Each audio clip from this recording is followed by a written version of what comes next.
narrated by Susan Duerden. Chapter 1. September 1817, Ardwick, Lancashire, the King's Head Inn. The church clock began to strike. Lady Hermione Merryhew prayed throughout the 9 slow tolls that they wouldn't wake the 2 boys in the big bed. She'd only just settled them. At ages 5 and nearly 3, Billy and Roger should have been asleep hours ago, but the family had been late to arrive here, and an inn was a novelty for them. It was a particularly noisy place, for the walls were thin, and even now she could hear indistinct conversation from one side and someone yelling out in the inn yard. It was cheap, however, which had been the main consideration. Even after their supper, the boys had been bouncing with excited energy, but it was important they get a good night's sleep. If all went well, tomorrow they'd arrive at Great Uncle Peake's house, and rambunctious children could be disastrous. In the end, she'd extinguished the candles and pretended she too was ready for bed. That wasn't far from the truth. But now that they were asleep, she needed a little time to herself. She'd lived with her sister and brother-in-law for the past year and enjoyed her niece and nephews, but she wasn't accustomed to having sole charge of them.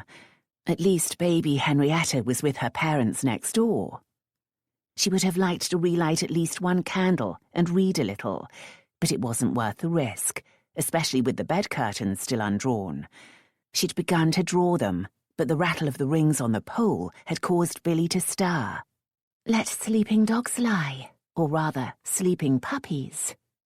They looked such darlings now, their lashes resting on round cheeks, blonde hair curling against the pillow. But there'd been moments when they'd seemed monsters.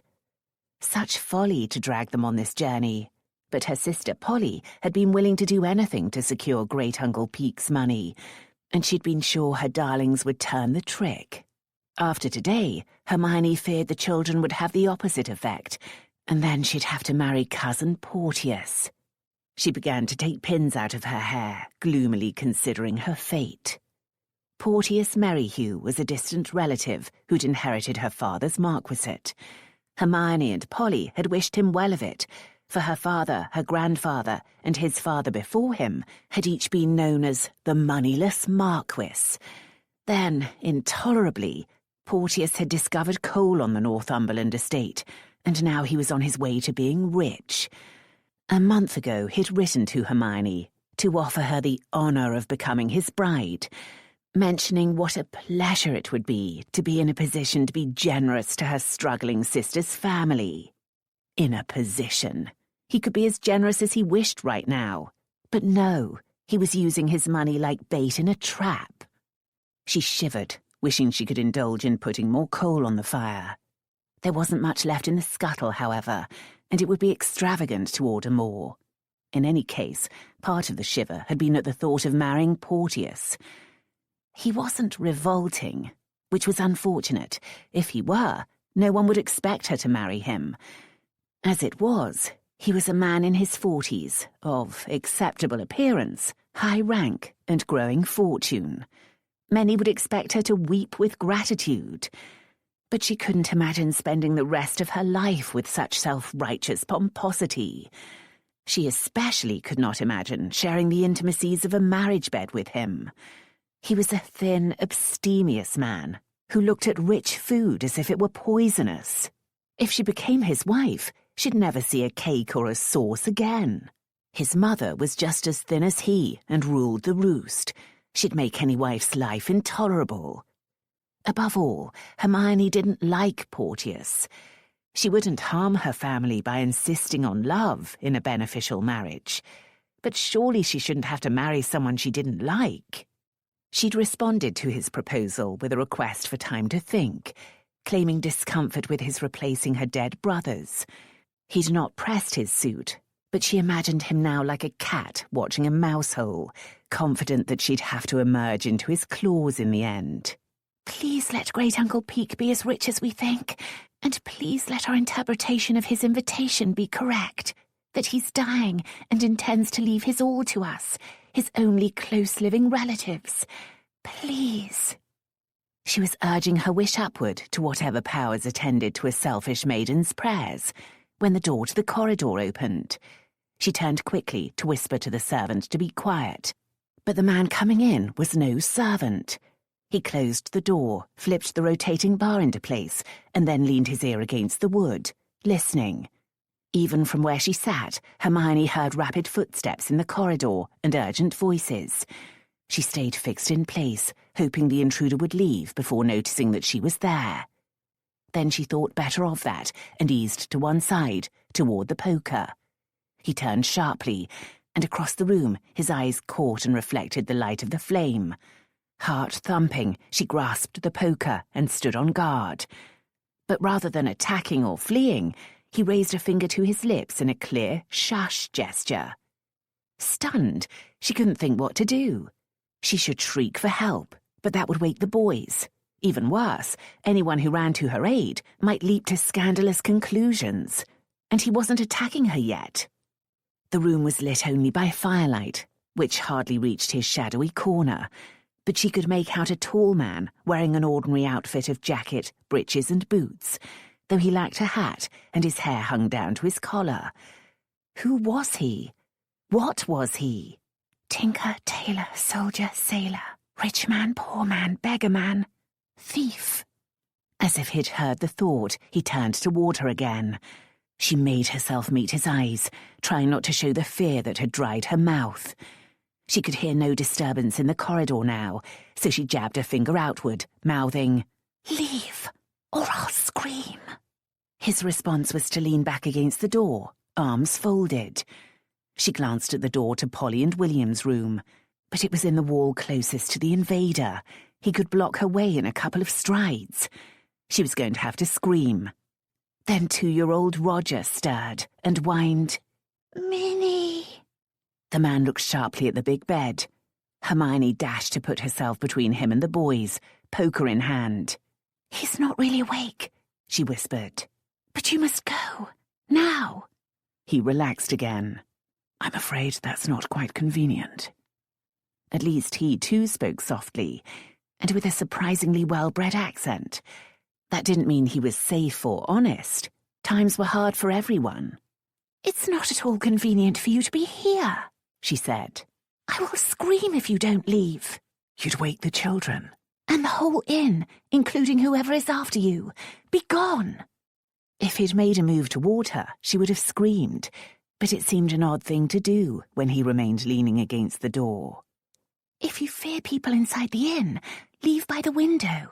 He pushed off the door and walked with easy grace to look outside.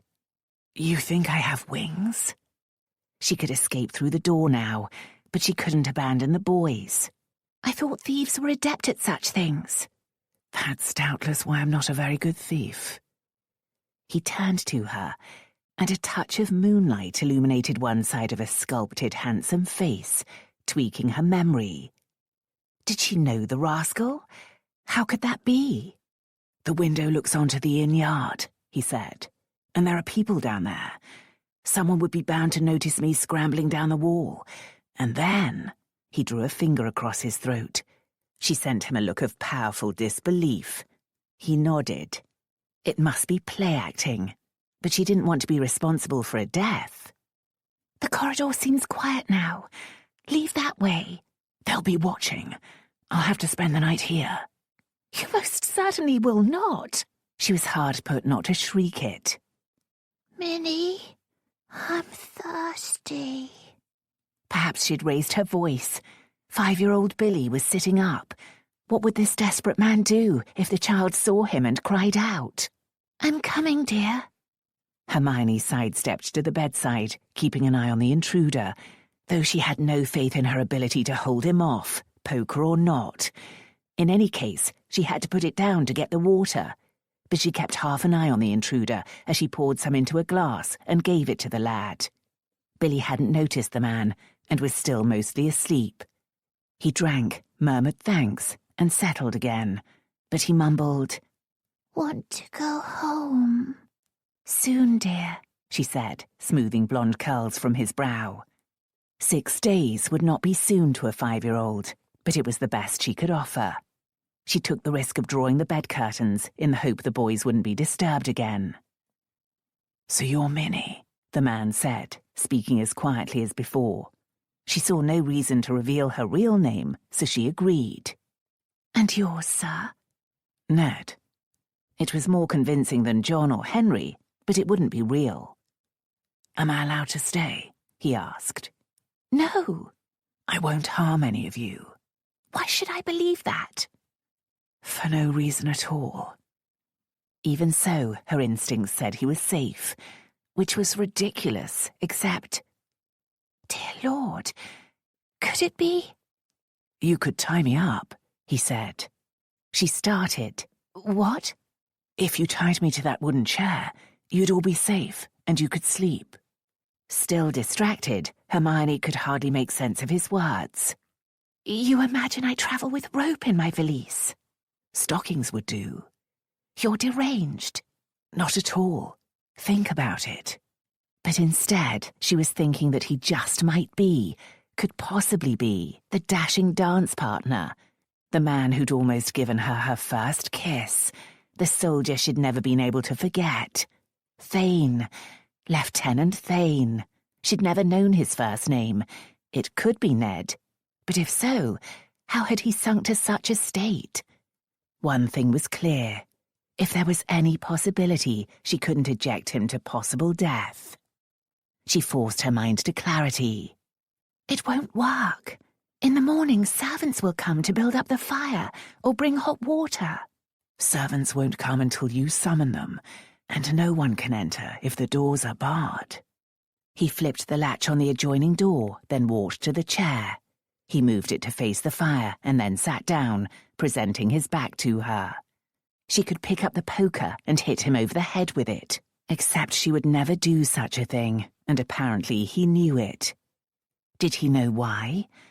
That would mean that he'd recognized her, just as she'd recognized him. Chapter 2. She'd attended her first true ball in May 1811, aged 17 and giddy with excitement. She and her friends had spun to even greater heights when some young officers had arrived, having ridden 5 miles from their billets. Their gold-braided uniforms had sparkled beneath the hundreds of candles, but they'd stirred every lady's heart because they were soon to sail to Lisbon to join Wellington's army in the peninsula. She'd felt their heroism strongly because one of her brothers, Roger, had been a soldier and had died at Corunna 2 years earlier. The 6 young subalterns had not all been handsome or charming, but their regimentals had made them the stars of the night. One had been splendid, with a dramatic dark-haired, dark-eyed appearance uncommon in England, but so very common in the novels she'd loved back then. Someone had said he had French blood, but that hadn't shocked her. There were a number of émigré families whose sons fought Napoleon. She'd been thrilled when he asked for a dance, and felt queen of the ball when he'd later asked for a second.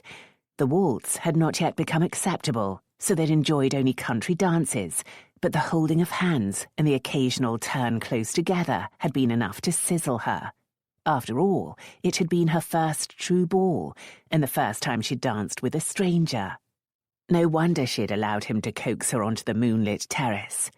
When she'd realized they were the only ones out there, she'd trembled in the expectation of her first kiss, and been a little disappointed when they'd only talked. Soon that had become magical. She didn't know why it had been so easy, but she'd talked with him as she had never talked with anyone before, or since, as if they were the oldest, closest friends. She'd told him about Roger and his death, and about the trials of being poor. He'd spoken of his need to defend Britain from Napoleon, and of how his mother's family had been slaughtered in the Revolution. She'd complained of her parents' fractiousness, her older sister's temperament, and her brother Jermyn's dull wits. He'd said his mother was an invalid, but that his parents' marriage was a great love match. That had led to a discussion of the nature of love, and whether it was a rational or an irrational force. Dizzyingly deep waters for a 17-year-old. No wonder she'd never forgotten. He'd been 2 years older and had lived the typical life of school and sports, while she'd been educated by a governess and raised to be a perfect lady, yet there had been no barriers between them. She'd willingly let him cut a silk rose off the bodice of her gown to be his talisman, and she'd always treasured the brass button he'd given her in exchange. They had been about to take the final step, to kiss, when her mother had rushed out to herd her back into the safety of the flock. Despite her mother's whispered scold, she'd known he was no wolf, and when he and his fellows had left at midnight, she'd had to conquer tears. She'd heard no more from him, but then he could hardly write to her, and had probably not felt the encounter as much as she. But she'd dreamed, when she'd allowed the folly, of encountering him at another ball, both of them older, when there'd be more possibilities. Never like this. She walked round to study him. Everything was blurred by his unkempt hair and a dark beard shadow. His loosely knotted neckerchief didn't help, especially in garish stripes of red, green, and black. The clean-cut features were older and harsher, but surely it was him. He must have thought she was considering her actions, for he said, "My life truly is in danger if I'm caught, and I give you my word I'm not a villain. If you please, fair lady, tie me up and allow me to stay." "What's your surname?" she demanded. "Granger." If he'd sunk to a life of crime, he'd use a false name. Thayne or Granger, she couldn't send him out to his death. But if he stayed, she'd have to tie him up, or she'd never sleep a wink. "Very well." As she went to her valise, she probed for more information. "You don't speak like a thief." "You don't speak like a nursemaid." "I'm a governess," she said, pulling out a pair of stockings. They were her best pair, however, and this business could snag them. She put them back and chose the most darned ones and approached the chair. "Put your hands behind you." "A good move," he said approvingly, doing as told. She knew nothing of tying secure knots, but surely multiple knots would do the job. She knelt to use one stocking to tie his wrists together against the central bar at the back of the chair. "What's your surname, Miss Minnie?" "None of your business," she said, disturbed by touching his hands. A lady didn't handle any part of a man like this, and his hands were very fine, long-fingered but strong. Nothing to help her recognition there. He'd worn gloves at the ball. A scar ran across the backs of the fingers of his left hand. Some mishap when picking pockets, or in battle. "What did you steal?" she asked. "Only papers."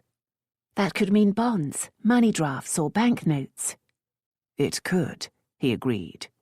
She yanked another knot tight. She'd almost used up the stocking. "Once you're tied, I could search you." His fingers tensed. "I wouldn't if I were you." Dangerous papers, then, with dangerous people after them who might not hesitate to harm innocent children. She walked round to the front of the chair, the remaining stocking in hand, and studied him again. He met her eyes guardedly. Her heart pounded. Oh yes, this was the man. Years older and eons more experienced, but this was the one-time Lieutenant Thayne. He met her eyes, braced for trouble. Clearly he didn't remember her. That hurt, but why should he? After the ball, she'd had nothing of importance to distract her from memory and infatuation. But he'd gone to war.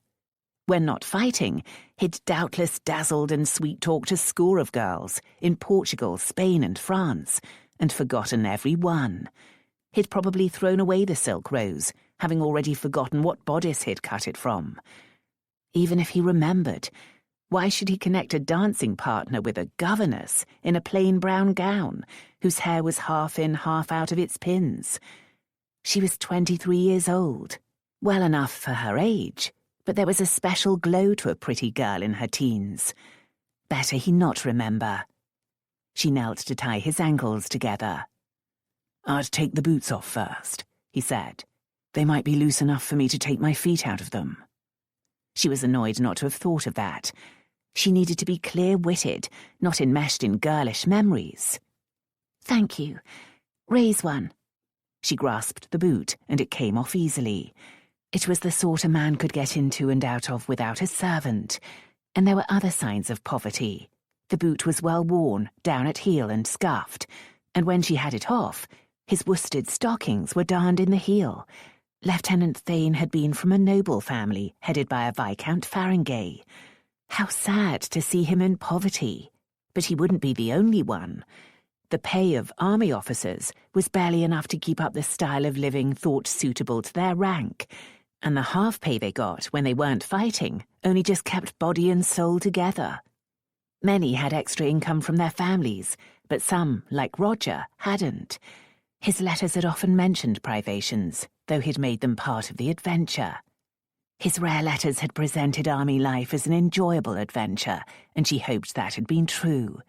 Though he'd been a man in her young eyes, he'd been only 20 when he died. She pushed such thoughts aside for fear of crying, but realized that the dashing officer of her dreams had been even younger 6 years ago. What had happened to bring him to this state? The other. It came out more brusquely than she'd intended. I'm tired, and I want to get this done, she added, dragging off the second boot. Now tie my ankles to the chair legs, he said. She dropped the boot to thump on the floor. I don't know why you don't do it for yourself. Untie my hands, and I will. She glowered and returned to her task, but saw a problem. She needed to tie each ankle to a front leg of the chair, and had only one stocking. She grasped the woolen stocking on his right leg and pulled it down. A naked lower leg. She'd seen such a thing before. Some working men did without stockings in the summer. Some poor ones did without shoes.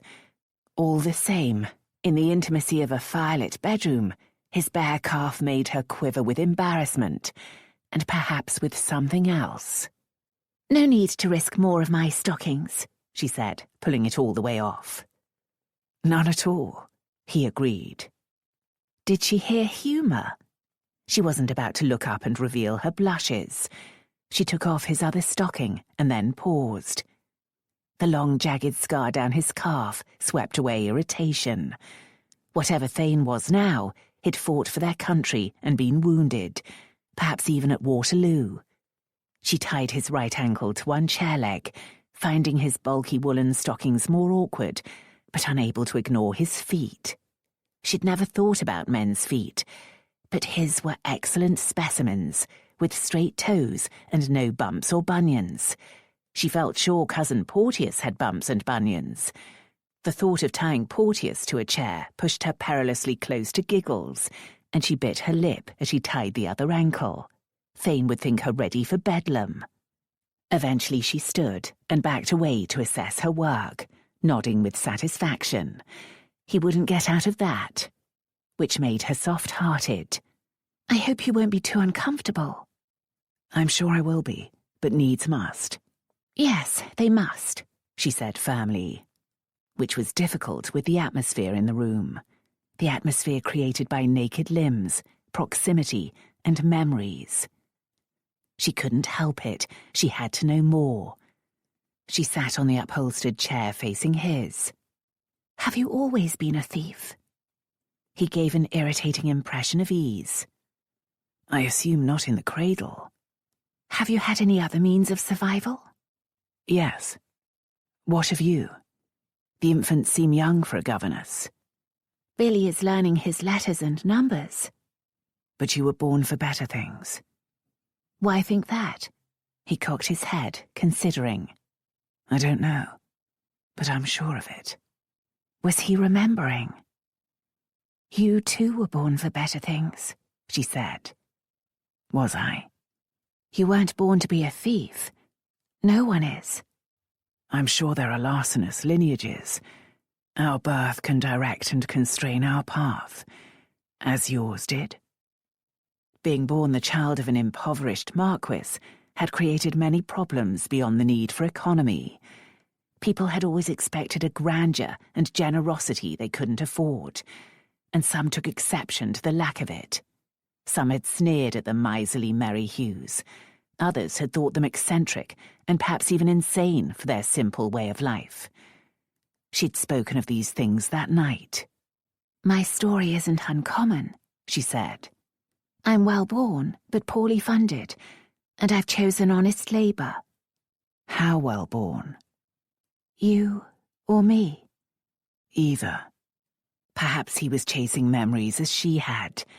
But then she remembered that she shouldn't want him to remember. Despite that ball and their instant closeness, despite that almost kiss, dreams and longings, and a treasured button, she couldn't afford entanglement with an impoverished criminal pursued by dangerous victims. Enough of this, she said, standing. Now you're safe. I can go to bed. The word bed hung dangerously in the firelit room, especially with her nightgown draped over a nearby rack to warm. It was a perfectly decent, voluminous garment of white linen, but its presence made everything wicked. She'd never had a man in her bedroom in her life, except for the doctor twice when she'd had a fever. How was she to prepare for bed? The washstand was behind him, and there was a screen around it. But even so...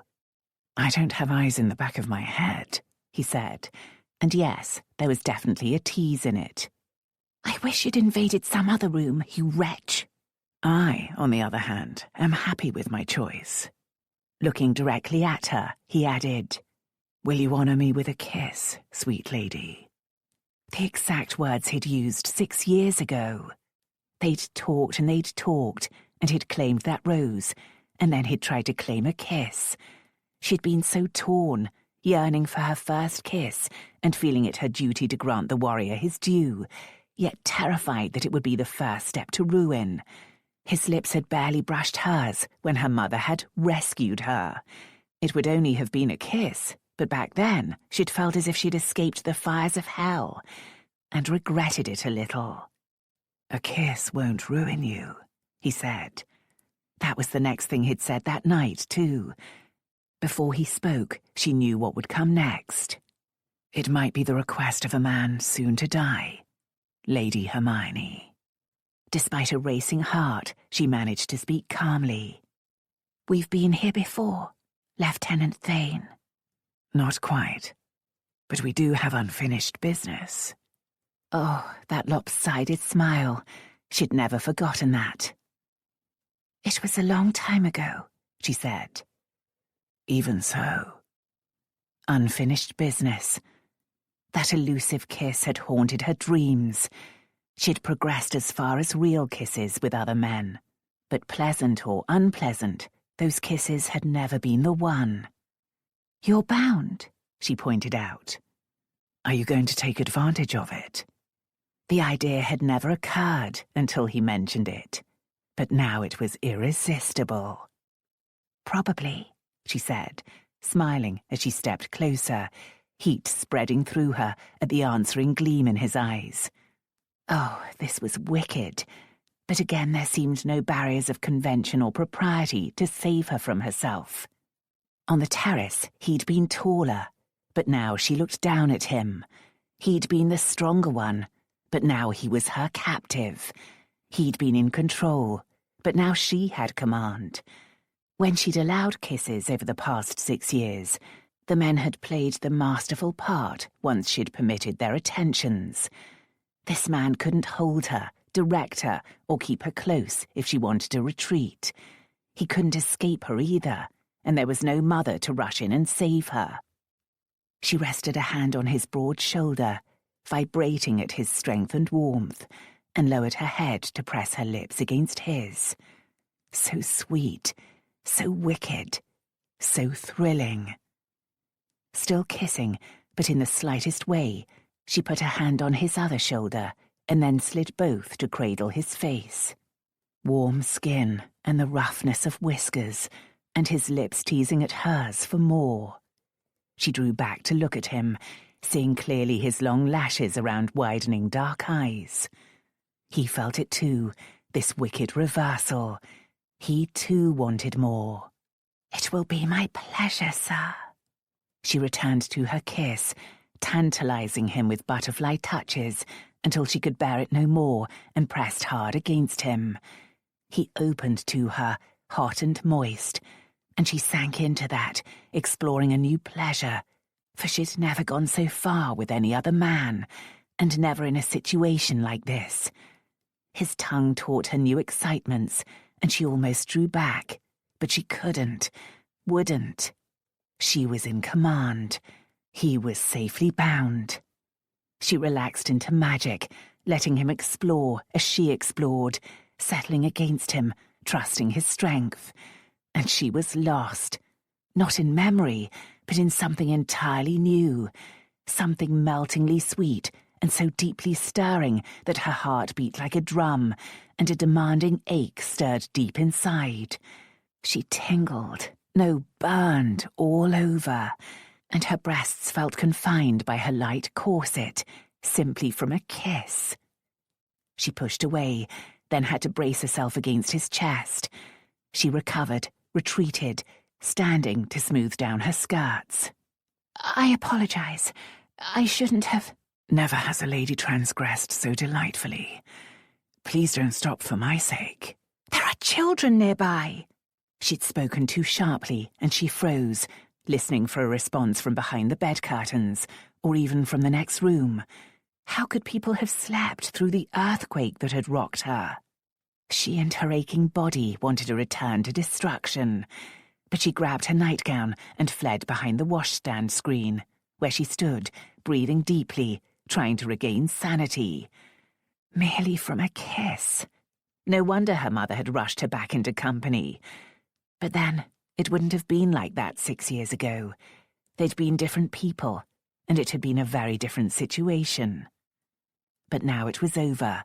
There must never, ever be anything like that again.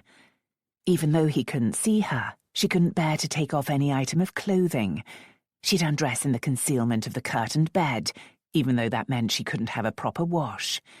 In any case, she hadn't rung for hot water, and certainly couldn't now, so she'd have to make do with the bit of cool water left in the jug from when she'd been putting the boys to bed. As she washed her face and hands, she tried to clean her mind as well. She would not, could not, allow herself to be swept into disaster by lust, even if with a magical man from the past. She paused, towel in hand, dreaming, but then dried her face. Polly's marriage showed that marrying an inadequate income was unwise, even for love, and Polly had married a baronet with an estate, not a threadbare thief. Marriage. The trickle of temptation was warning enough. It's been 6 years. You know nothing of him now, and all you do know is bad.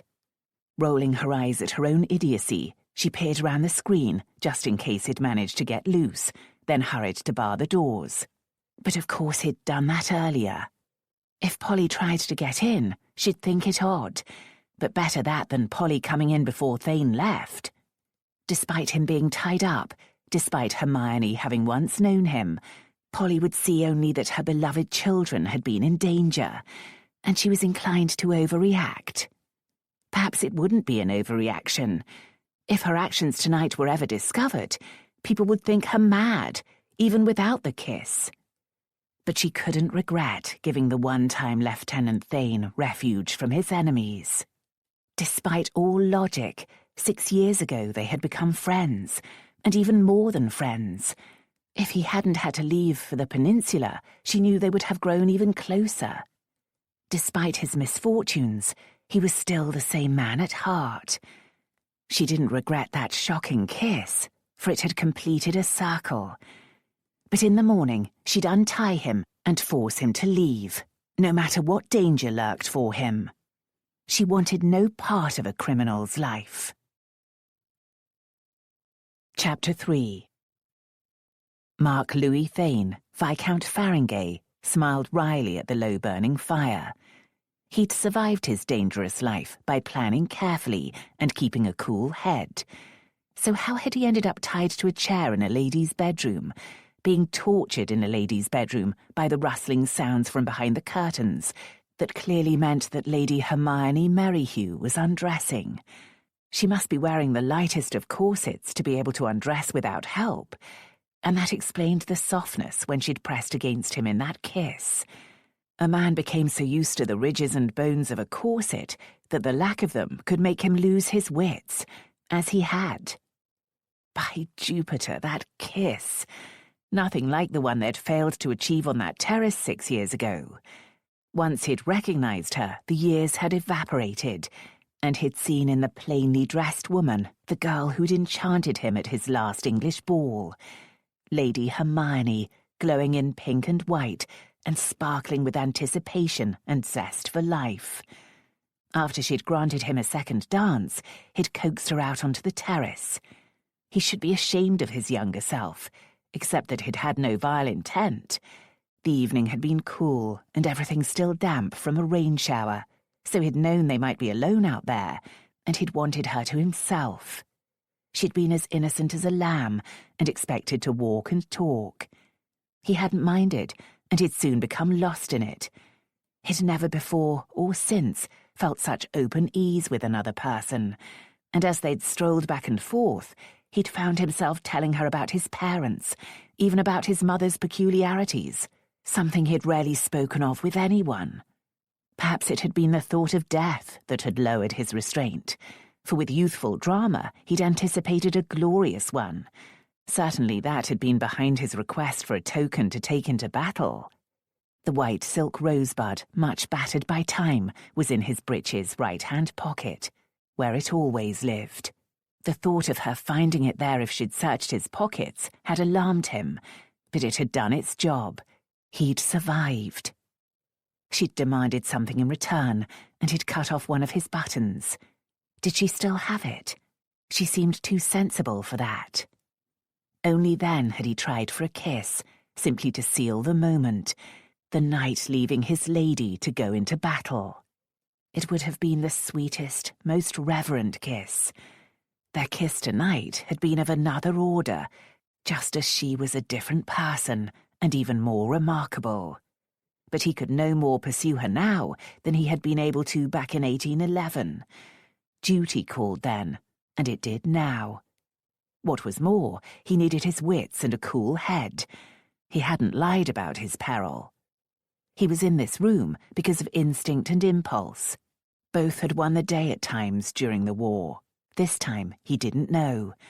He could feel the stolen papers in his breeches pocket, but he hadn't had the chance to read them, so he had no idea whether he'd risked everything for a good reason or not.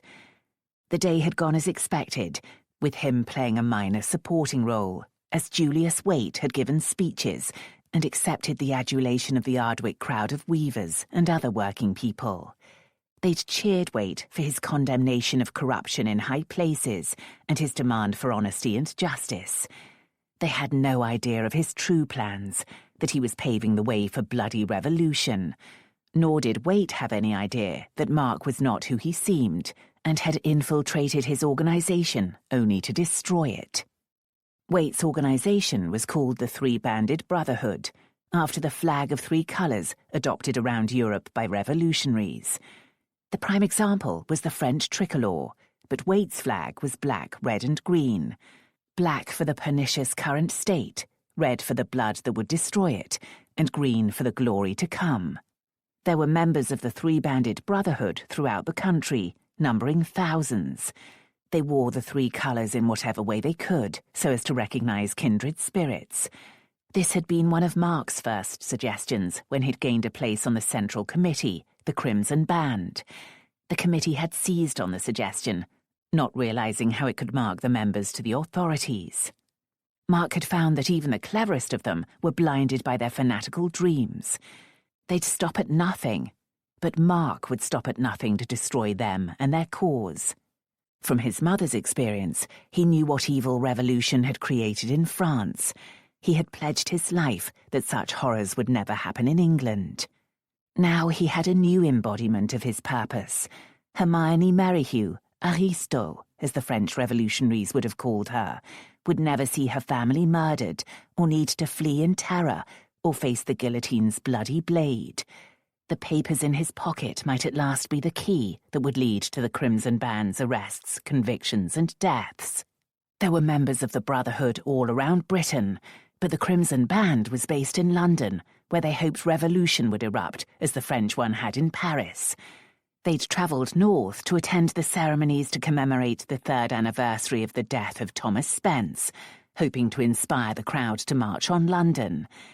Spence had been a revolutionary, but of a more utopian type.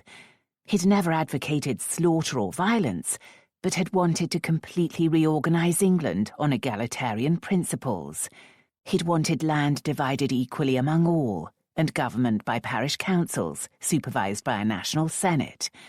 Some of his plans might have worked in the Middle Ages, but not in the modern world of industry and cities. Spence had worked for change with his pen, and he must be weeping on high to see his work exploited by men like Julius Waite and Arthur Thistlewood, who wanted total destruction of law and order. Waite was more subtle than Thistlewood, who'd been on trial for high treason earlier in the year. A shame he'd been acquitted, for he was half mad, and capable of extremes Waite and the Crimson Band would blanch at. At the memorial service today, Thistlewood had ranted, but Waite had spoken in his usual calm and noble manner, urging the return of habeas corpus, drawing on the fact that Spence had been unfairly imprisoned a number of times. It was a safe subject, for many of the most righteous in Britain felt the same way, but he'd managed to turn it toward a general criticism of the government without saying anything to rouse the crowd. Yet, tomorrow would be different.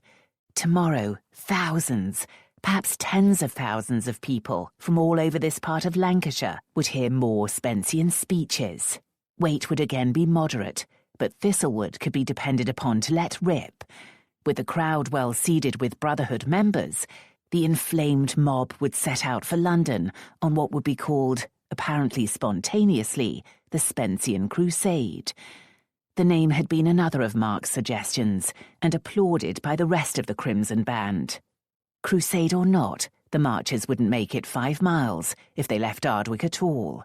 The magistrates were ready, and the military stood by. There could be trouble in the town, however, for many of the Brotherhood would be armed, and he realized Lady Hermione and her family could be in danger. He was tempted to wake her and warn her, but she'd think him mad, and she and her party could hardly leave in the middle of the night. He'd stir alarm early in the morning once he got out of here. He tested his bonds. He'd suggested stockings because they had stretch, but she'd tied them thoroughly. Getting free could take a while. By the time the Crimson Band had sat to dine in a private parlour, they'd all been satisfied with the day. Waite, a grey-haired patrician man, had sat at the head of the table, opposite his French wife, Solange. Despite her nationality, Solange Waite enhanced his apparent respectability. Her public story was that she had fled France in the Revolution as upper servant to aristocratic émigrés. She claimed to have seen vile Jacobins at their murdering, pillaging worst. In fact, she'd been a Jacobin herself, and in private boasted of bloody deeds. She played her part well, however, emphasizing her solid middle-aged respectability with sober clothing and decent white linen. Pete Tregovan had been given the place of honour on Waite's right, and Mark the seat on Waite's left. The other two present had been Benjamin Durrant, scribe and speechwriter, and Isaac Inkman, the very odd young chemist. Waite had begun the toasts with a reference to his choice of inn. "To the King's Head. Soon we'll have the King's Head off on our guillotine." Indeed, they had a beheading machine built and stored in a warehouse in East London, so everyone had drunk to that. Solange had added, "And to the head of the monkey-faced queen, and her far too many whelps." The woman disgusted Mark, but he'd drunk and added, "Especially the fat regents." "And his pampered daughter," said Benjamin Durrant. "before her whelp is born." Durrant was a bitterly frustrated man. He had the words to be a great orator, but his stutter betrayed him. He could only compose speeches to be delivered by men like Waite, who had the voice and manner, but no true oratory of their own. Durrant might have had trouble commanding a crowd even without the stammer, as he was thin and bespectacled, with a high-pitched voice. But he blamed the injustice of fate. Perhaps that had turned him to the extreme of revolution, for in other respects he'd been given a comfortable life. None of the men in the Crimson Band had suffered poverty or hardship, and they were all involved in revolution for their own gain. Waite intended to be a British Napoleon, rising from the ashes to rule. Durrant needed to hear his words move crowds to action. Tregovan was a wastrel, in it for the spoils, and Inkman enjoyed blowing things up. Only Solange was honest, and that made her the most dangerous of all. She proved it by saying, "If the revolution is delayed, we can make a grand display of dashing out Charlotte's baby's brains as we guillotine the mother." The other men smiled, though perhaps uneasily. For sanity's sake, Mark had established a distaste for crude violence, so he was able to say, "The child is an innocent. It can be reared by a simple family to be of use." "Its public death will be of more use," Solange said. "You are weak, Granger." I look to our main purpose. Many will be disturbed by the death of a child. "They will feel as we wish them to feel. Durrant will ensure that, won't you, my friend?" Durrant actually flushed with pleasure as he agreed. Mark disliked them all, but he detested Solange Waite. He detested her vile plans, but he was revolted by her past for personal reasons. She'd been an ardent supporter of the revolution in France 25 years ago, and active in the worst times, commonly called the Terror. She claimed to have killed a number of aristos with her own hands, including women and children, and have been present to see both the king and queen lose their heads on the guillotine. She had dipped her fingers in their blood and smeared it on herself, and danced the day and night away in celebration, a celebration she hoped to repeat here. Had she been present to see his uncles, aunts, and other relatives perish that way? Had she dipped her fingers in their blood? Such murder was why he'd fought Napoleon, and why he'd sunk himself into his work, to keep Britain safe from the bloody French. How she'd come to marry Waite, Mark didn't know, but she'd turned a muddled Spencean organisation into a dangerous revolutionary one. Despite her sober appearance, she was the vicious goddess of the three-banded brotherhood, and Mark knew he should kill her. It might come to that, but he'd never killed anyone in cold blood, and hadn't yet been able to bring himself to do so. He planned to bring them before the law and see them all hang. Dinner over, they set to a review of the day. It was tedious, for Waite was like an accountant about such things, going over and over details as if in search of a missed penny. He fretted about whether enough people would turn up tomorrow. "They will flock to hear you speak, sir," Pete Tregovan said. "And the Brotherhood members will bring their women and children, as instructed, to deter any soldiers who are ordered to attack." Tregovan was a toad-eater who could be depended upon to stroke Waite's pride. He dressed his wiry frame like a dandy and was overly fond of gaming and drink. His only useful service was as an artist. He created scurrilous cartoons showing royalty and government in the worst light, and noble illustrations of Waite addressing the multitudes. These were printed off and sent to three-banded Brotherhood groups around the country. After a bit more fretting, Waite closed his record book, and Mark hoped they were done. But Solange spoke again. "Isaac has something to say." Solange had found Isaac Inkman early in the year and brought him into the Crimson Band despite objections. She appeared to dote on him, and perhaps she did, for he knew a lot about the destructive capabilities of chemistry. He was a pale, pudgy young man who hardly ever spoke for himself, and now his eyes shifted. Mark thought he wouldn't say anything, but then his eyes flickered with excitement. "Exploding letters," he said. "A, B, C?" queried Tregovan with a sneer. "Correspondence," said Solange coldly. "A damp letter," Isaac said. "When it dries, bang!" Even Waite seemed unimpressed. "How is it damp, Isaac?" "Scent damp, in an oiled pouch." It sounded idiotic, but Mark didn't underestimate Isaac's notions. None had proved effective yet, but all were alarming. Solange took up the explanation. "When the recipient opens the pouch and finds the letter damp, he will set it to dry so as to be able to read it, perhaps even by the fire." More interested, Waite asked Isaac, "How big a bang?" "Shattered a pot nearby, set things alight." "Imagine if the recipient was actually holding it," Solange said. "The Prime Minister, for example." Good God. It won't explode in the Prime Minister's hands, Mark said. It will if we plan it correctly, Solange said. Why not? Waite asked, but attentively. When Mark had infiltrated the three-banded Brotherhood 3 years ago, he'd known he wasn't actor enough to pretend to be low-born, even with a scruffy appearance, so he'd constructed a story of being a Lord's byblow. He claimed to have been raised by the family, but then unfairly ejected, which had given him a hatred of the nobility and a thirst for their blood.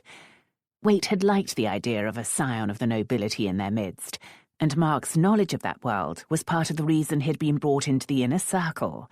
His other skill was organisation. Good thing none of them knew that had been honed in the army. Such a man doesn't open his own correspondence, Mark said. The damp letter will either be discarded or left to dry by a secretary or clerk. That had them all frowning, thank God. Waite said, "It is an intriguing idea, Isaac. We'll think more about it." Love letters, Solange interrupted. A perfumed billet doux. Might not that be opened by even a Prime Minister and be set to dry by him? Not all men have secret lovers, Mark said. Solange smirked. If they don't, they wish they did. They will wish to see.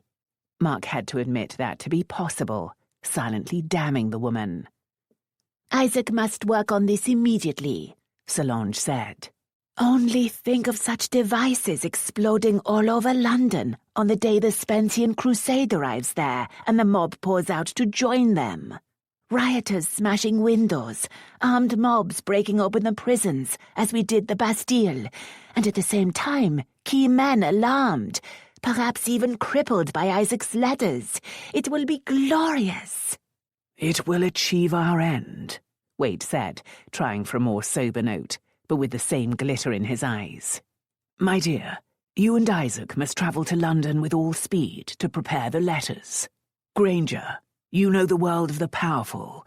You will go with them to choose the targets and decide how best to ensure the men open the letters themselves. Returning to London quickly fit in with Mark's plans, but he had no intention of travelling with Solange. We could set out on the night mail coach, he said, knowing what the reaction would be. Me? I do not travel on an overnight coach. Solange had a terror of being outside 4 strong walls at night, probably because of a guilty conscience. Tomorrow will be soon enough. You follow on then, Mark said. I'll go ahead and get things underway. An excellent plan, Waite said. Tregovan was eyeing Mark. Not sure why you came north, Granger. We've needed no fancy organisation here. Tregovan had been tossing darts like that recently. The Crimson Band was aware that the government had spies within subversive organisations, and they were alert for a traitor in their midst. Plans can go awry, Mark said. With you around? Tregovan asked. You imply? Information seems to be leaking fast these days. If any of us is suspect, it should be the one who can't resist cards and dice. Tregovan half rose, but Waite waved him back into his seat. We will not bicker on the brink of victory. There need not be a traitor around this table. In fact, I can't imagine how that might be. There will be agents in this inn simply because I am here, but they will discover nothing unless we allow cracks in our unity. Or speak too loud, said Durrant. He'd pointed out the thin walls and suggested dining elsewhere, but Waite hadn't liked the implication that he'd chosen their meeting place poorly. He'd instructed his bodyguards, the Boothroyd brothers, to stroll up and down the corridor in case anyone paused to listen at the door. This parlour was bracketed by the 2 bedchambers used by Waite and his wife. Mark did wonder whether the marriage was consummated.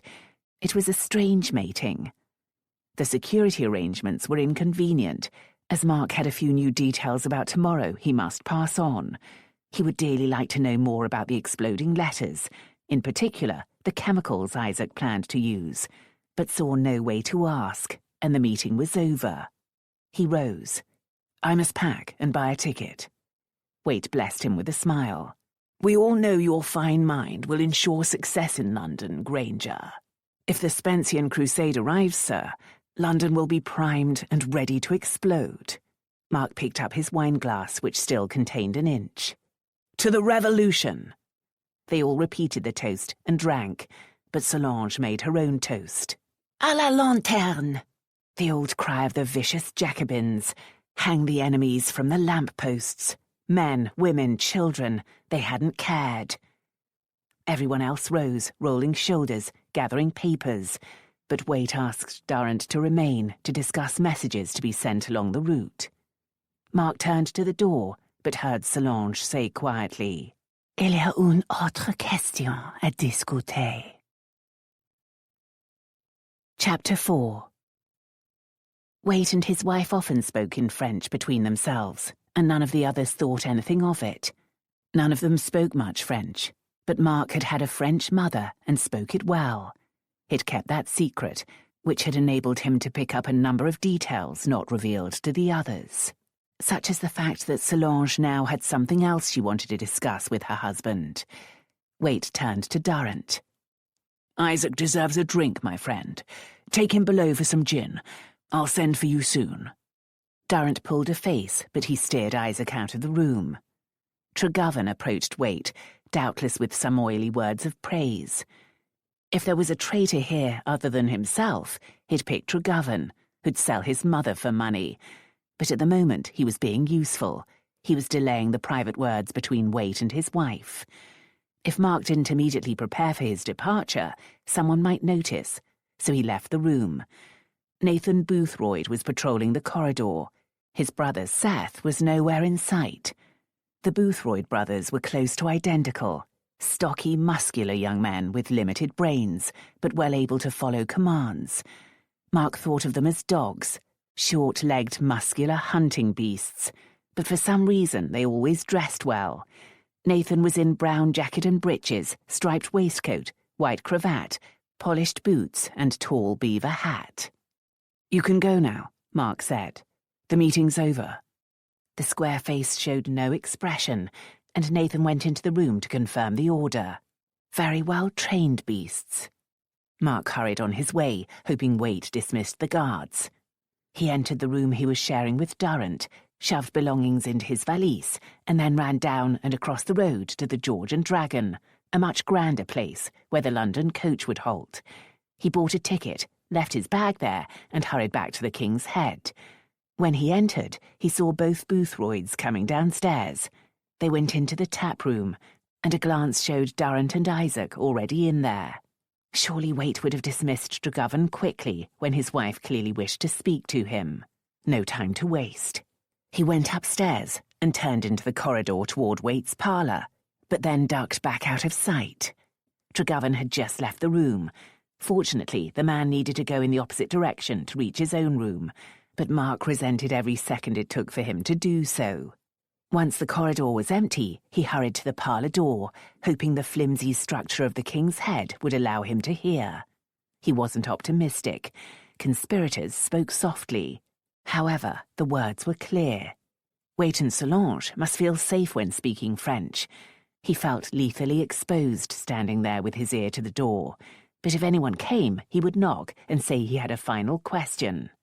"Revolution is not for the soft-hearted," Solange was saying with a sneer in her tone.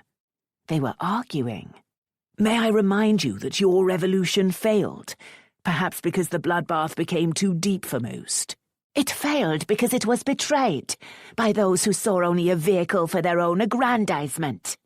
Tregovan had recently portrayed Waite in a toga and crowned with a laurel wreath, but he didn't react to the words. Instead, he said, "We are pure of purpose." A pause made Mark take a step back in case one or the other came to the door. But then Waite said, "Need you have put Isaac's plans in writing? Such a document could hang us all." "Plans seem to fly out of his head as quickly as they fly in, and this must not be lost. The details are beyond my memory." "Even so." "The notes will be safe with me. You foolish men respect women too much." "Not generally," Waite said dryly. "Most respect the sober, middle-aged lady, and all of you underestimate women's brains. Even if they imprison us all, they'll never imagine I know anything of importance. I'm a mere wife, an appendage, and too decent to search. If they suspect you, they'll find a woman to search you. I won't hide them in a pocket, silly man. Mark was astonished by the scathing dismissal in Solange's voice. Where then? Waite asked. Come, Solange. If anything happens to you, I need to know. Very well. I have a secret section in the lining of my spare corset, a very stiff, whaleboned corset. Nothing will be found there unless it's ripped apart. I must go now to prepare.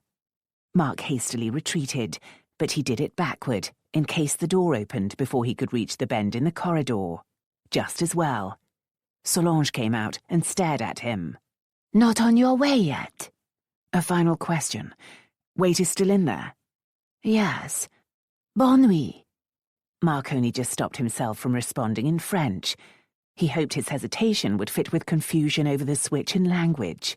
He simply bowed to her, but as she went into the room next door, he wondered whether that had been a test.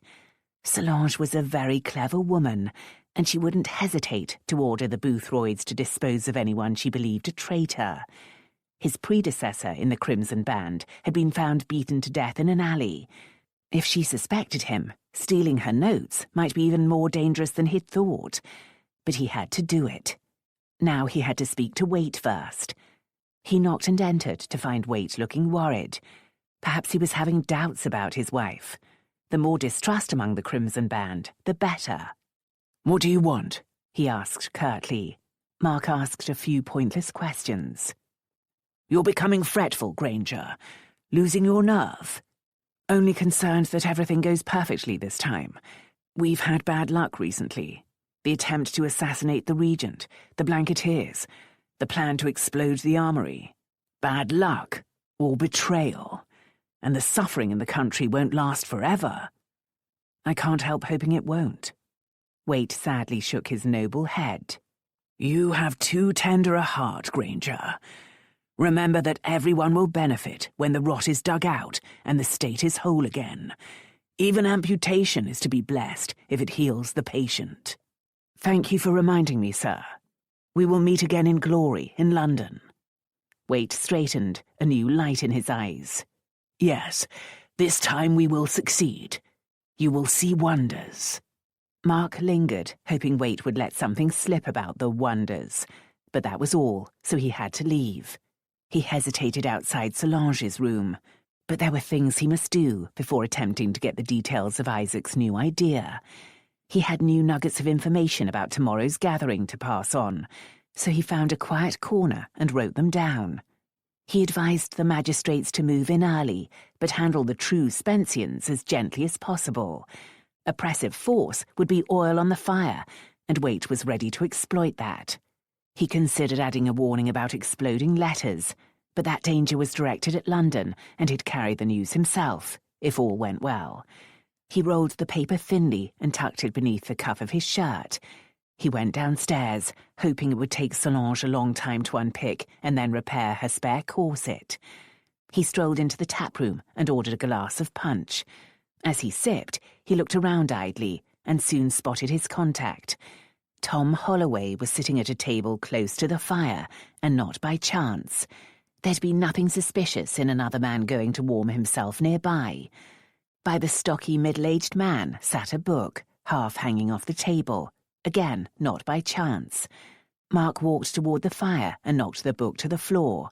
Apologizing, he picked it up, replaced it, and moved on to enjoy his drink in the fire's warmth. His note passed on. He must linger for a few precious minutes, just in case he was watched, though the only Crimson Band member here now was Isaac, abandoned by Durrant. Isaac was sipping gin and staring blankly at the wall. At moments like this, the young man looked such a dull pudding. Would that he were. Mark checked his pocket watch. 20 minutes till the mail coach passed through, and it wouldn't linger for a missing passenger. He should go upstairs, but could he get more information out of Isaac? He had to try, and with luck, Holloway would catch a bit of the conversation. Mark went over. That ABC stuff, I don't think it'll work. What do you know? Isaac muttered. No one of importance will open them, Mark said. So they won't have any impact? Isaac smirked. Wait till you hear about the gas. The gas? Mark asked loudly. Isaac scowled and sipped his gin. None of your business. Mark leaned in to speak quietly. It is if you'll need new supplies in London. I'm off soon, and I'll be there a full day ahead. Tell me what you need, and it might tell other chemists what you're up to. Oh, I'll have what I need, Isaac said with a hint of sly humour. Mark would dearly love to question him more, but neither Solange nor the mail could wait. He drained his glass, took leave of the young man, and went upstairs, trying to come up with a devious plan. He failed. Brute force be it, then. He opened the first door he came to. A half-dressed man turned, startled. My apologies, Mark said, and moved on. The next one rattled against a latch, and someone called, What do you want? Mark moved on, hoping that person wouldn't bother to open the door to look out. The guest didn't, but luck could only last so far. He heard voices in the next room, but silence in the one after. He again went in, ready to apologize, and at last found a deserted room. He took a pillowcase off one pillow, rearranged everything, and went on to Solange's bedchamber. The first danger was that Waite had joined Solange there, but that seemed remote. The next was that he'd lingered in the parlour with only a thin wall between. That was in the lap of the gods. Mark approached Solange's door, unable to slow his heart rate. This could go wrong in so many ways. He could easily lose his hard-won position in the Crimson Band, and could even lose his life. The risk was worth it, however, and it felt good to be taking direct action instead of conniving. Spying from within the three-banded brotherhood was surprisingly tedious work. A couple came out of a room, and he had to stroll in an opposite direction until they turned to go downstairs. Once they had, he returned to the parlour door, steadying himself as he approached. He knocked, then flattened himself against the wall. Solange opened it. What? As she stepped out to look, he pulled the pillowcase down over her head and bundled her back into the bedroom, kicking the door shut. As he'd hoped, she was fighting rather than screaming, and he saw why. She wouldn't want people to see the folded papers on the table, along with a partially unpicked corset and sewing things. He picked her up and flung her on the bed, then rolled her up in the woolen coverlet. It wasn't easy. She might look like a soft matron, but she was sturdy and strong. Breathing hard with the effort, he tucked her up tight, grabbed the papers, and left. He was halfway toward the stairs and escape when he heard another door open behind him. Waits? He tried the door by his left hand, and thank God it opened. He went inside and closed it, heart thundering. When he looked around, he saw yet more good fortune. The room was in use, but lit only by a low fire, and if the occupants were there, they were in the half-curtained bed asleep. He pressed his ear to the door and heard Solange say sharply in French, "The papers! They're gone!" Who? Jupiter. It had been Waite, and Solange had freed herself far faster than he'd hoped. Then, distantly, he heard the clarion call of the London mail. He could just make it if he ran, but he was trapped here. The Waites could still be in the corridor, and even if not, he could bump into any of the Crimson Band on his way through the inn, and the game would be up. His only option was to stay concealed. They'd assume he'd left on the coach, and thus could not be the thief. He'd stay in this room until the inn was sleeping, and then slip away. That was when he'd heard something behind him, and turned to find a lady arming herself with a poker. Chapter 5. Hermione had been desperate for sleep, but she lay awake, aware of the man so near. She felt turned inside out, and not herself at all. She sat up, being careful not to disturb the boys, and fumbled among the clothes she'd laid over the bottom of the bed. She found the belt of her pair of pockets and drew them toward her. She reached inside the right-hand one and brought out the cool, hard disk. She didn't need light to know it was a military button. After the ball, she'd never mentioned Lieutenant Thayne to anyone, because everyone would think the intensity of her feelings idiotic. But in private, she'd relived their time together, and often taken out the button to polish and cherish, hoping her silk rosebud would be the talisman he'd hoped. She'd imagined him travelling to Portsmouth to take ship. She'd known nothing of the way soldiers were transported to war and had never travelled by ship, so from then on she'd had only vague notions and prayers. She'd heard of major battles, of victory and loss, but her family took only the local newspaper, so she'd known he could be in the casualty lists, and she'd never find out. Surely, though, she'd know in her heart if he was dead. She'd tried to draw his image, but her efforts were too inadequate to keep. Over time, her memories had weakened, so she hadn't been sure what was true or false, and inevitably her emotions had become less raw, but she'd never forgotten. From that day, she'd always carried the button, and at times she'd taken it out and prayed that he be alive and happy somewhere in the world. She'd never prayed that they meet again, for through family strife and death, she'd lost all faith in fairy stories. Yet here he was, on the other side of the heavy, musty curtains. There was still no fairy story, however. She was an impoverished spinster, dependent on her sister's husband for a roof over her head. He was a down-at-heels thief. Such logic didn't help. All the magic had returned, the connection that made it effortless to share her thoughts and gave such pleasure simply from his company. And then there'd been that kiss. Far more of a kiss than she'd dreamed of 6 years ago, but proof that the situation wasn't a fairy tale at all. He was real. Their connection was real. Their earthly passion was desperately real. She wouldn't do anything about that, but the thought of him tied uncomfortably to a chair wouldn't let her sleep. When the clock tolled 11, she gave up. She put the button back in the pocket and slid out of the far side of the bed to put on her slippers and brown woolen robe. She hesitated then, but she was more covered, neck to toe, than in most of her daytime clothes, and it was dark. The fire must have gone out, and only moonlit lit the room. As she fumbled her way toward the back of the chair, he said, "What?" perhaps alarmed. "I'm going to untie you," she murmured, kneeling behind him to undo his hands. "Is that wise?" She unpicked the first knot. "He won't hurt us." "You can't be sure of that." "Are you going to scold me? If so, I'll leave you as you are." "Then I should." "Oh, be quiet. A pest on these knots. Why did I tie so many?" He didn't respond, and she lost patience. She found her sewing kit and used the small scissors to hack at the stocking until it fell free. She went round to the front, but rubbing his wrists, he said, "I'll do the legs. I have no other pair." "Are you truly penniless?" "Not quite, but I'm not sure where my luggage is." As he bent to work on the knots on his left ankle, she perched on the nearby chair, despite the cold, tucking her hands up the sleeves of her robe. The boys were sound asleep, and the bed curtains drawn. A little more quiet conversation should be safe, and she needed to know how he'd come to such a state. "Can't you tell me what's going on?" she asked. "No." "You did fight in the war?" "Of course." "At Waterloo?" "No." "Your regiment was sent to North America?" "I sold out in 1814. One stocking was done. He started on the other. "Why aren't you married?" "Is it an offence?" "I'm merely surprised. The pretty daughter of a marquis." "Flattery, but thank you. I've had offers, but none that suited me." He glanced up.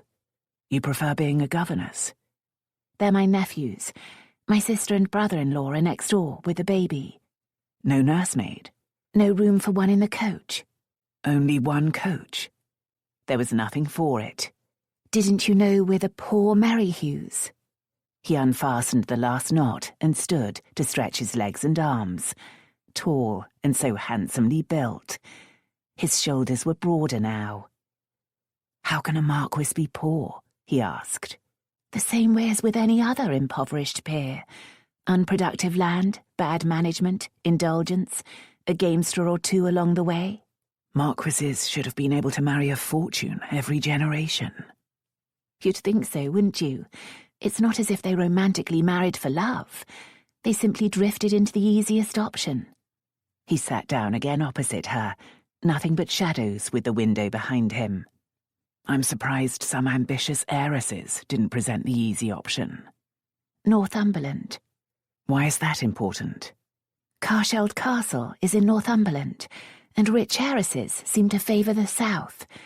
That was part of the reason for our move to Hampshire. Here they were again, in easy conversation, even about personal matters, perhaps more intimate because of darkness and the late hour. He began to pull on his stockings. I was wondering about that. Mother lost patience with the crumbling discomfort of Carsheld and insisted on the move. But she also hoped that in the south, my brother Jermyn would tempt her fortune. It almost worked.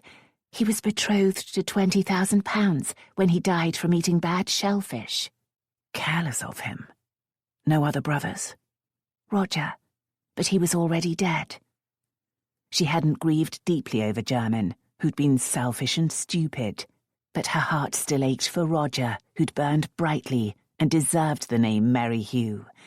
He looked at her. "Oh, yes, you mentioned him." "You remember?"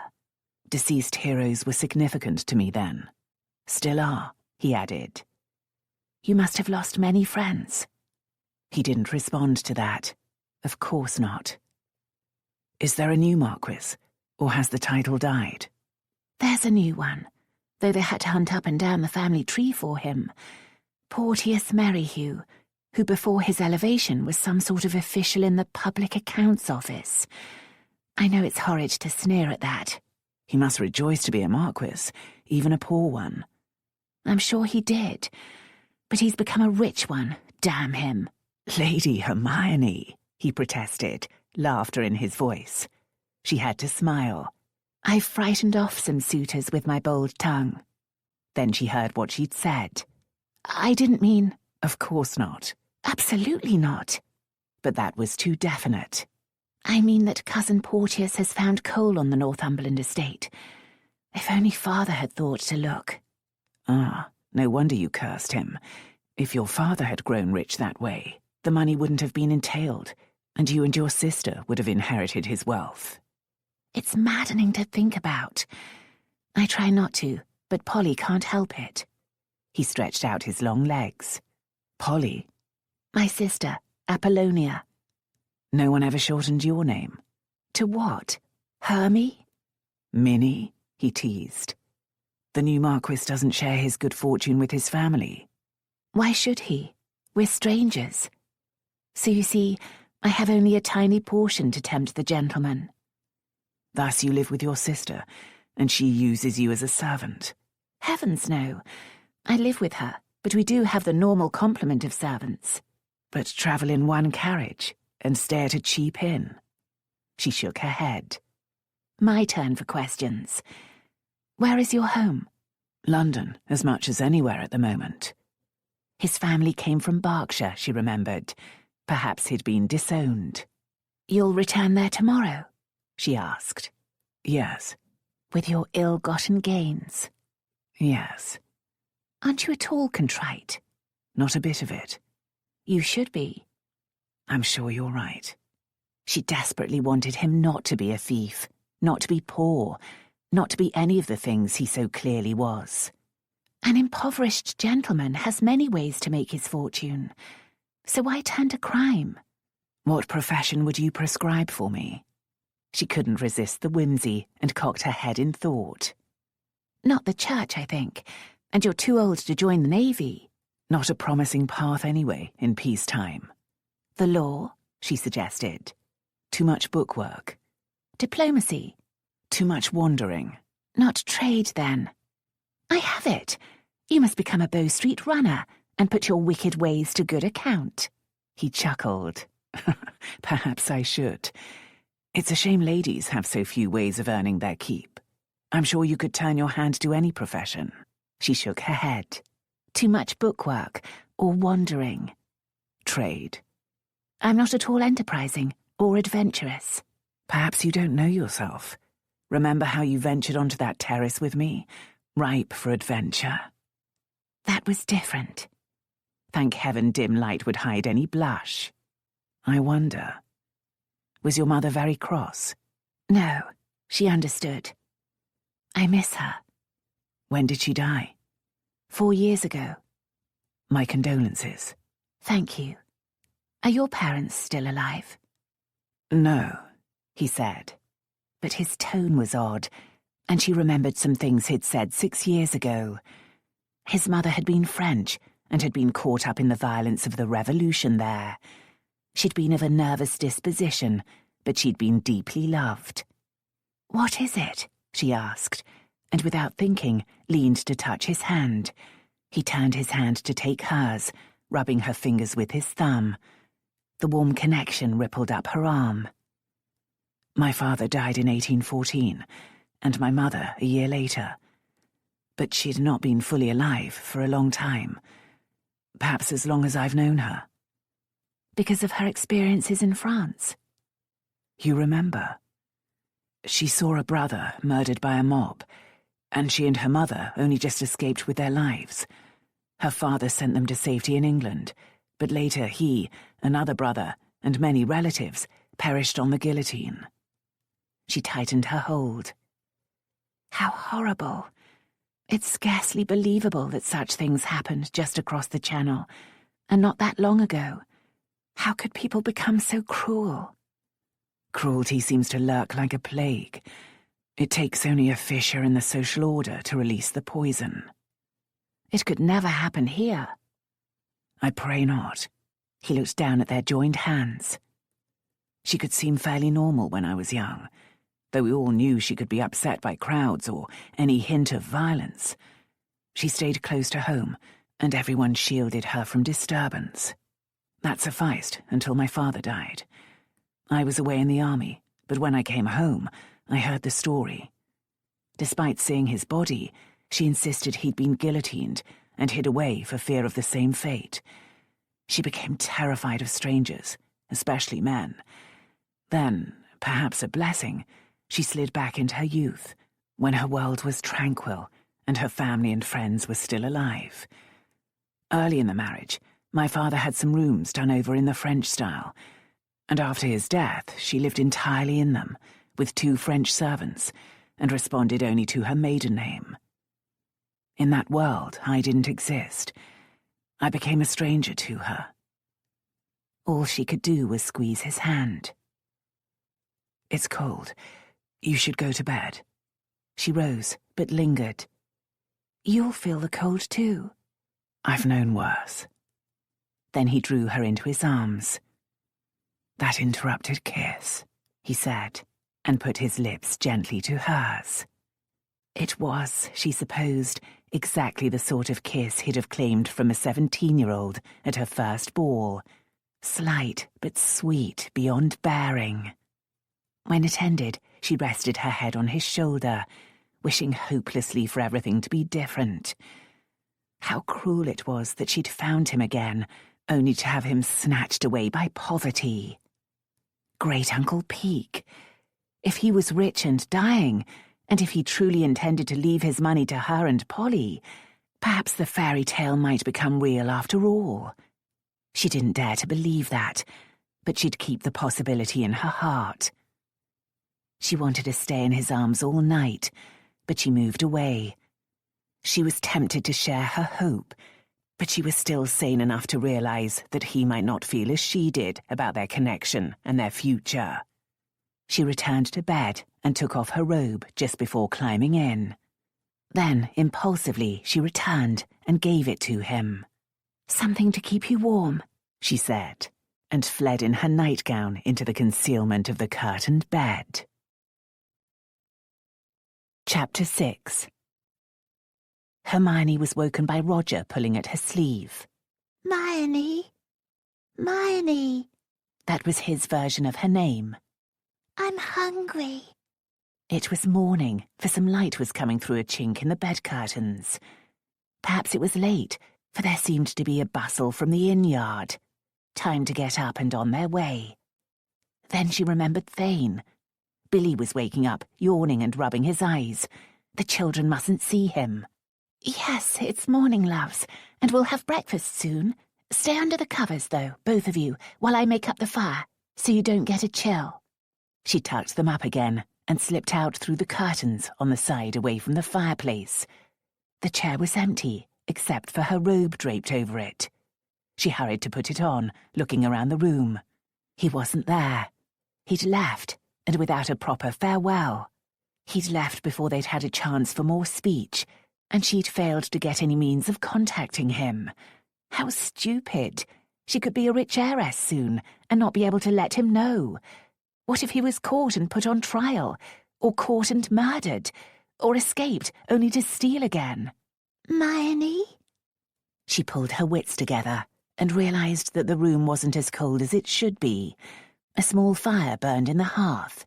There'd been little coal, so he must have left recently, but she couldn't pursue him, especially in her nightgown. The scanty fire wouldn't last long, so they should dress quickly. Come on out, loves. I'll ring for washing water, and then we'll have breakfast. The adjoining door rattled, and Polly shouted, Hermione! Why is this locked? Open it!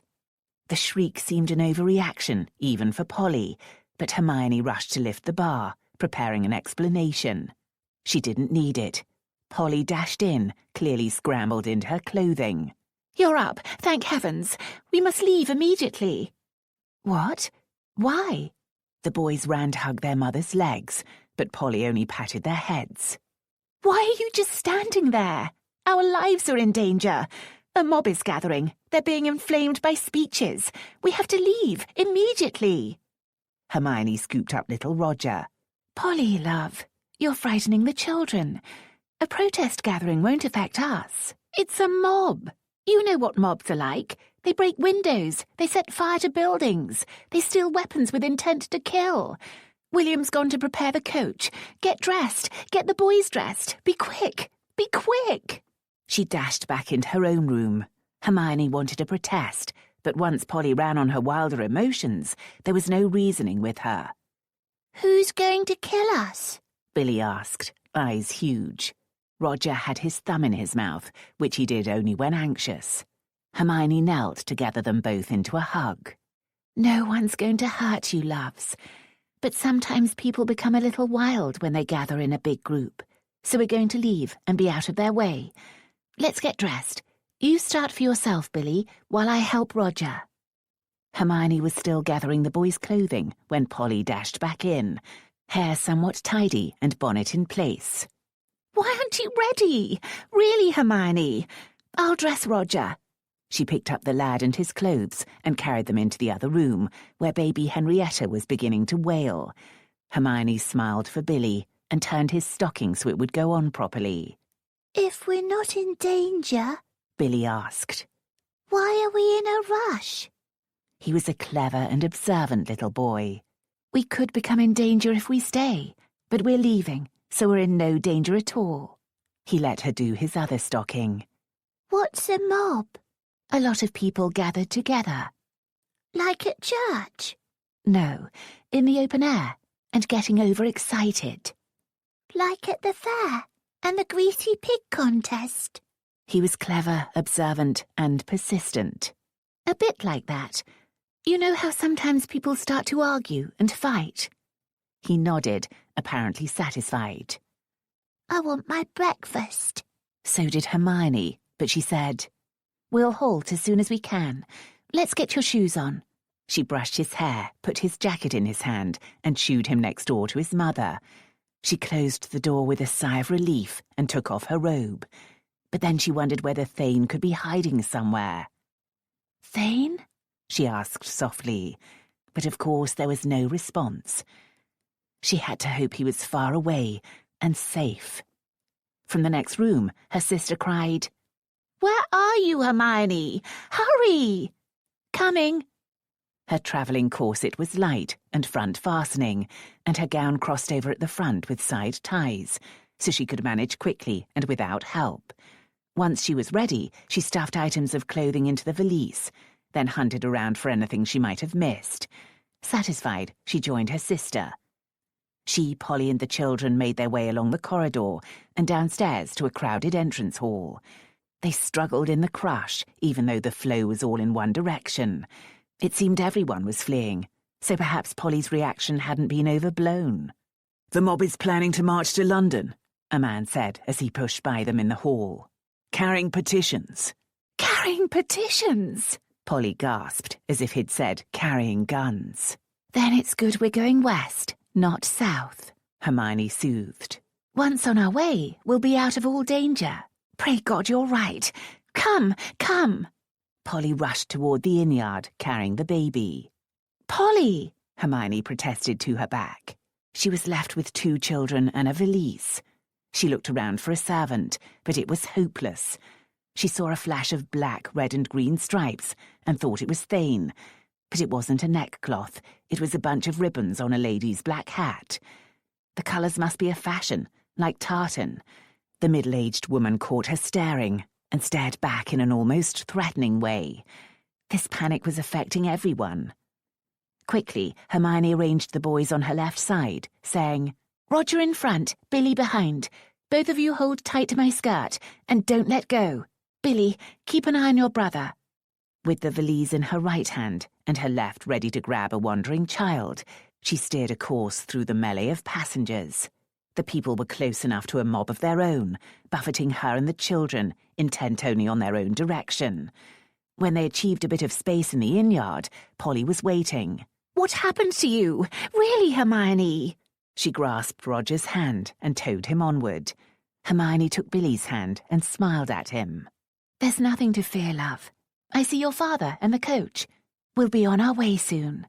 Then they were almost knocked to the ground by a big-bellied man, bullying his way through to where a public coach was ready to go, full inside and crowded on top.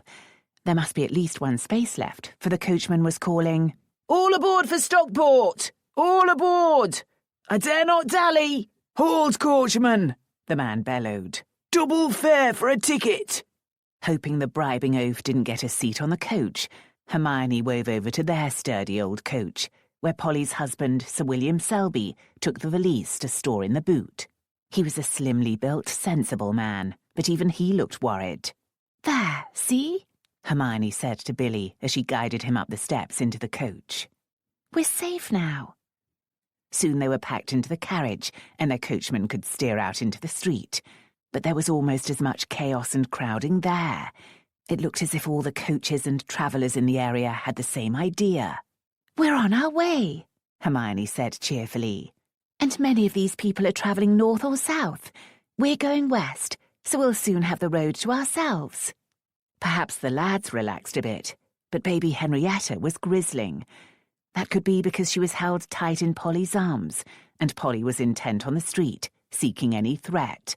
So was William, who didn't frighten easily, his long face anxious. Hermione couldn't stop herself doing the same, though there'd be nothing any of them could do if they were surrounded by an inflamed mob. William didn't even travel with a pistol. She remembered how earlier in the year the London mob had turned on the Prince Regent's carriage as he returned from opening Parliament. Stones had been thrown and even a shot fired.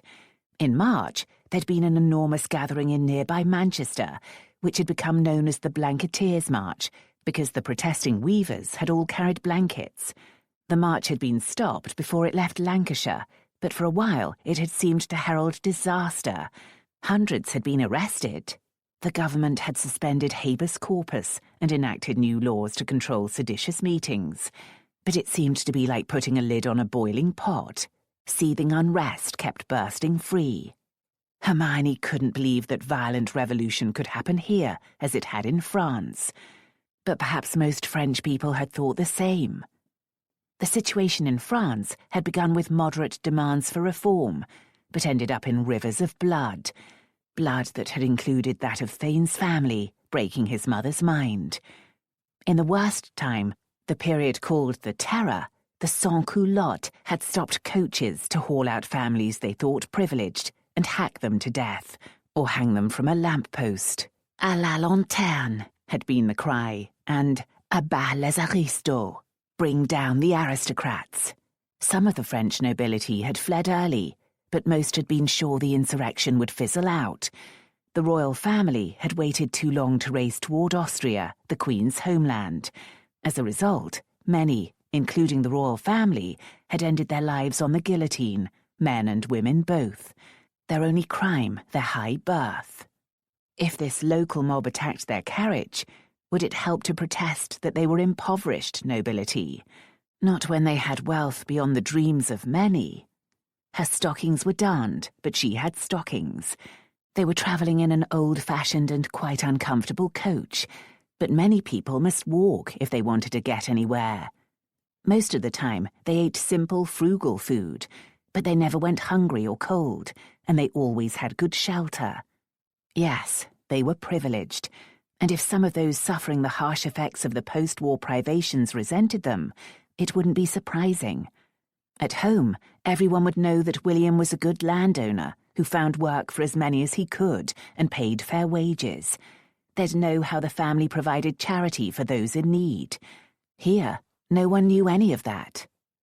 The streets were crowded with people watching the coaches go by. Was she imagining sullen glares? At least there were no curses or shaken fists. But then some soldiers came into view, foot soldiers under the command of a mounted officer. People fell back to make way for them. Hermione had enjoyed soldiers on display, looking fine in their uniforms, and had once been as entranced by a uniformed officer as any young lady. Now she saw them from a different angle. The men seemed hard-faced and grim, and many would have seen bloody action in the Peninsula and Waterloo. If the Riot Act was read, they would follow orders. Their bayonets would be lowered and their rifles fired.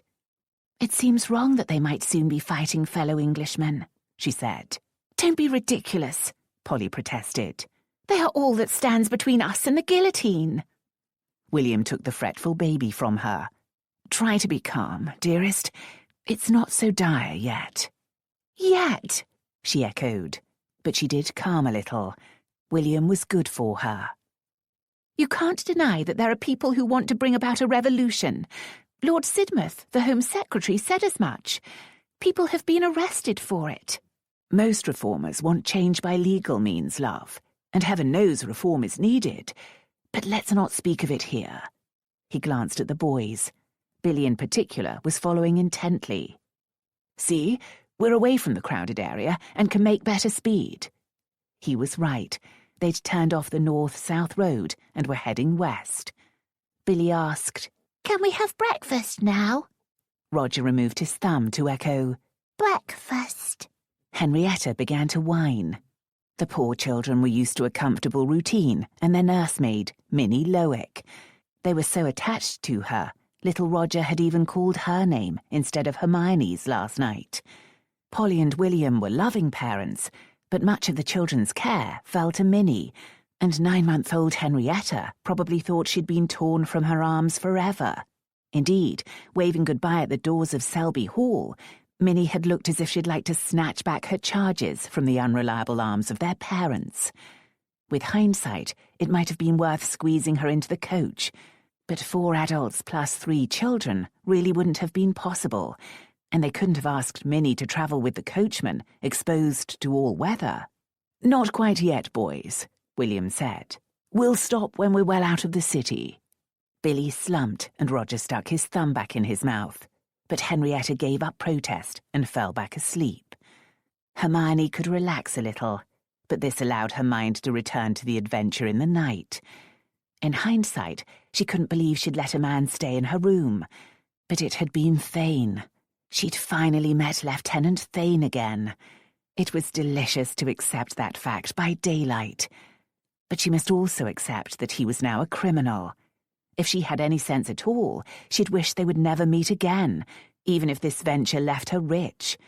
She'd fallen into this entanglement as quickly as she had in the past. And that passionate kiss. She'd nearly lost all control. But please let him not be dead. She must hope they never met again, but she couldn't bear the thought of him dead. As the coach rumbled on, she couldn't resist memories. When he'd told her about his mother, she'd wanted to take him into her arms. How horrible that must be, to not exist for a parent. Worse than a death. She'd nursed her dying mother. Her death had come quickly after a carriage accident. She'd nursed her father, and that had been much harder. He'd been old, for he'd married late, and he'd declined over months, frequently in pain, frightened and angry. He'd been himself, however. Neither had slipped away in life. She wished she knew his real name. She couldn't keep thinking of him as Lieutenant Thayne when he was no longer in the military, and she was sure his name wasn't Ned. He'd be Thayne then, simply Thayne, and by that name surely she could find him. Against her will, her mind slid toward dreams. If Great-Uncle Peak was all she hoped he would be, there might be a future for them. Chapter 7. At last they stopped for breakfast. Polly didn't think 3 miles far enough, but William overruled her. In the common dining room of the Three Bells, they were the first ones bringing news of mayhem. Some people were alarmed, but it was clear others felt some sympathy for the Spenceans. "Time Lunnon paid attention to plight of t' north," one burly man said, in an accent so thick Hermione found it hard to understand. "But not by public disorder," said a pinched-faced clerical type. "Orderly march, that's all." "It'll turn into disorder. You mark my words." "And why not?" asked a grey-haired man who'd been observing from the fireside, puffing on a pipe. "Think back to the Magna Carta. Where'd we all be if bad King John hadn't been stopped? Then there's the glorious revolution that put Queen Mary and King William on the throne. Without that, we'd all be papists, or burning at the stake." "Lord have mercy," exclaimed the clerical man's wife. "When was that?" "Not 150 years ago, ma'am, after Charles II died and his brother James became king. Rabid papist he was, and tried to foist a false son on us all. The warming-pan baby," he reminded everyone. "Oh, that," said a big-breasted matron in a fur-trimmed cloak and a grand bonnet. She'd made no secret of being a wealthy widow who ran her dead husband's saddlery business. "A substitute baby smuggled in by means of a warming pan when the Queen's child was stillborn. I've never seen a warming pan big enough." The man's face twitched with annoyance. "We'll be thinking you a supporter of the Stuarts, ma'am." "Only if you're a fool," she dismissed. Hermione delighted in her effortless authority. How splendid to be a wealthy widow running her own business. "A royal bedpan," the man persisted. "Everything they have is bigger than normal." Some of the people in the room were nodding, but the widow hadn't finished. "You'll be saying next that they have extra-large royal chamber pots.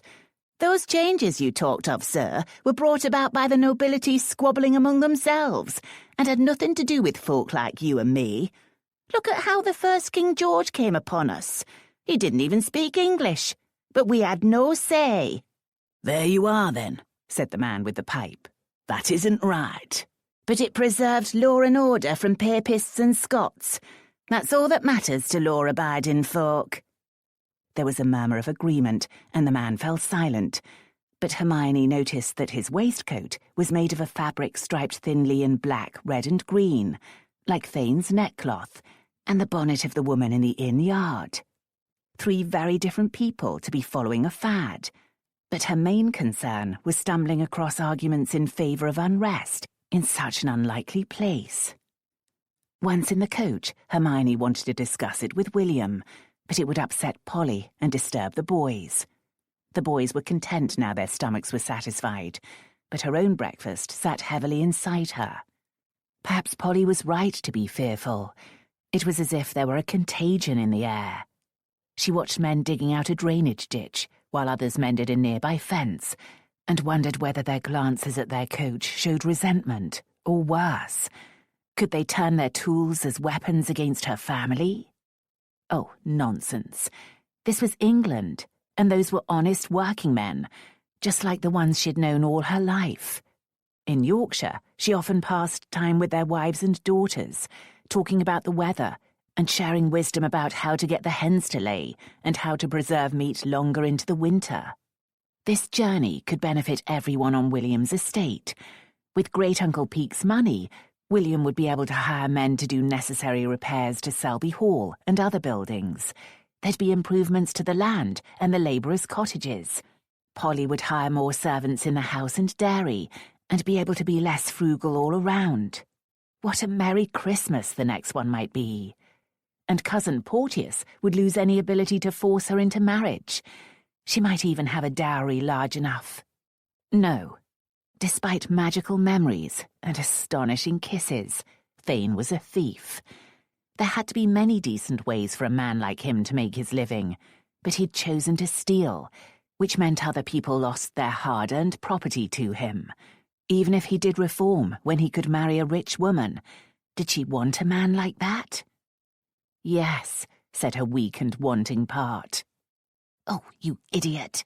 She'd actually mumbled it, and the others looked at her. Sorry, nothing. Where do we stop next? In Warrington, William said, consulting a map and a guidebook. We'll dine there and give the horses a long rest. Our route crosses the main Carlisle to London road, so there are any number of inns.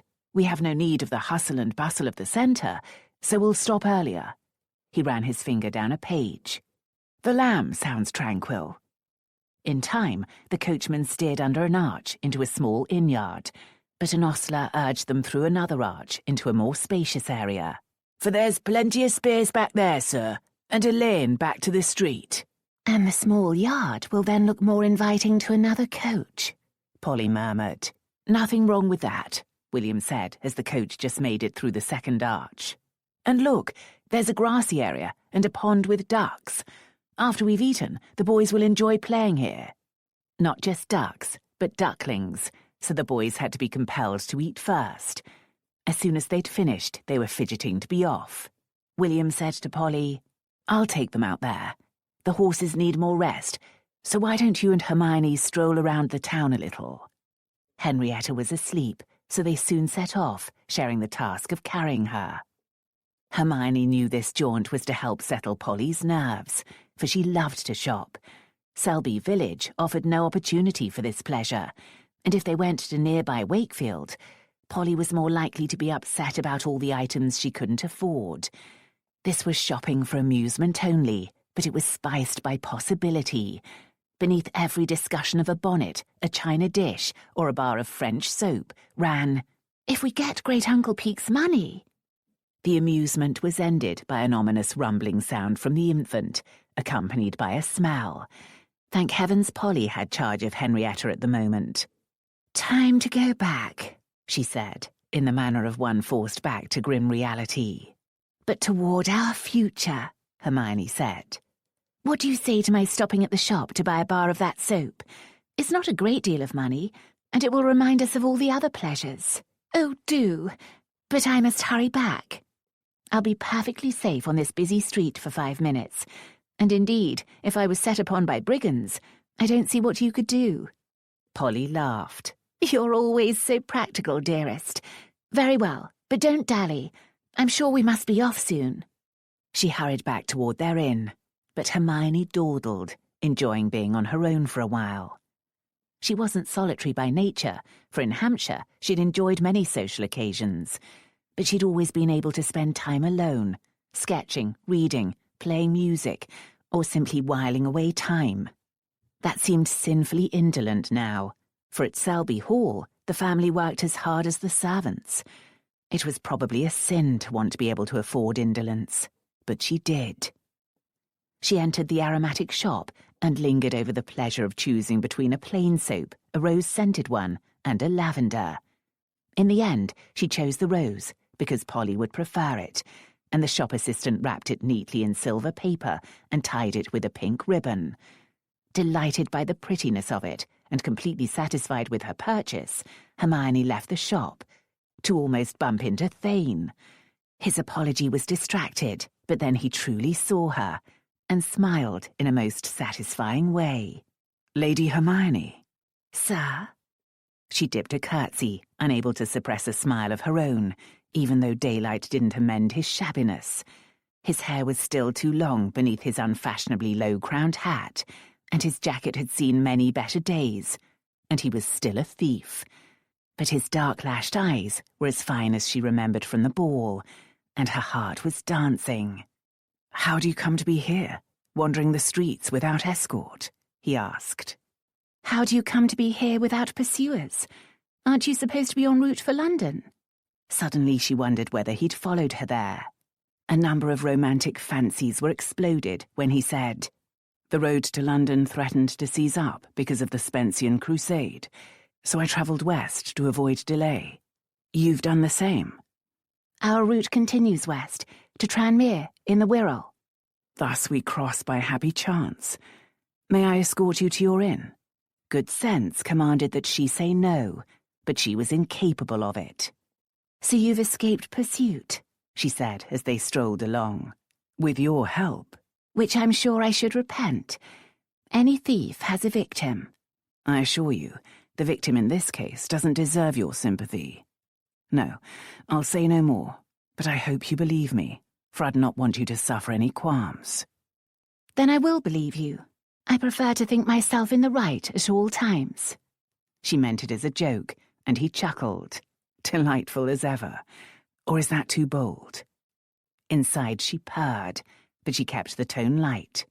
Any lady is pleased to be told she delights, sir. You should scatter your praise with abandon. A very risky cause. She raised a brow at him. Are you claiming to be hunted by ladies with marriage in mind? Some disregard my rags in favour of my charms. Not you, I assume. If only I were a grand heiress, sir, I might be able to afford you. She said it lightly, but watched his reaction. It was unreadable, and they'd arrived at the inn yard of the Lamb. There was nothing for it. She offered her gloved hand. Goodbye, sir. He took it, saying, "Goodbye," but raising it to his lips. Despite sturdy cotton gloves, she felt a frisson, and his eyes held hers. Surely it spoke of emotions similar to her own. Thief, she reminded herself. At the very least, you must go carefully. She pulled her hand free and hurried into the inn yard, not allowing herself a backward glance, but she paused as soon as she was out of sight to gather her composure. Her heart was racing, and she was almost in tears, over a rascally thief. A completely unrepentant thief. Good riddance. And yet she had to dab her eyes and blow her nose. It would never do for Polly to see signs of distress. She was just putting the handkerchief away when Thayne ran into the inn yard, coming after her. No, he was surprised to see her still there. He hesitated, then took a letter from a pocket and thrust it into her hand. "Put it out of sight and into the post as soon as possible. It's of crucial importance. Goodbye indeed." With that, he ran toward the arch into the back area and out of sight. Hermione gaped after him, then looked at the letter. It was addressed to Sir George Hawkenville, Peel Street, London. That seemed respectable. But the wretch had foisted his stolen goods on her. She was tempted to toss the thick letter on the muddy ground, or to find the nearest fire. But it seemed so serious. Crucial importance. Out of sight, she remembered, shoving the letter in a pocket while she tried to make sense of it all. Another man ran in from the street and paused, looking around. If Thayne seemed poorly dressed for his state, this man was too well dressed for his nature. His fashionable jacket and breeches stretched over bulging muscles. And there was something about him that made Hermione think of a hunting dog sniffing for prey. The turning head stilled to look at her. "Seen a man here?" he growled. "Brown coat, low hat." "No."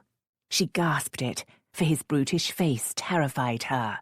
Her hand was to her throat, the packet of soap still clutched in it, the sweet rose perfume at odds with everything else. He stepped closer, nose twitching as if he truly could smell his prey. His head was unnaturally square, and that nose was fat, but it was the small, cold eyes that had her backing away, heart pounding. "Begone, you wretch, or I'll scream for help. And this time I'll do it." He smiled as if he found her threat amusing, but then turned his head sharply toward the back of the inn yard. She looked that way and saw Thayne clearly visible in the archway. Why on earth wasn't he far away by now? This peril was clearly what he'd fled. He disappeared again, and his pursuer leapt into a run, exactly like a hunting dog, all muscle and trained to kill. He raced through the arch, and Hermione moved forward as if to run after, to protect and defend. "Are you all right, Mum?" She turned to find an aproned serving man had come out of the inn, carrying a broom. Yes. No. A man ran through here, and another pursued. I'm afraid there will be violence done. The servant shrugged. Some private brawl, ma'am. Don't you distress yourself. Is there anything I can do for you? Sweep away the past 24 hours and restore my orderly life. Hermione! Now Polly was waving to her from the very arch where Mark Thayne had shown himself. In order to draw the cur away, she now realised. Polly and the others could have been put in danger by that. Come along, Polly cried. You've been an age, and we're ready to leave. Hermione was about to join her, but then remembered the wretched letter. She didn't want to take the dangerous thing into the coach with her family. I just need to go into the inn for a moment, she called, and went inside. Polly would assume she needed a chamber pot, and couldn't object to that. She entered the inn and went down a cramped corridor into the crudely panelled entrance hall, which also served as the tap room and had the beer smell to suit. A coal fire gave off an acrid stench. It would serve Thayne right if she threw the letter there to burn. But that man, that predatory brute, had been vile. If he was a minion of the victim of the crime, she could believe no pity was needed. People were staring at her. An elderly couple sat at a small table, his clothing announcing him to be a clergyman. 2 young women sat on a bench, shawls around their shoulders and bundles at their feet. 3 sturdy working men stood between the kegs of ale and the fire with flagons in their hands. The hard-faced woman stationed by the kegs asked, "Can I help you, ma'am?" Can you tell me where I may post a letter? Before the woman could answer, the grey-haired innkeeper entered, all apologies. "I gather you have been discomfited, ma'am." I was merely startled.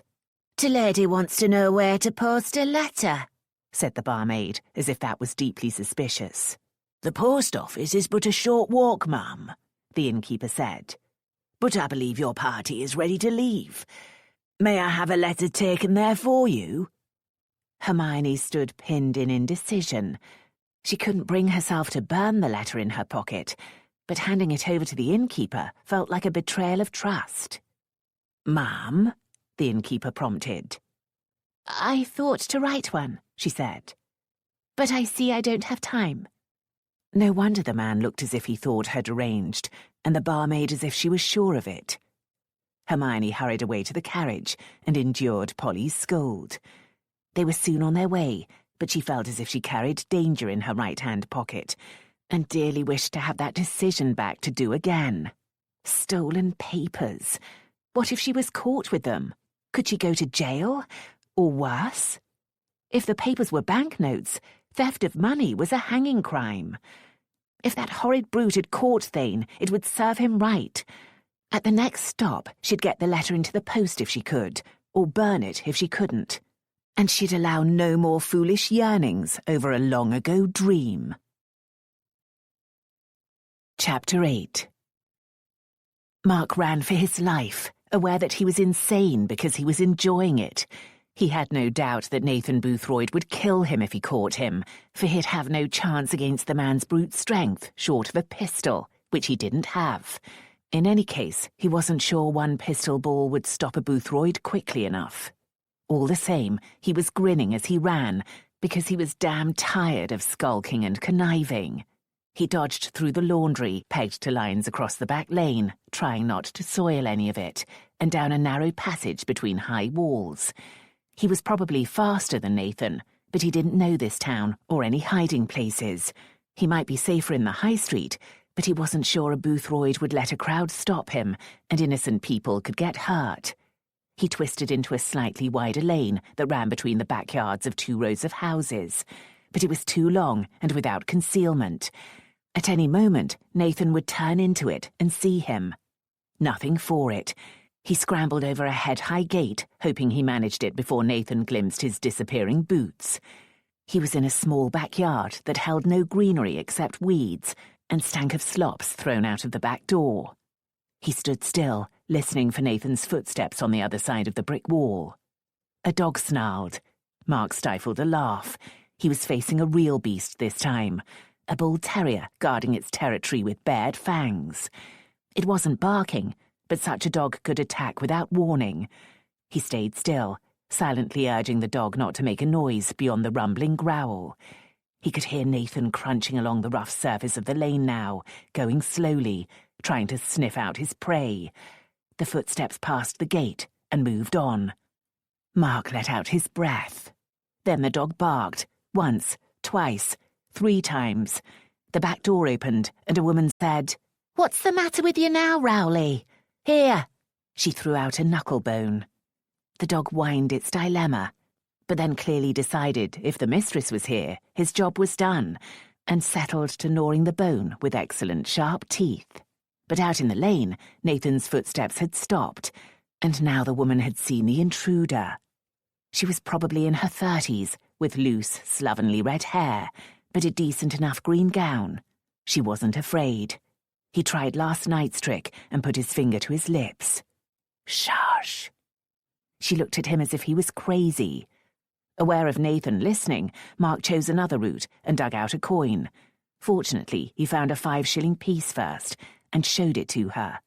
She tilted her head to indicate he could enter the house. As he passed the dog, it gave a growl for honour's sake, but hardly stopped its work on the bone. Mark paid his dues and entered a small kitchen where a crone stirred a cauldron over a fire. Had he stumbled upon a witch's coven? He went through a curtain into a front room and realised that, no, he'd found a bawdy house, and not one of the most salubrious in town. 2 thickly painted women lolled on a sagging sofa, with their heavy tits hanging out of gaudy gowns. A third was plying her trade, straddling an elderly customer on a wooden chair. Perhaps there were beds upstairs, perhaps not.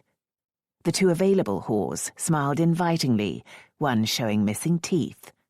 The woman who'd let him in said, "Suit yourself, sir. You've paid for them twice over." Fighting a wild bubble of laughter, Mark bowed to all of them.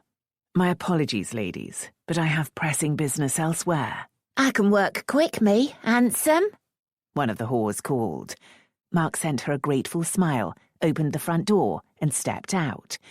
He found himself on an alley so narrow 2 fat people couldn't walk abreast, with the high street visible nearby on his right, and a green area to his left with houses beyond. He had 2 pressing but conflicting imperatives. 1, get out of Warrington in one piece and on his way to London with all that he knew. 2, make sure Lady Hermione came to no harm through his impulsive recruitment. A third was to find out what had happened to the damn letter, but somehow he felt sure she'd have done as he asked and put it into the post. When he'd escaped out the back of the Lamb, he'd seen an additional area there containing 2 private coaches. One had been ready to depart. A woman had been leaning out of the window, looking for someone, a brunette who bore a marked resemblance to Lady Hermione. She must have been the married sister. Hermione would have posted the letter and entered the coach, and they'd already be on their way and safe. Alas, his conscience wouldn't let him accept that without proof. When Nathan gave up the pursuit, he could well return to the Lamb to look for another trail. So Mark turned left and plotted a course that would bring him to the rear of the Lamb. He found the coach gone. Thank the gods for that. Now he needed a safe haven for himself. He continued along the lane, alert for a Boothroyd on the prowl. He'd run because he'd seen Solange arriving in Warrington in one of the outside seats of an overloaded coach. That meant she'd done the same as he and escaped the disruption to the Manchester to London road. A piece of bad luck, but he should have anticipated it. Isaac Inkman and Nathan Boothroyd had been with her, and at her word, Nathan had scrambled down off the coach while it was still in motion. So he'd run. He'd evaded Nathan for now, but Solange wouldn't give up the hunt. She knew now that Mark hadn't taken last night's London coach, so he'd be her prime suspect for the theft. He'd read through her papers.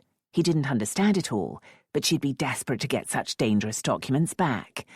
He'd booked a seat on the next London coach, which would stop for passengers at the Nag's Head, but it was the principal inn for London coaches. Solange would already be booking seats there, but also asking about him. So there was another coach seat he couldn't claim. At this rate, he'd run out of money. Would she stay in Warrington to search for him, or would she take the first coach south? Her priority should be to reach London and plan destruction for when the crusade arrived. If she believed that wouldn't happen, Isaac's destructive ideas wouldn't seem so important. Mark weighed the situation and decided to gamble that she'd pursue her main plan and take the afternoon coach. He'd wait for the London mail, which arrived in Warrington at midnight, but in the meantime, he needed to be out of sight. As he passed the rear of a string of inns, he looked for a quiet, out-of-the-way place and settled on the Roebuck. It was too small to cater to public coaches or to tempt many who travelled in private ones. The only vehicle in sight was a light sporting curricle, which no one would use for a long journey, so the owner must be local. As he walked by it, Mark admired the expensive toy with its gleaming paint and shining brass. He wasn't surprised to be glared at by a groom dressed in matching livery, who was eating his meal while on guard. Clearly the local was a wealthy man, which promised a decent inn and a fine kitchen. He went in at the back and followed a corridor to a flagstoned hall with a tap room off to the left and 2 doors on his right. A plain staircase led to an upper floor. The tap room was deserted and the whole place very quiet. Perfect. He went into the tap room and asked a massively bosomed woman for a tankard of ale. She might be a barmaid, but the high-necked dark gown, the voluminous cap, and an air of command suggested she was also the innkeeper. She drew the ale from a cask, but grudgingly. Would she allow him to linger here till midnight for the purchase of occasional tankards of ale? To take a room for the night would deplete his money to no purpose. He sipped and tried to sweeten her. "An excellent brew, ma'am." Her only response was a cold stare. He tried a smile. "The town seems busy." "Happen it is," she said disgrudgingly. He turned away and caught sight of himself in a dingy mirror. Gads!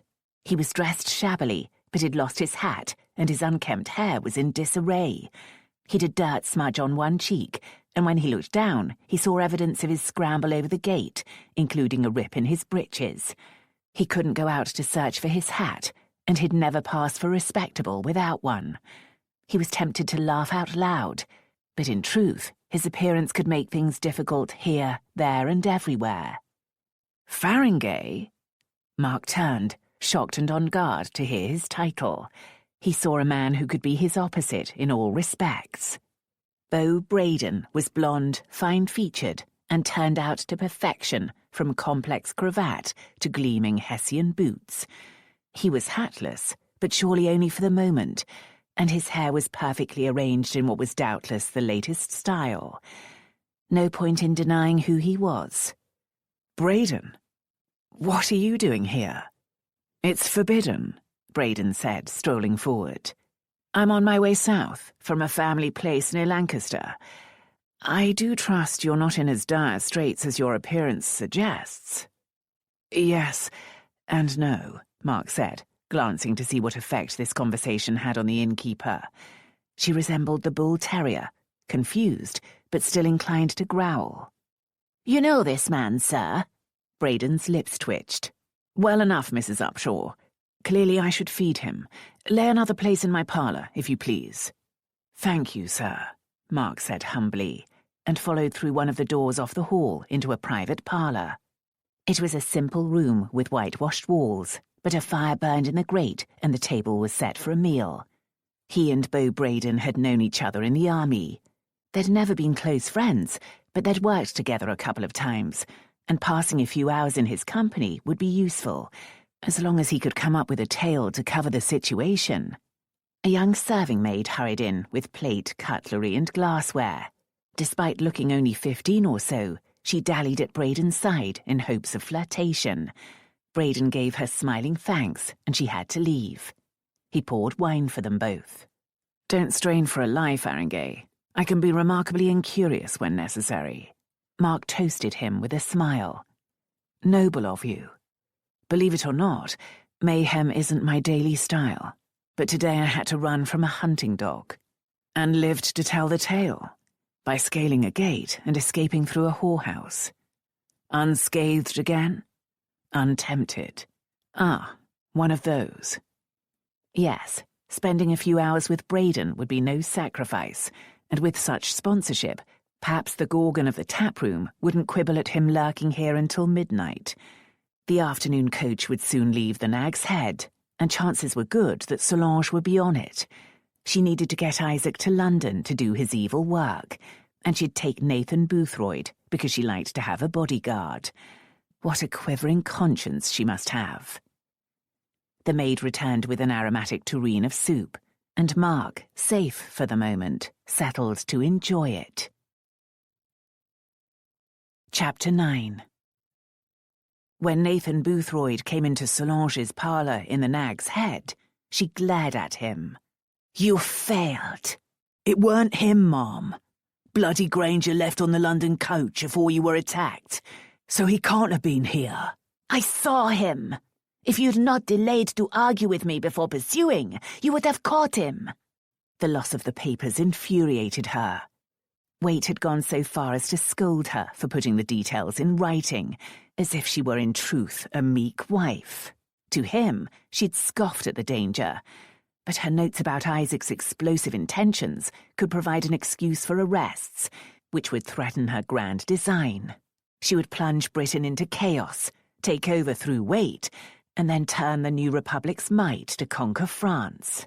She could easily murder Boothroyd in her fury, but he might still be of use. "Tell me exactly what happened." Despite her calm voice, he was wary, which showed his animal instincts were intact. "I went into that inn yard where you'd said he'd gone, but it was deserted, except for a woman who said she'd seen no one pass." "What sort of woman?" "Ordinary." "A servant?" He scowled in thought. "No, but not fancy dressed. Brown gown, straw bonnet, ordinary. She had a package in her hand." "A package?" she echoed. The Boothroyds weren't entirely stupid. "Not your letter, Ma'am. Silvery thing, tied with pink ribbon." All very well, but how could this woman not have seen Granger only moments before? Therefore she'd lied. Why?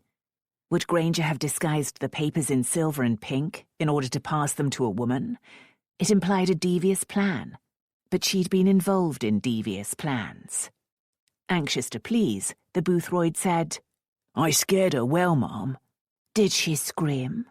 "Would have, but I saw Granger out the back of the inn and took off after him." "So it was Granger?" "I saw the man you'd seen, I meant. Dressed a bit like him, low hat." "And he ran?" "People run from me, whether they've reason or not, Ma'am. I chased him through a bunch of plaguey laundry and down a lane, but he must have gone into one of the houses, so it can't have been him, see? Granger'd have no hidey hole here, any more than I would." Nevertheless, it had been Granger. Her eyesight wasn't as good as it had been, but it was good enough for that. She had tickets on a coach as far as Worcester, where they'd stop for the night before proceeding on to London. She needed to be in London in case the Spencean Crusade made it there. But she also needed to retrieve those papers. Had he passed them on to that woman, wrapped in silver paper tied with pink ribbon? She must investigate this woman and the lamb. She didn't like to leave Isaac alone with the Boothroyd, but needs must. First, in case anything went amiss, she must write a coded letter to Waite to inform him that Granger was the traitor. She composed it, sealed it, and said, "I go to put this in the post." The Boothroyd sat down. "Very well, Ma'am." How peculiar it was that both Boothroyds could sit without occupation for so long. Isaac did the same, but he was thinking and produced brilliant results. The Boothroyds seemed to go into a waking sleep, but they would spring to action if needed, and were generally useful if given clear commands. She put on her black bonnet and gloves and went downstairs to give the letter into the care of the innkeeper. She left the Nag's Head the perfect image, she knew, of decent middle-aged womanhood. The only flaw was her accent. After a long war, many in England distrusted a French accent, but not enough to turn away a customer. She could soon observe the lamb. It was a simple place, so people here would remember guests and incidents. She entered by the front door and found herself directly in the beer-stinking tap room. It seemed to also serve as a waiting room for various forms of transport. An elderly churchman and his wife sat at a table with a valise and a small trunk, and two rather mousy young women sat together on a bench, in cheap clothing and insecure demeanour, with bundles by their feet. A brawny working man was finishing a pot of ale. A rough-faced fat woman asked if she could help her. Solange put on a meek smile. I have just arrived in Warrington, ma'am, and as we passed this inn, I thought I saw an acquaintance of mine enter here. A younger lady in brown, with a straw bonnet. At the accent, the woman's lip curled. You'll have to ask the innkeeper. Mr. Johnson! An elderly grey-haired man came in, and Solange repeated her request. The lady's name? He asked, but behind the bland face and smile, he too distrusted anyone French. She cared nothing for that. He'd revealed that he knew whom she meant. Miss Wellingborough, Solange said, for she had to produce a name. She saw her prompt answer reassure him, but he said, We've no guest here of that name, ma'am. Perhaps she is only passing for refreshment. I would very much like to speak to her, if she's still here. He shrugged, pleased to disoblige. But one of the mousy young women spoke up. I know whom you mean, ma'am. Her party ate in the common room at the same time as we did. Looked like a poor relation to a couple with two little boys. That didn't sound like a conspirator. Solange was about to leave, but the other mouse, competing for importance, said to the innkeeper, You must remember her, sir. She was here not long ago, talking about posting a letter. Solange turned to him, smiling. That is so like my dear Mrs. Wellingborough. She is always writing letters. In fact, it is chiefly how we keep in contact, for our paths rarely cross. The innkeeper wasn't pleased with the chatter. I doubt that lady was your friend, ma'am, for her party name was Selby. Then it is she. She is unmarried, you see, and the Selbys are her in-laws. The innkeeper practically growled. She's left now, ma'am, so you won't be talking to her. But did she post a letter or entrust it to you? Solange spoke at random, fishing for more information. I believe the Selbys have family near Liverpool. That will be where they are going. Not Liverpool, said the clergyman with pinched precision. I spoke briefly with Sir William Selby, and he implied that their destination was Tranmere, in the Wirral, to visit a relative there.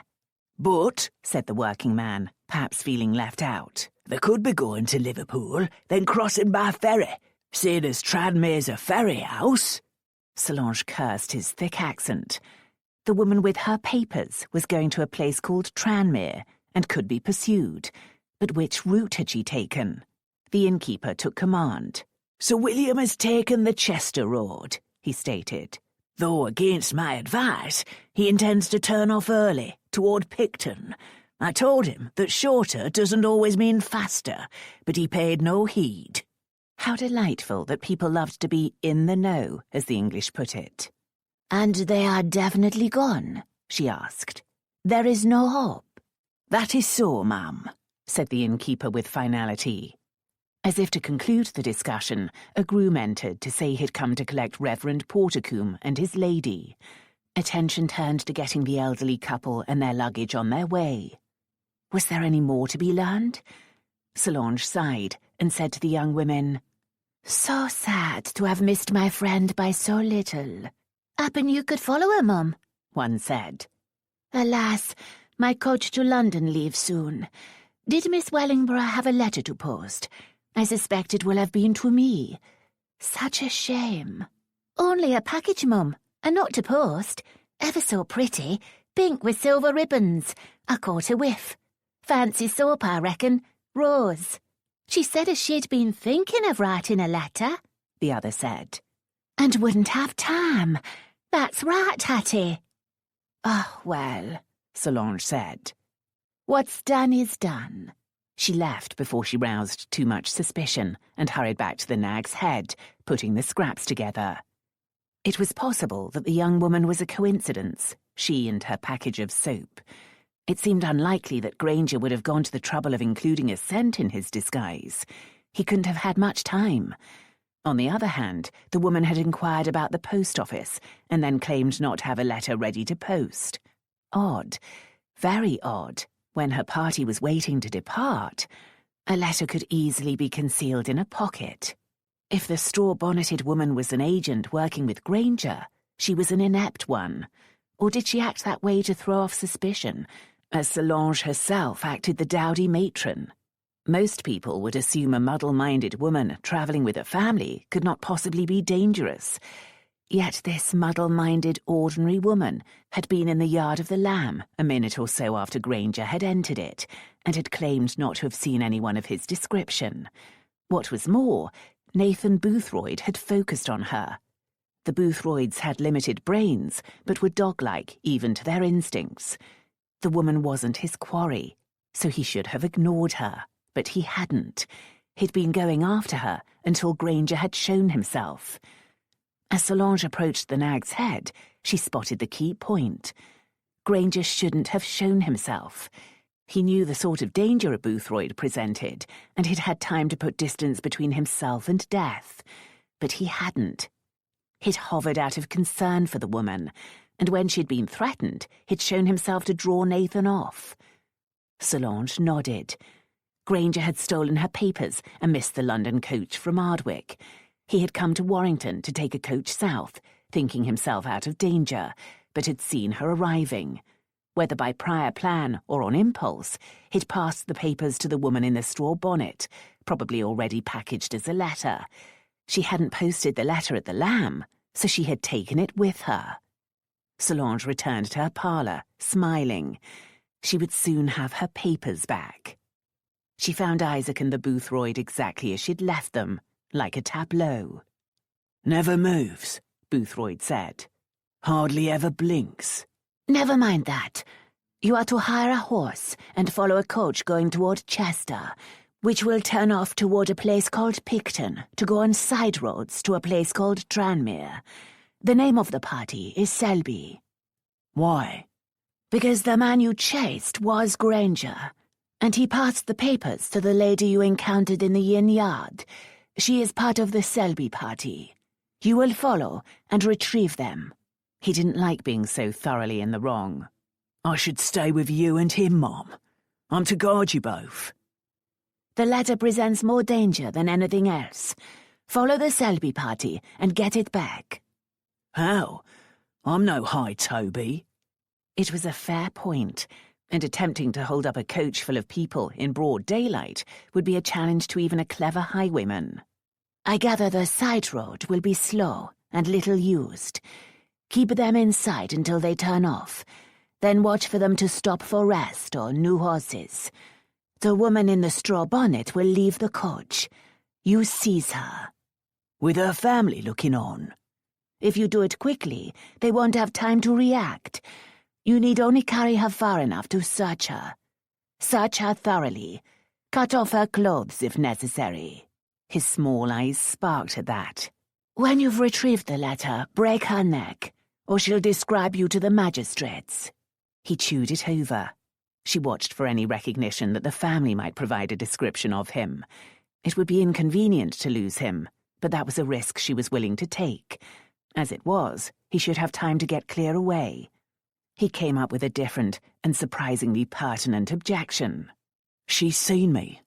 I won't get close to her without a screech." Solange found a brown muffler she'd knitted for Isaac. "The day is chilly. You have a toothache. Wrap that around the lower part of your face." He took the scarf. "What do I do with the letter?" "Burn it, down to ash. Then you return the horse here and take the next coach to London to join us." She gave him some money. He put it in a pocket, directed a scowl at Isaac, and left. She could only pray that he be up to the task. Too late, she realised that if he was arrested for murder, he might talk. Did the British government use torture? If not, they were weak fools. If he talked, he'd name her and tell what he knew of the Crimson Band. He knew little of importance, but the possible risk made the next step clear. Enough of Waite's caution. The time to act was now. She packed and then gently stirred Isaac out of his trance. Soon they were downstairs waiting for the coach that would take them to Worcester. The next day they'd go on to London, where the angry poor and the tumultuous mob needed only a spark to explode into revolution. With or without the Spencean crusade, she'd give them a spark. More than a spark. A conflagration. Chapter 10. "Thank you for this," Mark said, spooning up the last of the mock turtle soup. "It's surprisingly good food. For a small and simple place. Mrs. Upshaw worked for my family before she married. You come from this area?" "Not exactly. I've been visiting my grandmother and aunt near Lancaster. Delightfully eccentric, both of them." Mark just managed not to express surprise. Braden was one of those self-contained men whom it was hard to imagine in the bosom of any family. "Where do your mother's family live?" Braden asked. "They don't," Mark said. "Ah, my dear fellow, my apologies. It slipped my mind. They went to the guillotine." "Not quite. My grandfather did, and others of the family. But my grandmother escaped to England with my mother after they were embroiled in violence. Even so, the shock of their experience killed my grandmother within 2 years, and my mother eventually." "Odd business, France," Braden said, ringing the bell for the next course. "First, they fall into revolution and terror, horrifying us, and sending émigrés fleeing into Britain, and then they embrace Napoleon, terrifying us, and sending our armies out to defeat him in all parts. Now they have a king again, and the beau monde flocks to Paris to see the latest fashions." "Not me," Mark said, as sliced roast beef and vegetables were laid out, steaming hot and aromatic. "No tug to your mother's land?" Braden asked as they served themselves. "None." "Weren't you in Paris in 14? "Ordered there because I speak French so well. I'd look at older people in the streets and wonder if any of them had cheered my family's deaths. Or dipped their fingers in their blood, but he'd not had that image in his mind then." Braden nodded. "As I said, odd. We've been at war with France more often than not since the conquest, and yet we can't help but admire their style. Though I prefer plain cooking, such as this. And prefer both to the Spanish," Mark said. Braden laughed. "Be fair, we rarely experienced the heights of Spanish cuisine." That led safely into army nostalgia. But when the table had been cleared and they sipped the last of the wine, Braden said, "I believe you said you joined the army in order to restore the monarchy to France. Any second thoughts? Because Fat Louis lacks noble qualities? No. Any ship of state needs a stable anchor. At least he's a substantial one," Braden murmured, refilling their glasses. "So, what noble cause absorbs you now?" "I thought you disclaimed curiosity." "Only that I could do so. In truth, I'm hoping you're entangled in something where I could play a part." "Bored?" "You always were astute. A few years ago, I'd have paid a fortune for a meal like this and a peaceful bed at night. Now, a man needs a purpose, don't you think? No estate coming to you? Oh, no. Your father was in government, yes? Son of a younger son of an earl? A mere viscount. But yes, I have no estate. You, however, do. Berkshire, isn't it? Do you remember the details of everyone you've met?" "Many of them," Braden said with a shrug. "It was useful at times." "True enough," Mark said, toasting him, for Beau Braden's retentive memory had turned a trick or two on the peninsula. "The place is Farringay Hall, near Abingdon. I thought you'd joined the army with a career in mind." "I did. But I found I didn't fancy any of the likely peacetime duties, and sold out. Then a childless uncle left his all to me. No estate, but a decent amount of money well invested. So here I am, comfortably situated for life." "Too comfortably?" Braden smiled. "Quite. Do say you've got some discomfort for me." Mark smiled back, but shook his head. "It's mostly very dull work, and you'd never fit in. If your appearance is de rigueur, then you're certainly correct. Excuse my curiosity, but can you say how you come to be in Warrington, of all places?" "That I can do. I was travelling from Manchester to London, but the road threatened to be in chaos because of 1,000 or so Spensians planning to march south to present petitions to the regent. I took a coach here in order to connect with the Carlisle to London road. So that explains the crash in town. Braden took his coffee cup and rose to lean against the window frame, looking out at the crowded street. It's normally brisk in Warrington, but not such bedlam. Look at that coach coming in, packed tight inside and on top, and with baggage hanging off the edges. Mark joined him. The coach was very like the one Solange had been travelling on, giving her a damnably good view of the street. "Good thing I'm driving myself," Braden said. "Coach?" Mark asked with surprise. "Curricle. That was your rig I saw behind the inn. You drove from London in such a vehicle." "I've discovered I enjoy it, now the toll roads are good.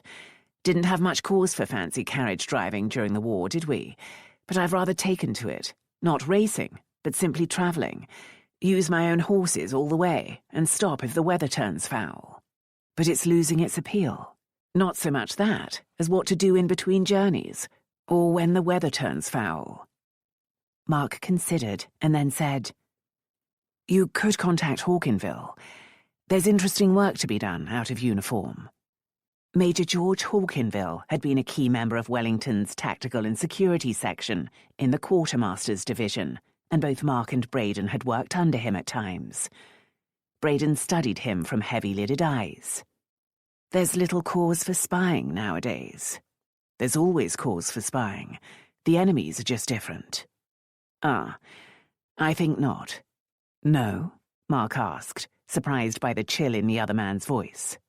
"The universal enemy at the moment seems to be the distressed poor. One reason I left the army was that I had no intention of having to order men to saber-charge English people who ignored the Riot Act.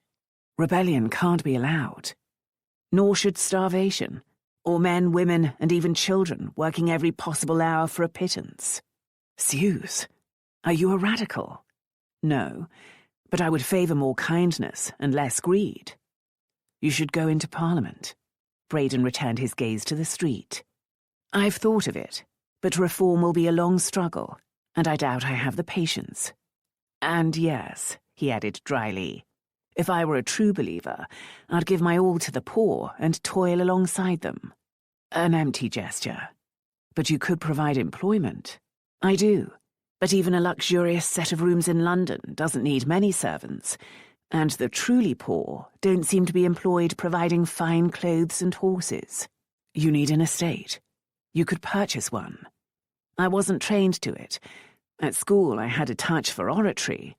Perhaps I should inspire the enmassed poor to more effective action." "No." Braden studied him. "Still the fear of revolution?" "Yes, but I'm thinking of the poor as well, and the saber-wielding military. At Spa Fields last year, the enmassed poor almost got massacred. There should be means of effective protest that don't break any laws. Then someone would make a law against it." But Mark was staring out at the street. "Damnation. What? That man, riding past on the bobtailed black. What's up with him, other than his seat? He's riding west when he should be on a coach south. Apologies for a hasty exit, but I need to hire a horse." Braden caught his arm. "I have horses. Whom do we pursue, and why?" "The hunting dog, now after another target." Heaven alone knew how Nathan Boothroyd had learned about Lady Hermione Merryhew and her direction of travel, but pursuit of her was the only explanation Mark could imagine for the man being separated from Solange and riding west. She was in danger, and it was his fault. Braden called for his bill and paid it, ordering his carriage to be made ready. By the time they arrived at Braden's curricle, an ostler was leading out a pair of magnificent matched chestnuts, accompanied by the liveried groom, whose coat was brown, trimmed with red and shiny brass buttons.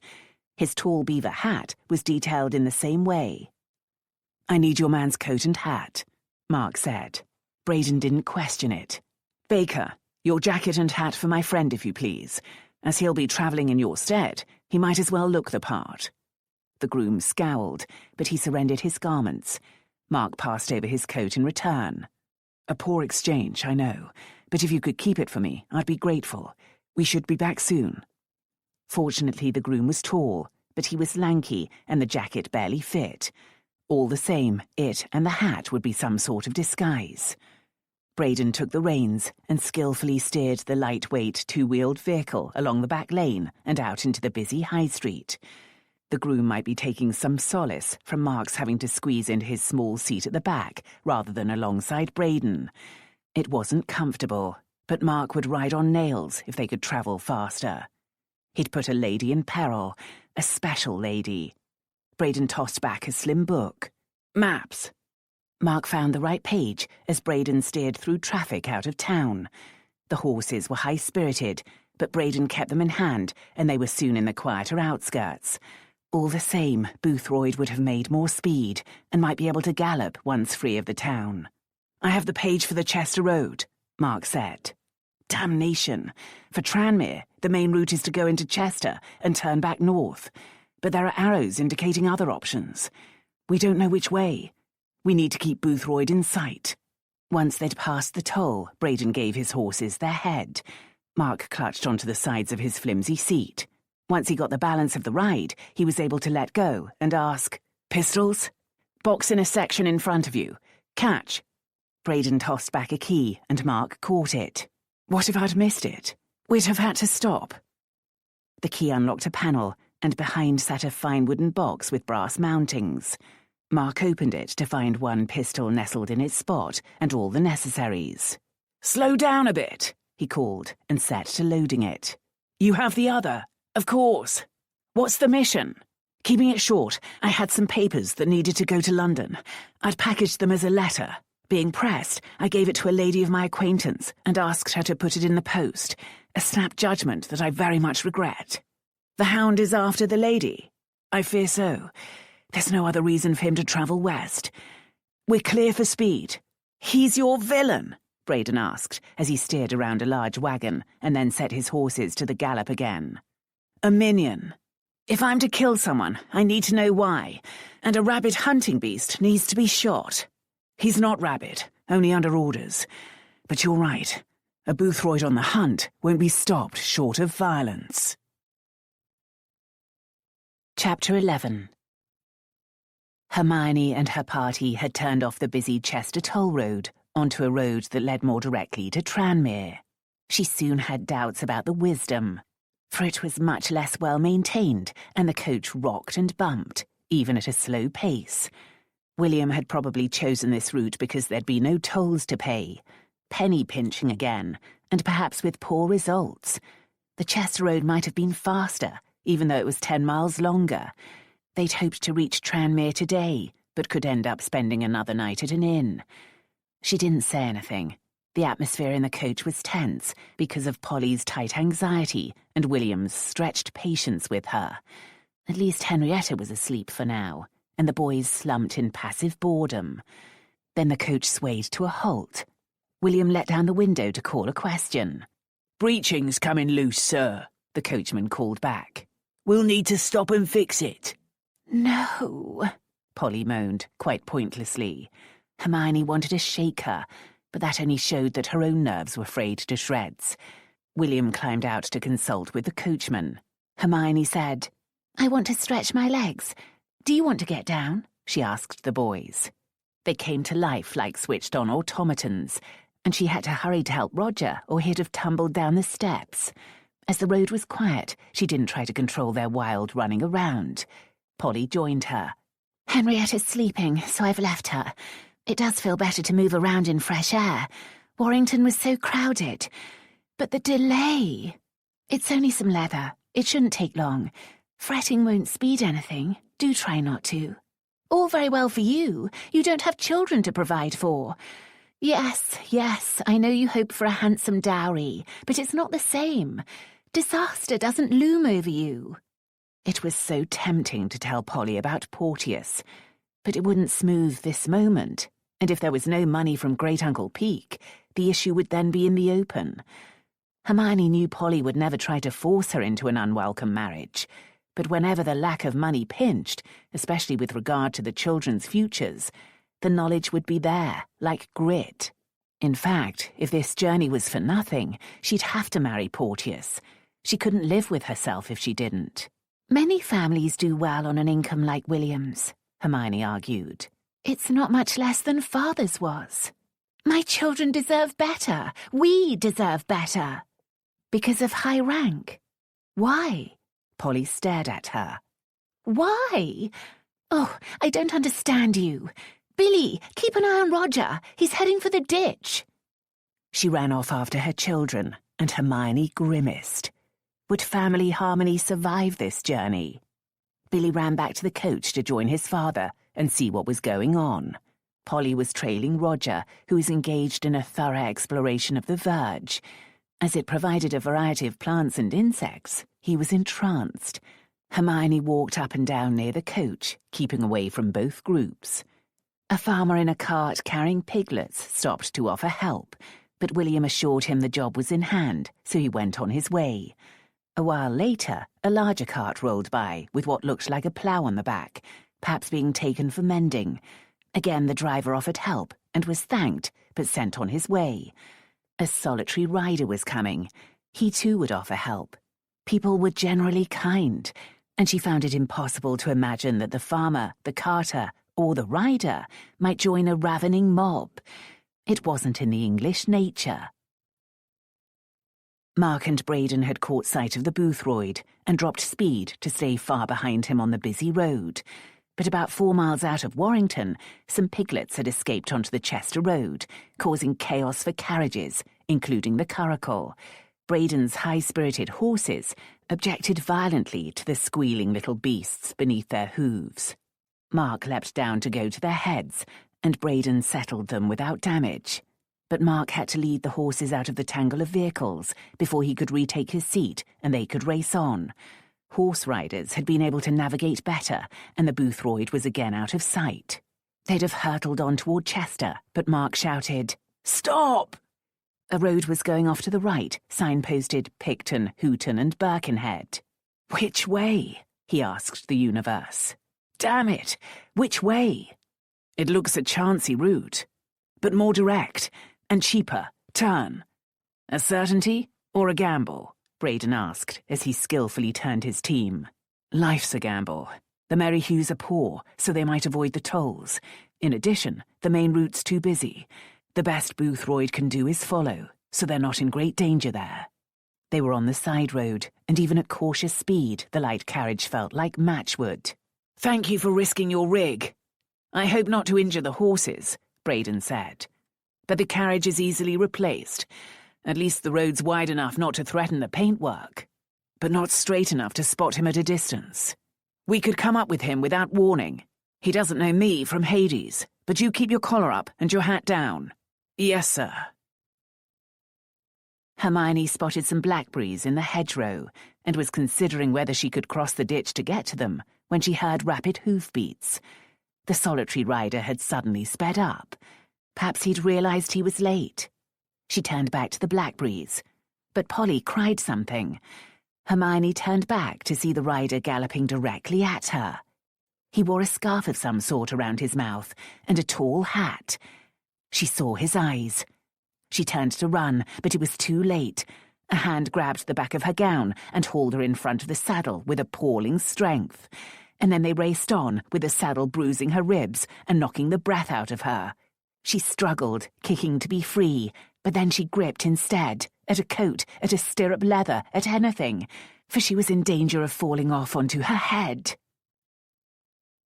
The curricle was travelling faster than was safe, and Mark was jarred around in the small seat, but he wanted to shout, "Faster! Faster!" Had he made the wrong choice? Were they on the wrong road? Was Hermione even now in Nathan Boothroyd's claws? Then they came around a bend and saw a carriage ahead. That old carriage he'd seen at the Lamb, with the lady who resembled Hermione. "That's them!" he called to Braden. But something was amiss. Only the coachman and a gentleman were outside the coach. A woman and children looked out from inside. "Sirs!" the man shouted. "Your assistance, for God's mercy!" "What happened?" Braden asked. "A madman! A lady!" The long-faced man was incoherent, but he collected himself. "A madman snatched a lady of my party, not moments ago. I couldn't pursue. My family. The horses are in harness. We'll take care of it, Braden said, and cracked his whip, sending his horses hurtling forward without consideration of road or comfort. Mark held on for dear life, but he kept a grip on his loaded pistol as well. Hermione in a Boothroyd's clutches. If she fought him, Nathan would cut her throat for convenience. The damn road twisted and turned, but then a riderless horse stood ahead with 2 people beside it. 2 live people. They'd pounded along until Hermione was reduced to wailing hopelessly for help. Then the horse jerked to a halt, and she was tossed off to jar on her back onto the hard ground. Before she could recover, the man was off the horse and pulling her to her feet by the front of her bodice. The letter, where is it? The muffler had slipped down, and he was snarling. His dog teeth were pointed. She would have told him anything, but pure animal terror held her mute, like a rabbit facing a fox. Her mouth opened and shut, but no sound came out. He shook her, rattling her teeth. Where's the bloody letter? When she couldn't reply, he laughed. Here? He probed her breasts. She flailed at him, but had no strength in her hands. He laughed again and patted down her sides, stopping at the shape in her right pocket. Take the papers, break your neck, he said, showing those pointed teeth. He repeated it as he slid his hand into the pocket. Take the papers, break your neck. But not until I've had some fun with you, my pretty. Release her! Someone bellowed. Her captor whirled her so she was in front of him, shielding him. Bugger off! None of your business! They were facing an absurdly elegant curricle. What was that doing in the middle of nowhere? Perhaps she'd lost consciousness and was dreaming. The driver was a pink of the ton, and he had a liveried groom up behind him. The driver had his whip in hand, but the groom was pointing a pistol. "Very much our business," said the driver. "Release her, now." She felt the brute chuckle. Going to shoot me through her? Bugger off, or I'll break her pretty neck. He put his big hand half around her neck. Everything seemed to freeze, even her breathing, because he meant it and could do it. She managed to swallow and suck in a breath, but her heart was racing too fast for life, which was probably why her head was buzzing and darkness gathering. The brute was saying something about his letter, only wanting his letter. She'd stolen it, a low thief. "Take the letter. Let him take the letter and leave. Please." She tried to speak, but only throaty sounds came out. Something whistled through the air, over her head like a low-flying bird. She flinched away, but the brute yelled. With anger, she thought. Then the loud crack of a pistol. Then the brute fell, taking her with him onto the hard ground. The last thing she saw was the smoke still drifting from the groom's pistol. Chapter 12. Mark dropped the pistol and leapt out of the carriage, leaving Braden to deal with his panicked horses. The job horse was calmer, but it was snorting and stamping too close to Hermione. He scooped her up and carried her to safety. A quick check assured him she'd merely fainted. As well if she didn't see any of this. "I need to get her away." "Yes, I'll drive her." Perhaps Mark's total rejection showed. "Can you drive this?" "Just about." Braden winced, but he turned the curricle and then surrendered his place and helped Mark get into the seat and settle Hermione at his side, in his arm. "Apologies," Mark said. "Can't let her out of my sight yet." He couldn't even make complete sentences. He'd almost lost her, almost seen her killed before his eyes. Until that moment, he'd not realized. "Quite all right," Braden said. "I'll take care of things here." She was beginning to stir. "You're safe," Mark said to her. "I'll get you back to your family." He gave the horses the command to go. Still fidgety and unhappy with a tyro on the ribbons, they were slow to settle to their pace, but then they were on their way. He kept them to a walk. Hermione was coming alert. Who are you?" "Mark Thayne, I have you safe." His words seemed to act as well as smelling salts. You, she spluttered. "Get away, you!" She pushed at him and almost toppled herself out of the seat. He dragged her back one-handed, trying to settle the horses again. Let go of me! You want to kill yourself. He had to release her to control the beasts.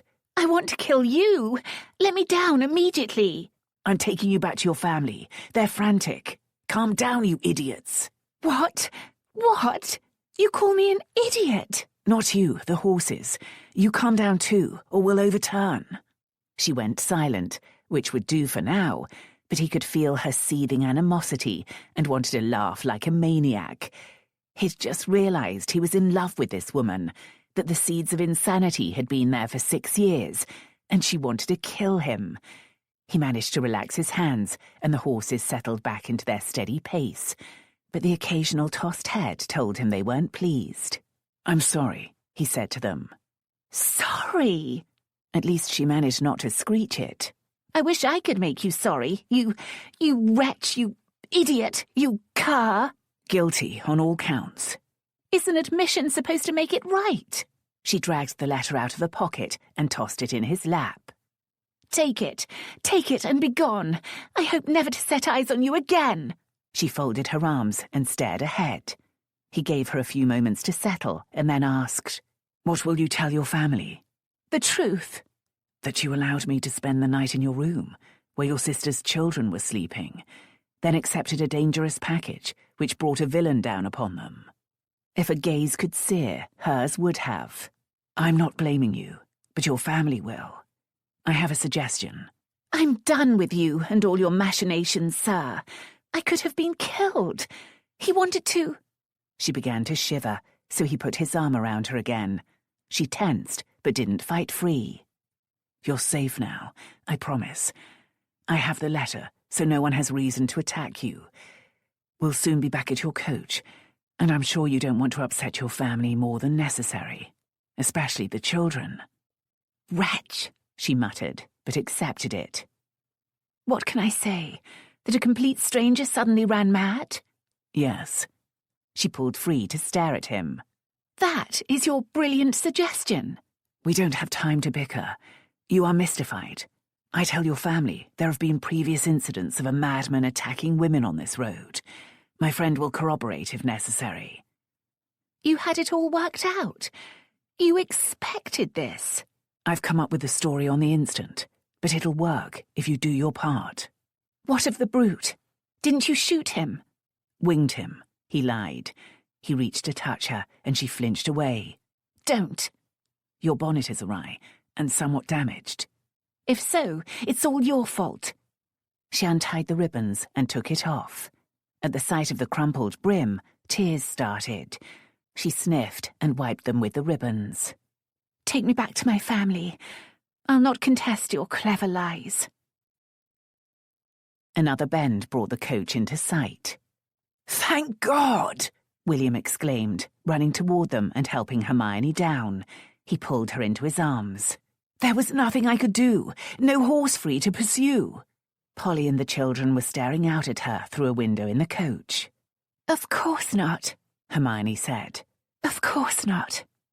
Then the curricle came by and set off in pursuit. My thanks to you, he said to Thayne. And to your master. He looked around for Braden. He has charge of the madmen, sir, Thayne said, in what Hermione thought an overdone and peculiar accent. Madman? Polly asked, rushing out of the carriage. Are you all right, dearest? Oh, your poor bonnet. And my poor back and chest and nerves. But Hermione tried to make light of it. Nothing but a few bruises. Madman? William demanded. Aye, sir. He's been reported hereabouts in the past few weeks, sir, attacking women. Never caught afore. Then it's a blessing that he has been now, Polly exclaimed. Indeed, William said. But I fear this will delay us, my dear. Delay us? We'll be required to give evidence to the magistrates, and possibly to speak at the trial. No. Polly looked at Thayne as if he might be able to help. We are on an urgent journey, to a deathbed. Thayne scratched his nose. Well then, Mum, happen you could leave it with us. I reckon if we could give the magistrates a means of contacting you, sir, that'd likely be enough. There having been other cases, see? It seemed odd to Hermione, but William grasped at it. Good man, good man. We're travelling to Tranmere. He produced a card and wrote their destination on the back. Thank your master for me. I will, sir. Thayne touched his hat and turned the carriage. Not without difficulty, Hermione was pleased to see. Then she realised that meant he was no true groom. What was he, other than a bundle of lies and danger? Why are you glaring after him? Polly asked. Did he do something wrong? I could give a sermon on the subject. But she said, Of course not. I'm still all a jangle. It was frightening for a while. For a while? Oh, you. Terrifying, more like. We didn't know what to do. Oh, William, we don't have the gentleman's name. So we don't. I would have wanted to write our thanks. A true good Samaritan. Hermione's teeth clenched, but perhaps Thayne's master was an innocent party. Her memory was fuzzy, but full of horrors. The ride, the violence, that man. Take the papers. Break your neck. The hand around her neck, the thing flying at her, the shot, the fall. Come back in the coach, where it's safe, Polly urged, arm around her. We'll try to mend your hat. She had the whole world to mend, but Hermione was happy to climb inside the coach and sit down. In fact, her legs only just held up. Take the papers. Break your neck. Take the papers. Break your neck. She realised the boys were staring at her, wide-eyed and anxious, so she tried a smile. Quite an adventure. They didn't seem convinced. For once, Polly was the sensible one. A bad man tried to steal Aunt Hermione, dear ones, but a good man brought her back, and all's well now. Papa will soon have the coach mended, and we can be on our way to Great Uncle Peak's. I want to go home, Billy said, lips wobbling. Roger nodded, thumb in mouth. Hermione was in complete agreement. The brute was wounded, but how badly? What if he escaped and came after her again? Take the papers. Break your neck. Hurry, she thought at William and the coachman. If they were moving, she'd feel less like a tethered goat. And if they could reach Great Uncle Peak's house tonight, she'd bless having 4 strong walls around her. Mark headed back to Braden, driving by a white-wigged clergyman on a sturdy grey horse. The clergyman shot him a look, stern enough to make any conscience twitch, but the condemnation was probably only for the fancy curricle and livery. He found Braden standing by the stolid job horse, which was cropping the grass. "Where's Nathan?" Mark asked. "In the ditch for now. I heard someone coming, so rolled him in there, then pretended to be getting a stone out of Zeno's hoof. A suitable name. The beast does seem to be blessed with a stoical disposition. What are we going to do with the body? Lady Hermione's party will be passing this way soon, and someone else could come upon us. Let's get him into the curricle. Over the horse might be better. Too visible. Whatever we do with him, we don't want to be connected." Hooves and the jingle of a harness gave warning, and when a private coach passed by, Mark was mounted on the horse and Braden was back in the curricle seat, apparently paused to point out some aspect of the scenery. A curious man looked out, but the coach carried on without interruption. "Damn your memorable rig," Mark said. "We'll have to take the corpse a long way from here." Nathan Boothroyd's muscular build made hoisting his dead weight out of the ditch and into the well of the curricle seat a struggle for 2 strong men. But eventually he was in place with the travel rug over him. Braden took his seat, Mark mounted the horse, and they set off farther into the Wirral Peninsula. Mark looked for a side lane that would conceal them until Hermione's carriage had passed. How was she? It had been painful to leave her in such distress, even in the loving care of her family. But she'd reviled him, and with cause. She never wanted to see him again. With cause. Despite the pain, it would be better so. He'd lived apart from his old life for 3 years, and only see what happened when he weakened.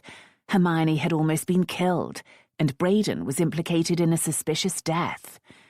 A gig overtook them, driven too fast by a young man who was so enraptured by the splendid curricle and horses that he almost ended up in the ditch.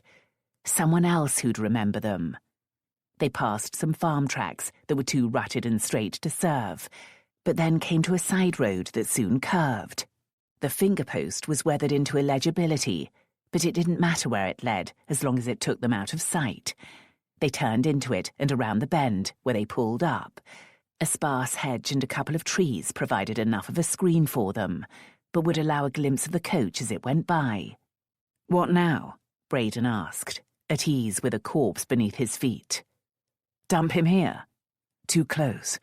When he's found, there'll be an inquest, and the clergyman and the young whipster will remember your rig."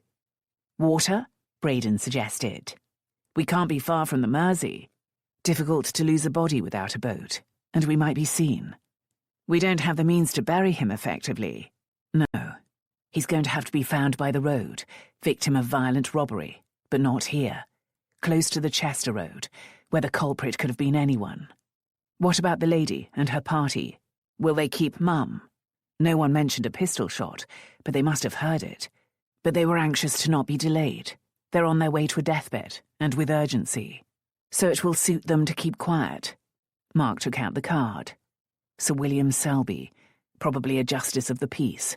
Selby Hall, Yorkshire. That must be where Hermione now lived, in penny-pinching dependency when she was made for so much more. He flipped it over.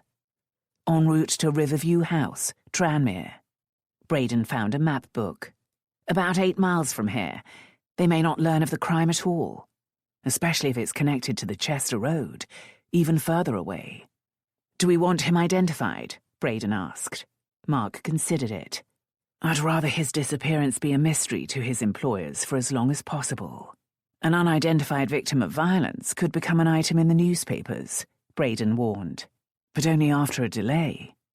Braden climbed down, flipped back the rug, and searched Nathan Boothroyd's pockets. "Some money, a garrote, no card case." Mark inspected the garrote with its fine cord and leather handles. Unexpected sophistication. As for a card case, he wasn't the sort for social niceties. "Nothing to make identification easy." Braden checked further, finding a knife in a boot. He kept that, too. "Don't want him to look unusual. He might have been useful in the army. He could follow orders. Perhaps the blame lies with those who gave the orders. It counts against them, but the orders didn't shape the Boothroyd's natures." "There are more of them?" Braden asked, climbing back into his seat. "He has a brother, 2 peas in a pod. Struth. Odd to think someone might mourn him. Seth Boothroyd will certainly want revenge. If he undertakes investigations," Braden said, "the surviving Boothroyd might find a connection to my very distinctive rig. You did ask me to make your life more interesting. I should have remembered what that might mean around you. No sign of your lady's coach yet. They needed to fix some parts of the harness. Then as we wait, why not tell me more of what you're involved in?" When Mark hesitated, he added, "I believe I've earned the right." "You have," Mark agreed. "I'm working with Hawkinville, who's working for the government, but I'm a free agent. I've infiltrated a secret organization in order to prevent bloody revolution and terror." Chapter 13. The ancient Selby coach trundled along behind the trees. Mark managed not to watch it until it was out of sight. After 5 minutes, Braden turned the curricle, not without difficulty, and they travelled back toward the Chester toll road, with Mark riding Nathan Boothroyd's hired horse. They tried to attract as little attention as possible, but probably failed when many people would never have seen such a fine curricle and team before. Fortunately, fellow travellers were rare on the quiet road, and there were no nearby cottages. Even so, when they passed a field where 2 men paused in their digging to stare, Mark said, "You see why I choose shabby. I don't normally object to appreciation. If luck favours us, these people will remember us passing by without any sign of foul behaviour. We have to do something about Zeno. It's an undistinguished beast," Braden said. "Someone might steal it if given the opportunity. Set it loose without tack. In a field, it could be undetected there for days, and when noticed, disappear into someone's shed or stable." Fortune provided better. They passed a gypsy encampment. so that when they found the access to a field grazed by cows, and with no one in sight, they quickly unsaddled and unbridled the horse and sent it in there. The amiable beast relieved itself and settled to enjoying the grass. "You must think you've literally ended up in clover," Mark said to it. "I wish you well." They hid the tack on the far side of the hedge, hoping the gypsies would find it too. If so, Boothroyd's horse would be a mystery forever. They went a little farther, with Mark now in the groom's seat, encountering a few more travellers, including some geese walking to market, until the busier Chester Road came into view. It was still far enough away that even someone travelling on the roof of a stagecoach wouldn't see details of what they did next. Braden drew up the curricle on the edge of the road. Mark got down and dragged out the corpse, then booted it to roll into the ditch. "No one's going to spot him there, until flies, crows, and other carrion eaters signal it, by which time we'll be far away and long forgotten." But then a one-horse cart trundled around the bend, heading toward the Chester Road.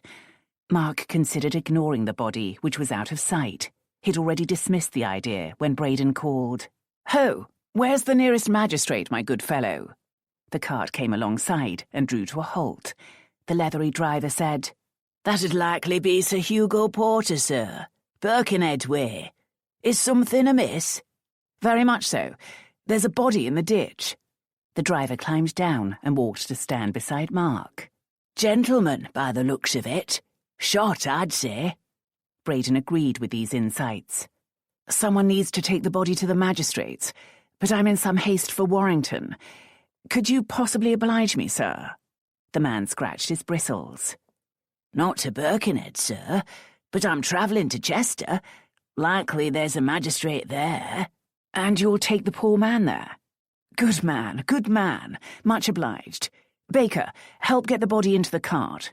Mark, indulging in the heavy sigh of a burdened servant, climbed into the ditch to haul up Nathan Boothroyd's corpse. For a blessing, the ditch was muddy only at the bottom, and Nathan's clothing wasn't sodden. The carter climbed down to help hoist the corpse into the back. Braden pulled the travel rug from the floor of the curricle. "Baker, cover the poor man with this." Mark did, smiling at Braden's quick thinking. Any blood on it would be explained. "Poor fellow," Braden said, observing from on high. "I hope the footpads responsible for this are hanged." He gave the carter one of his cards. "My name is Braden. Be so kind as to give this to whatever official takes the body. I will be willing to give any information I can, though I know no more than you do. Convey my regrets that my obligations mean I cannot linger hereabouts." He offered some coins. "I know you'd do this duty out of Christian charity, sir, but I fear it will take you out of your way, and you're sparing me the same plight. Do please take these." The carter did. "Very considerate of you, sir. I'll take care of him right enough." Mark joined Braden on the front seat, and they set off at a brisk trot. They didn't speak until they were on the Chester Road, travelling fast toward Warrington, the carter far behind. "Quick thinking," Mark said, "but a damned nuisance. You're not the one whose name will be known to the coroner. A situation when your fine style will play to your advantage. A less likely footpad is hard to imagine. As long as the Selby party don't take a hand. If the body goes to Chester, they might never know about it." There was nothing to be done, and they both put the matter aside. "That was a neat shot," Braden said. "Heart in my mouth. This damned coat's so tight I couldn't raise my arm fully." "All the more credit to you, then." "It was only a matter of yards. But with a lady close." Mark would remember that moment all his life, a frozen moment of fear. But Nathan Boothroyd's gloved hand around Hermione's throat had given him no choice. "What now?" Braden asked. "Back to Warrington, as we said. I have a seat on the midnight mail to London, and you can continue your journey. You won't get rid of me so easily now. What do we do about the Frenchwoman? Won't she wait for her bully boy to return with her papers?" Mark was so used to working alone, he wanted to protest. But only a fool rejects good help, and he knew he'd made misjudgments today. He could use someone to analyse his ideas. "She'd want to have them back," he said.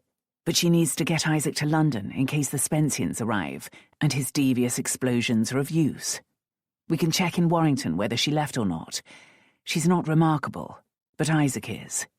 They went through the first toll gate and past some slower travellers.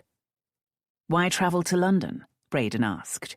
You'll be in danger now you're exposed as a traitor in their midst. Not for long. These papers will bring them down. I want to be there.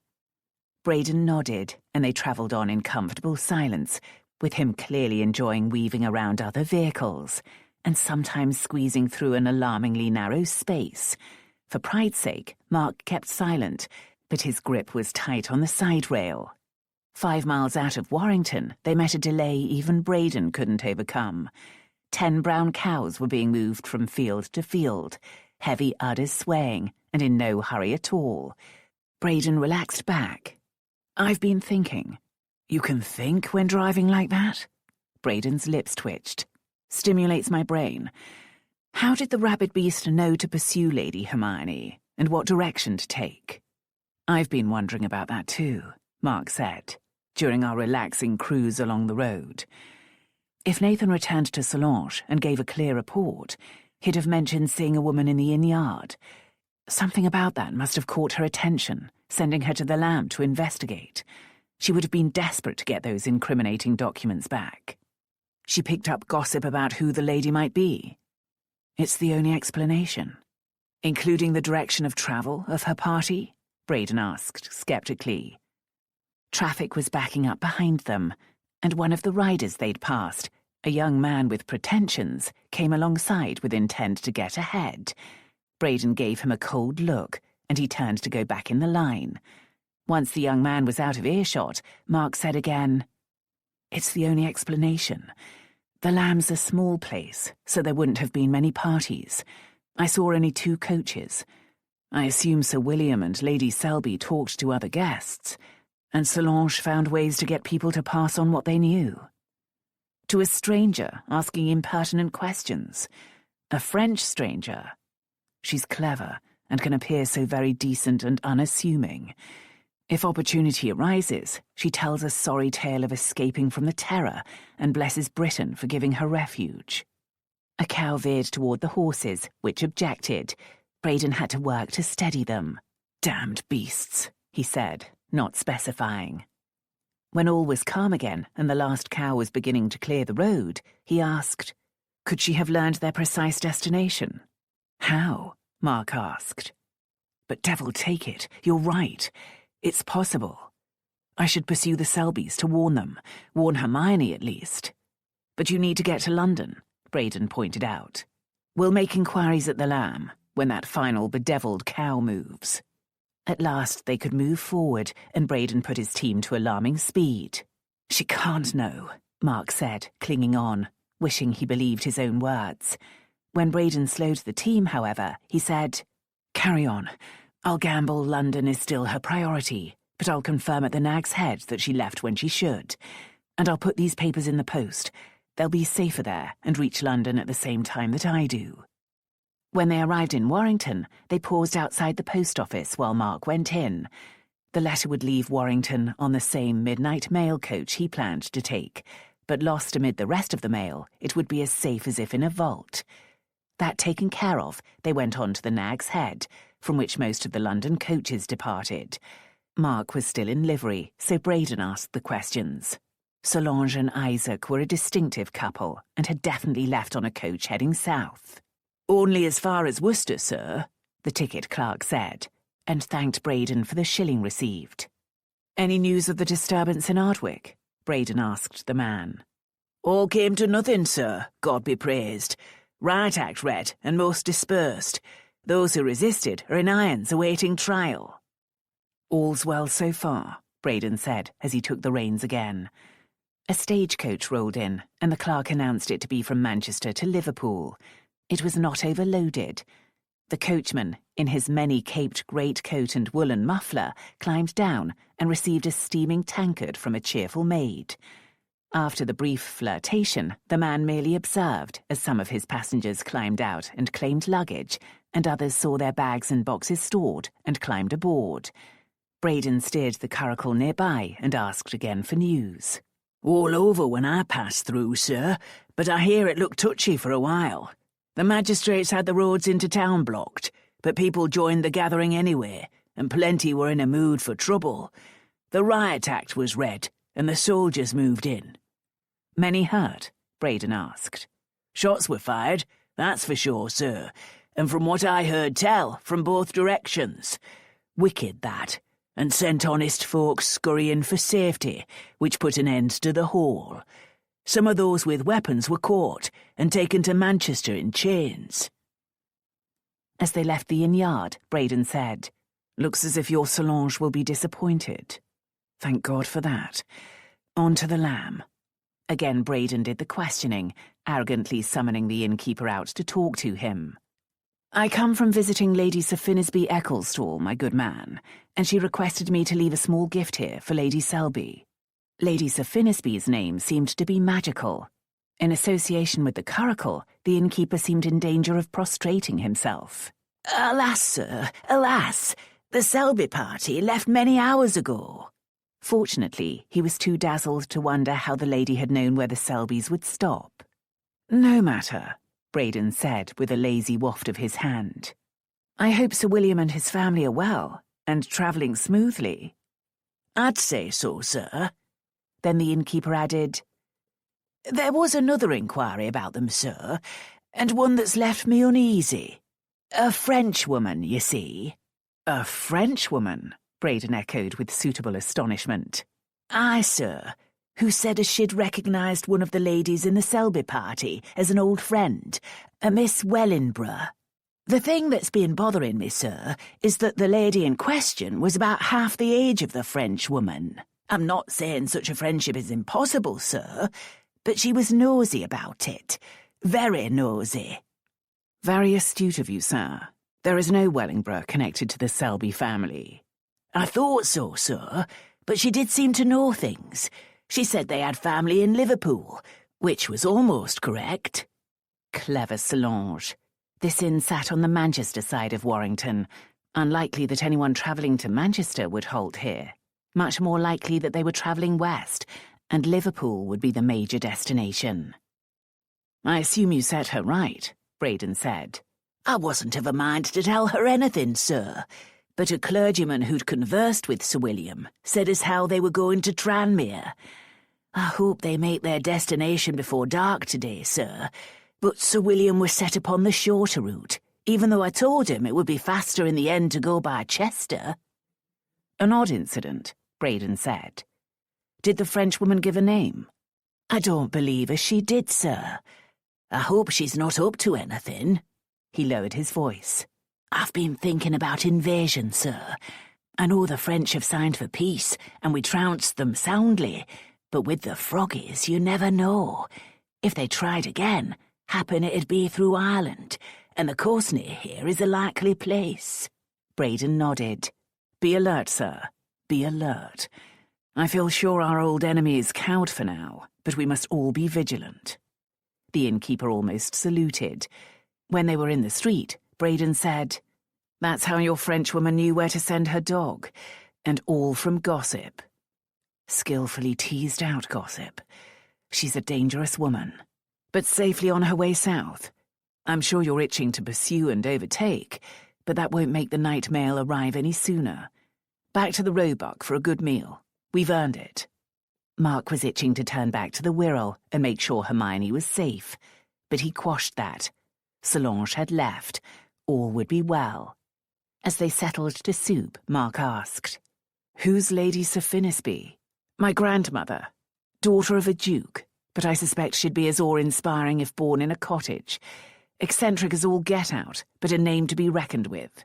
I hope that if any inquiries are made about me here, that connection will be remembered." Mark smiled. "It's a pleasure to work with you again." The soup was again excellent, but after a few sips, Mark put down his spoon. "It won't do." "What?" Braden asked, with a hint of resignation.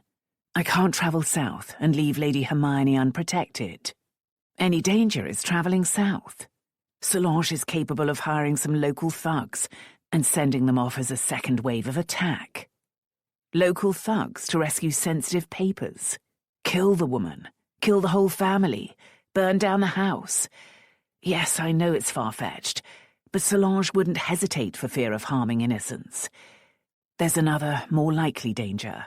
If she discovered the Riverview House address, she's fully capable of sending Lady Hermione an explosive letter there. Why the devil haven't you killed her? The blunt practicality made Mark laugh, though without humour. That would make me as vile as she. You shot Boothroyd. With urgent reason. We've both killed in war and lost count, but cold-blooded murder's a different matter, even when I can see the purpose. Mark remembered the cooling soup and ate some more. I'm going to follow Hermione's route and ensure she's safe. What of your pressing need to be in London? If the Spencean crusade has crumbled, I can afford a few days' delay. Solange will have no incident to exploit. I recruited Hermione, thus carelessly putting her in danger. I can't do that again. Again? It was something Mark tried hard to forget, but it had risen to the front of his mind. He sipped his wine. In Spain, a young widow. I was reconnoitering out of uniform, spying by definition. She sheltered me for one night, but then she sent me information. I shouldn't have allowed it. But a body of French were in her area, and her information was good. He put the wineglass down and pushed it away. They hanged her in front of her farm, doubtless after other atrocities. Braden nodded. Bad luck. Luck? I shouldn't have allowed it. I shouldn't have stayed there. Not everywhere you lodged led to disaster. War creates these monstrosities. But Lady Hermione is not in the middle of a war. She shouldn't be. But I dragged her there. This is a war, Braden, between good and evil, law and chaos. And like any war, it doesn't care about the innocents. So you go to guard her? Indefinitely? Didn't you say she detests you now? With reason. I can guard her from a distance, but I must make sure she's safe. No, I'm not insane enough to sit by her gate forever, but I need to hear from London that both Solange and Seth Boothroyd are there. Once that's confirmed, if no other danger has appeared, I'll leave her to her safe life and take up my work. Pigeon pie and potatoes were brought in, and Braden served them. Remembering Maria Rodrigo had soured Mark's stomach, but he drank his wine and made himself eat. He'd be no use to anyone otherwise. I hesitate to mention this, Braden said, but even without imminent revolution, your knowledge of the Crimson Band is needed in London.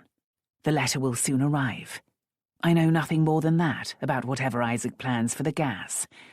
I included a note about the exploding letters. What about the little things? Their individual natures and peculiarities, their weaknesses and vulnerabilities, all the knowledge gained from a year in their company.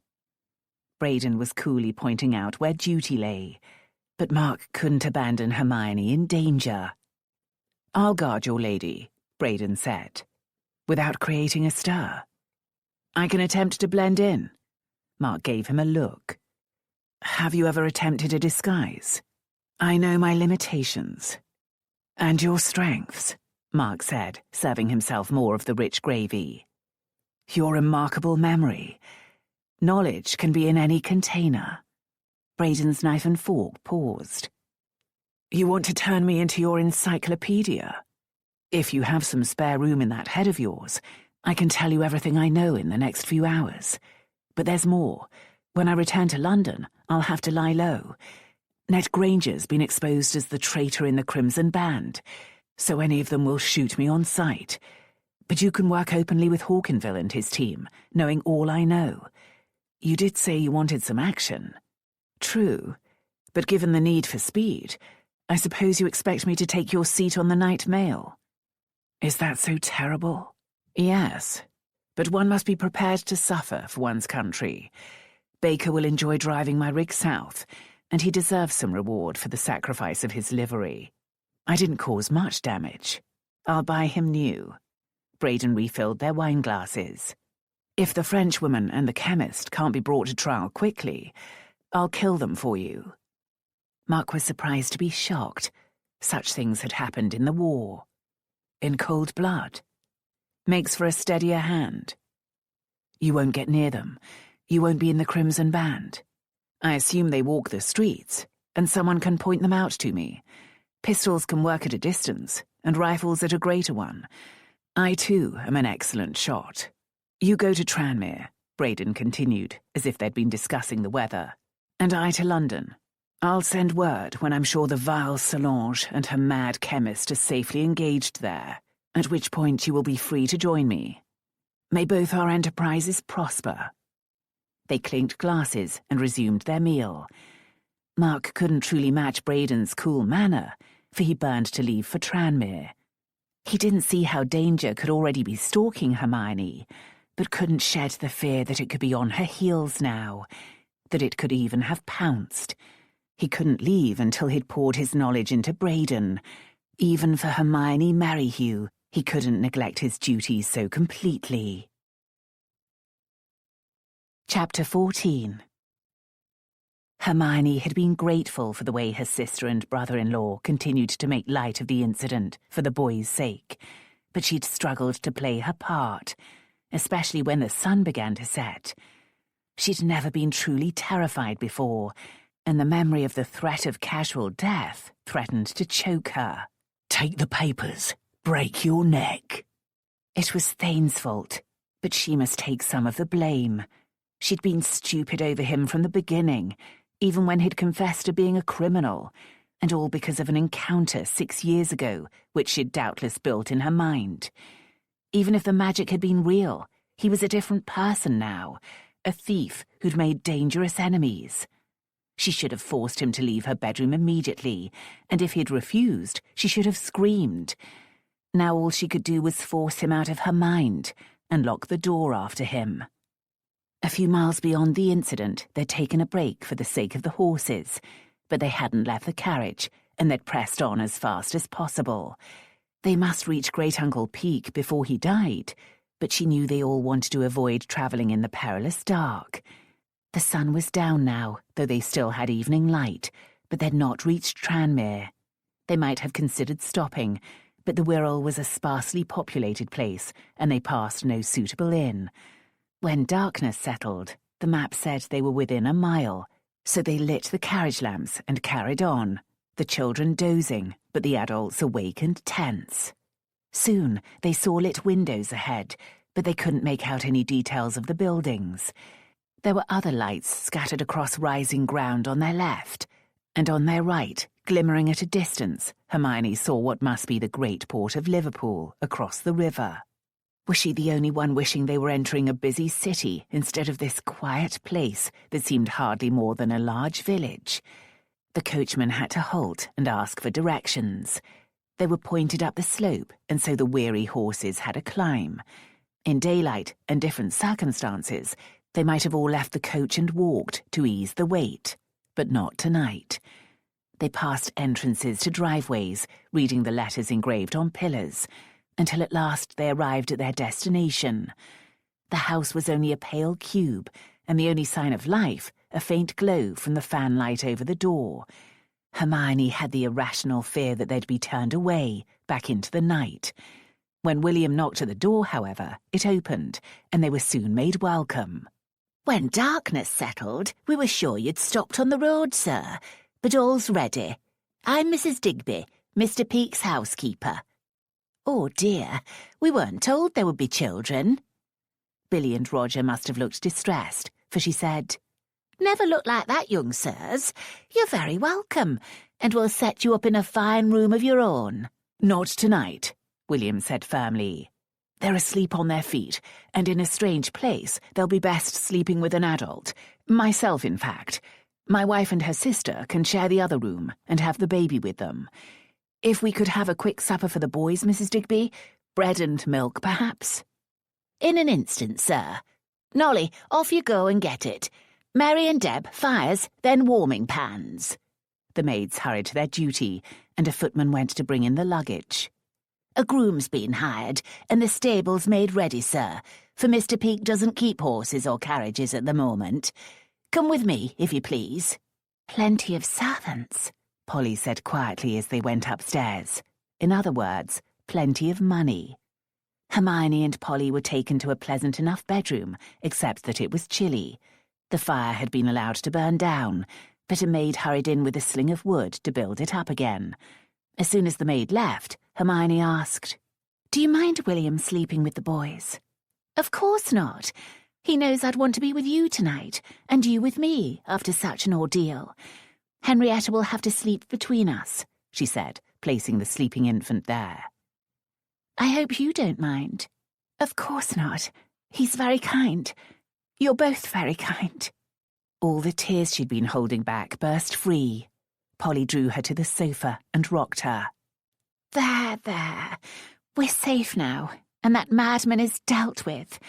There's nothing to fear, nothing at all. Please do stop crying, dearest." Hermione managed to stop the tears, but she lingered in the hug, wishing she could tell Polly everything. The journey had given her too much time to think, and her thoughts had been terror-fueled. That brute had seemed dull-witted, so he'd acted on orders. There were others involved. She'd given Thayne back his wretched letter, but would his enemies, his throat-cutting enemies, know that? Or would they send another brute after her? "Take the papers. Break your neck." Perhaps she should run away from here so as to protect Polly and the children. But how would the villains know she'd gone? She drew apart and blew her nose. "I'm better now, and I'll be better tomorrow. It's been a long, hard day." "A dreadful one," Polly said, rising to take off her bonnet. "It seems an eon since we fled the King's Head this morning." Hermione realized she wasn't wearing a bonnet and didn't know where her crushed and broken one was. The housekeeper must have thought her very odd to arrive bareheaded. "I wonder what happened to the Spensians," Polly said. She didn't wonder long, for she added, "I wonder if Great Uncle Peake will want to see us tonight." "Oh, I do hope not." William knocked, then entered. "A couple of maids are helping the boys eat their supper and get ready for bed. I'm told Great Uncle Peake has already retired for the night. According to Mrs. Digby, he is worse by the day. She said we might only just be in time." "Good that we pushed on, then," Hermione said. "And that we weren't delayed by magistrates and courts," Polly exclaimed. "A supper is being laid out for us below," William said. "A maid will stay with the boys. Another could come here to watch over Henrietta." Hermione knew she couldn't eat. "I'll look after Henrietta," she said. "I'm not hungry. I just want to join her in the bed." But in the unpredictable way of infants, Henrietta decided to come fully awake and demand attention. Hermione fought tears again. "We'll take her down with us," Polly said, scooping up her daughter. "You go to bed, Hermione. Everything will be better in the morning." Polly and William took Henrietta away, and a maid arrived with hot water and a warming pan.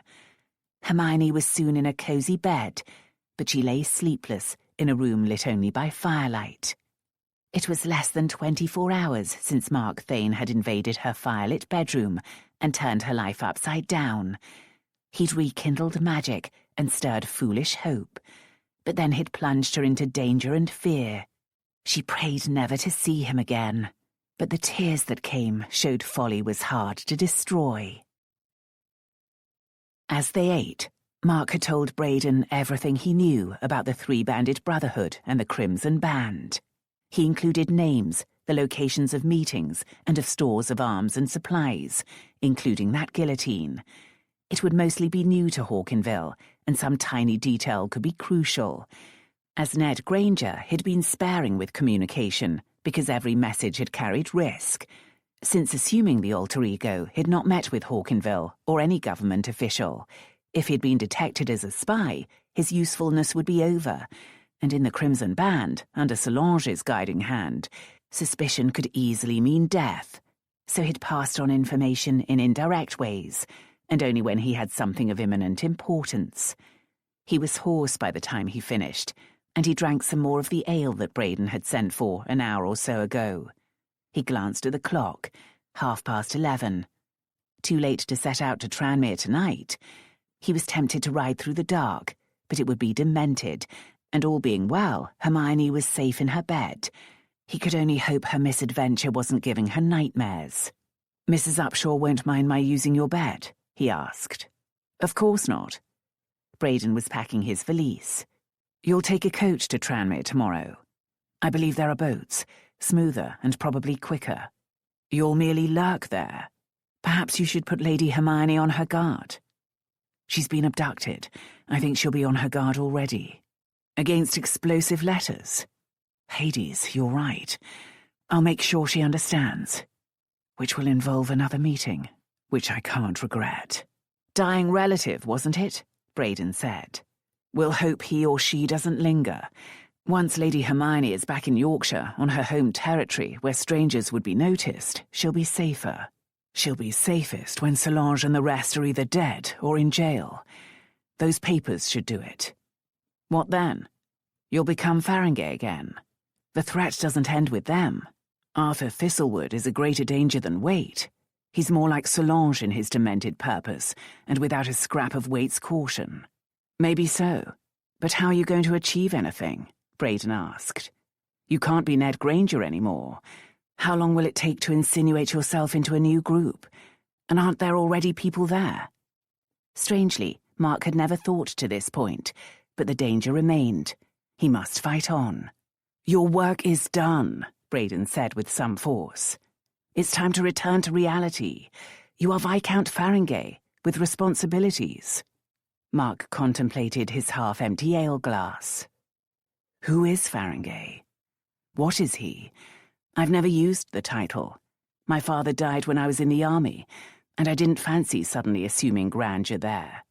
When I sold out, I slid into being Ned Granger. Can I settle to being a rural landowner? A patron of worthy causes who gives occasional speeches in the House of Lords? Look at you. A brief period of calm comfort, and you're leaping back into the fire.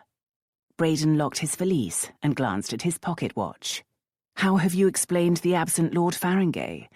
I've never heard it mentioned. He's on a somewhat vague mission to Mauritius to report on operations against the East African slave trade, which is operated by French slavers, so your excellent command of the language recommends you. And Mauritius, being so far away, no one is likely to notice whether I'm there or not. The governor stands ready to affirm my presence, if asked. How pleasant for you now to return to your native land. Mark played along. I'll miss the warmth and sunshine of the South Indian Ocean. What stories you'll have to tell. I have them prepared. Of course you do. If you need lodgings in London, I have rooms, and you'll have a transformation to achieve. A new wardrobe isn't acquired in a moment. I've become rather fond of the casual way of dress. You'll be a shabby Viscount. You're too shabby now for even Ned Granger. You at least need a hat and that rip in your breeches mended. I'll consult Mrs. Upshaw. He soon returned with a beaver hat about half as tall as his own and considerably more hard-worn. Mark tried it on, and it was a tolerable fit. People apparently leave things behind, Braden said, and she holds them a while in case they send for them. She's assembling a few items, and I paid for a cheap valise she has by. If you change your breeches, she'll mend those. Thank you. You're normally on top of such details yourself. It's been a brain-addling day. Braden picked up the valise. Time for me to go. Perhaps you'll have a few peaceful days to recover. I hope I've not entangled you in more adventure than you'd like. Braden smiled. I don't think that's possible. Chapter 15. Exhaustion could be a blessing, for despite the horrors of the day, Hermione did sleep.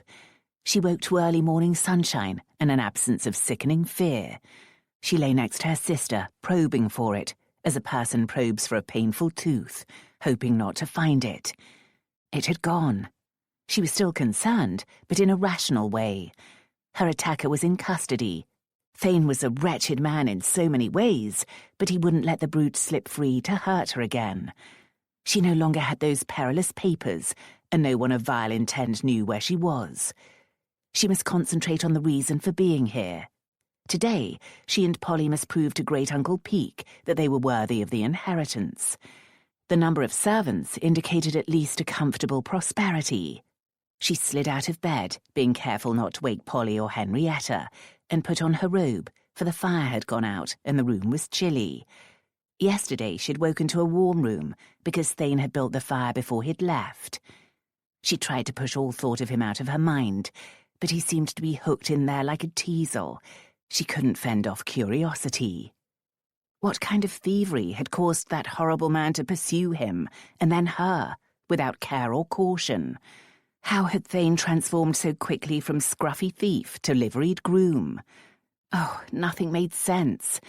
How had Thayne even known where she was going? Had she told him?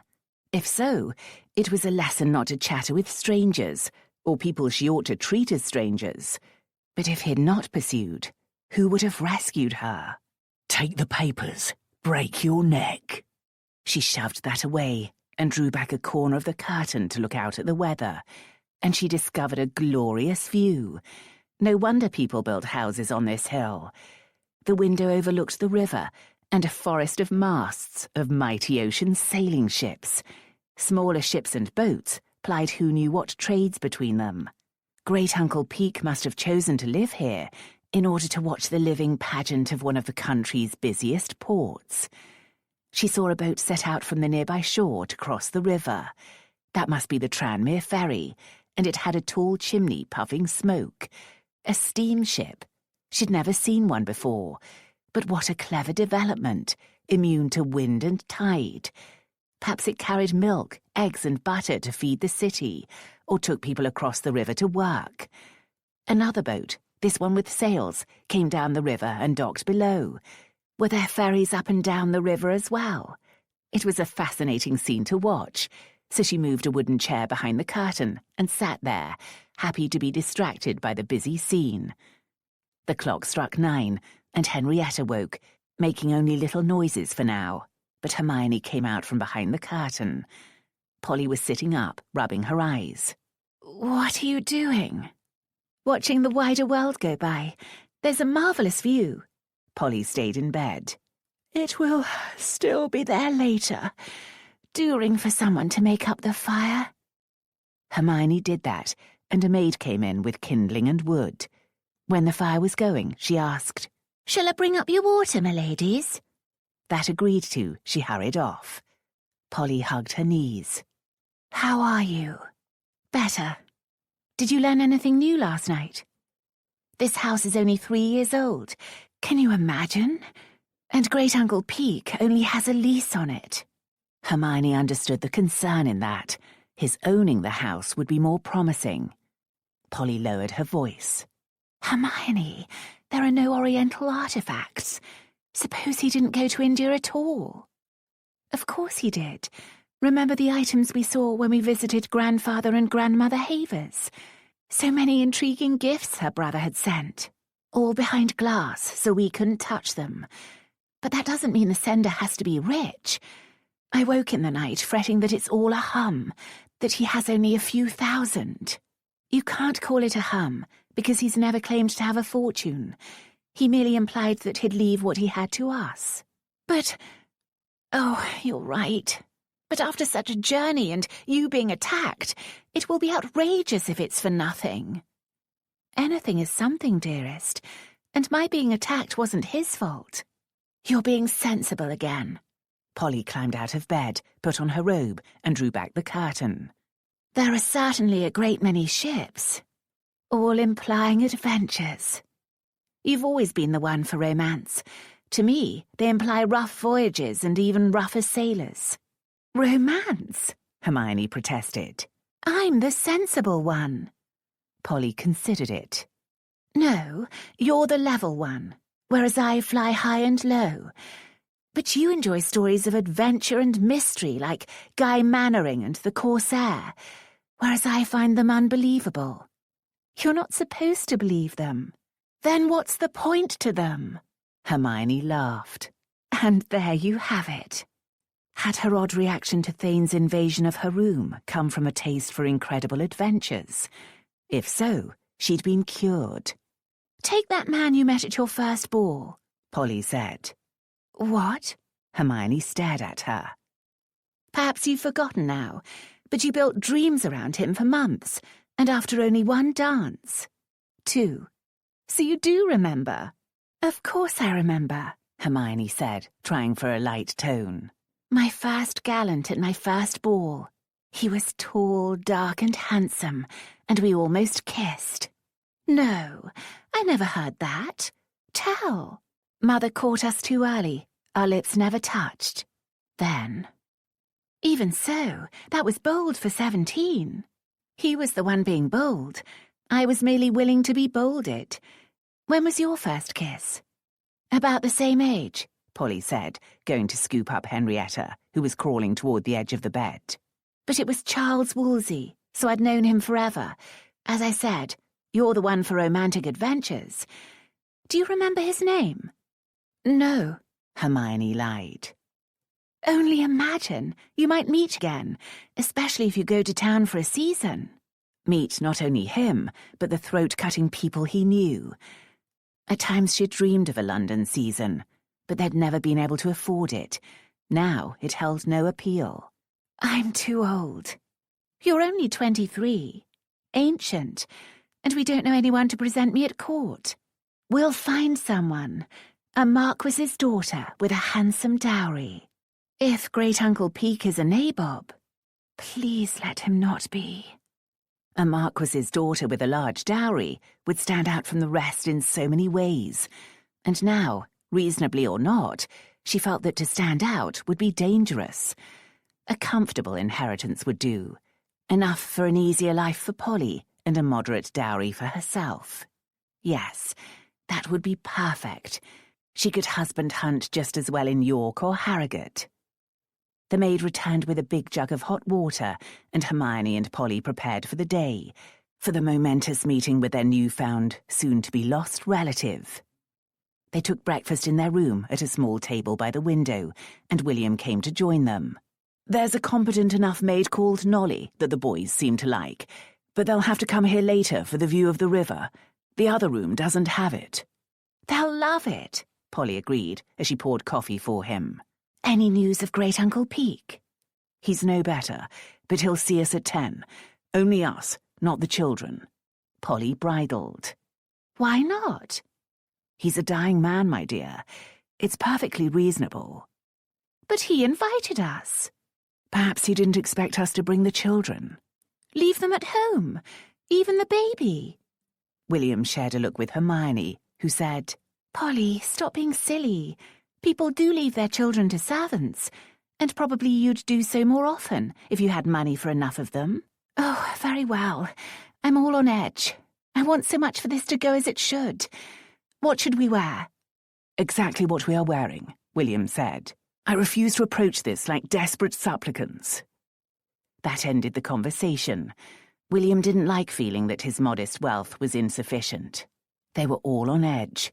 Polly was desperate, and Hermione was finding that she hadn't shed the horrors of the previous day. She stirred extra lumps of sugar into her coffee, hoping not to quiver when the crucial moment came. Chapter 16. At 10, they went downstairs and were admitted to their relative's room.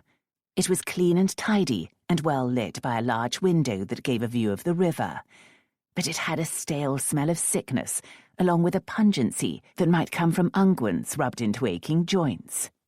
On entering, they faced the back of the bed, because it was set in the middle of the room, facing the window. It had a high back, but no poles or curtains. When they walked around, Hermione only just stifled a gasp. It was as well the children weren't with them, for Great-Uncle Edgar Peake was enough to give them nightmares. He was heavy-framed, but gaunt, and only wisps of white hair showed from under a red velvet cap. The ghastly aspect was his grey skin. He looked as if he'd been dusted with ashes. She was sure the others must feel the same horror, but they all managed to bow or curtsy and say their good mornings. He lowered straggly brows. Here for my money, but took your time about it. I could be dead already. Polly protested. We came with all possible speed, Great-Uncle. William put a calming hand on her arm and spoke in his measured way. As I explained in a letter, sir, your summons was delayed. It went first to Northumberland, then to London, where it lingered unattended for some days before being sent to my wife in Yorkshire. Kept me in the dark, all of you. Didn't even know the old Marquis was dead. Forgotten about I was. But now you want my money. He was as petulant as a 2-year-old, but sickness could do that. Hermione had handled her father in the same mood, but she made herself stay silent. Steady William was the one to deal with this. He said, "Perhaps you were forgotten, sir, when the usual announcements went out. Our apologies for that. But then, we didn't have a direction for you. Couldn't be staying in one place to suit people back here," the old man grumbled. "Stuck here now, though. Stuck like a beetle in a box. Your situation is most unfortunate, sir. You fell ill in India." "India? What's this about India? Last place was Batavia. Moved around. He plucked at the bed coverings with darkened nails. "What ails you, sir?" William asked. "Kala-Azar. The Black Sickness. Saw it in India, but I didn't get it there, or I'd be dead already. Must have been in Morocco." "Get it?" William asked sharply. "Is it infectious?" Polly let out a gasp, and Hermione only just managed not to. How could they not have thought of that?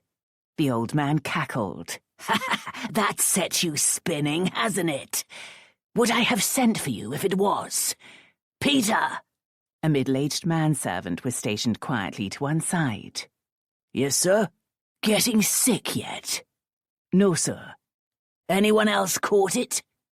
"Not that I know, sir." "Won't. They say it's caused by tropical air. True or not, it doesn't spread like the plague. It just kills people. Some a bit quicker, some a bit slower. Wish to hell it'd kill me. Doctor was dosing me, but I stopped that." William seemed to have run out of things to say, so Hermione took up the task. "I'm sorry you're in such a poor state, great-uncle. We were hoping to hear stories of your adventures." "No need to butter me up, girl." "And you've no need to accuse me of it." "Oh dear, I apologize." But he laughed. "See you've the spirit, eh? Like me sister Anne. She'd have come adventuring with me if she'd not been a female. She'll have run her husband ragged." Hermione thought of their quiet grandmother. "I don't think so, great-uncle." "Oh, have done with the great. Wear out words before we're done here. Call me Uncle Edgar. No, call me Edgar. No one calls me Edgar anymore." "I'm sure the servants would, if you asked them to." "No, they wouldn't. They'd make a sour face and say it wasn't proper. Wouldn't you, Peter?" "Yes, sir," the manservant said, but with a slight smile that suggested fondness. Edgar Peake couldn't be as grim as he seemed. "So Anne didn't fight," Edgar Peake said with a grimace. "Should have liked some of the Orient. What of you? Would you like adventures?" A day ago, Hermione might have said yes, but her frightening experience had taught her better. "No." The eyebrows came down again. "Why not?" "Adventures are uncomfortable." She should have lied. With a look of disgust, he turned to ask Polly. "What about you?" Hermione saw temptation, but Polly too said, "No, sir. I'm sorry, but I can't imagine why anyone seeks adventure." Edgar Peake's grunt was eloquent. "And the same'll go for you, Sir William. I can tell at a glance. Go away, the lot of you. I need to think." They had no choice but to obey. They waited until they were back in the bedroom, but then Polly said, "Oh, William," and went into his arms. "I'm sorry," Hermione said. "I spoke too boldly." "That wasn't the problem," William said.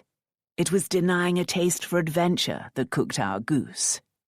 Hermione turned toward the window to hide her expression.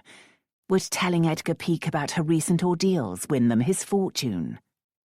They waited anxiously for the next developments, passing the time in amusing the boys. They wanted to go out to explore, but none of the adults wanted to risk leaving the house and missing a summons. By lunchtime, however, William at least was losing patience. "I doubt he has a fortune at all," he said as they ate in the dining room. Everything had been laid out, and the servants had left. The children were upstairs with 2 maids. A lifetime wandering around the Orient need not be profitable. I'm quite inclined to leave immediately, Polly said, stirring leek soup without enthusiasm.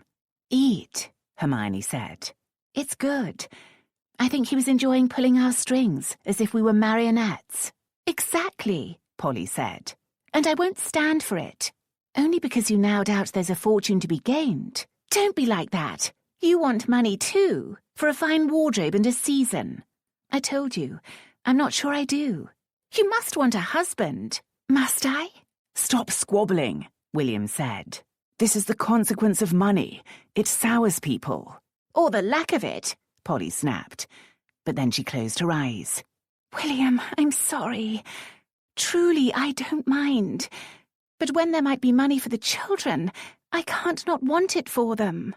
He took her hand across the corner of the table. I understand, but we mustn't let it corrode our happiness. She smiled at him. You're right. We mustn't. I'll try not to think of a fortune at all, so that if the inheritance is just a little, it will still be a pleasant addition. He kissed her hand before letting it go. That's the way, my dear. Hermione gave silent thanks for harmony. As they served themselves from dishes of chicken ragout and vegetables, Polly said, If you don't wish to marry, Hermione, I won't complain. It will be perfectly delightful to have you live with us forever. Hermione smiled and thanked her, but put like that, the prospect could turn her off her food. Be forever the dependent sister and aunt. Of course it wouldn't happen. Without a rich inheritance, how could she refuse Porteus? If she tried, he'd ask Polly and William to persuade her, mentioning potential generosity to his wife's family. Polly and William would never urge her to marry for that reason, but the knowledge of what might have been would lurk like an infection forever. William was right. Money could sour everything. After lunch, Polly and William rebelled by taking the boys out for a walk. Hermione stayed behind to take care of Henrietta.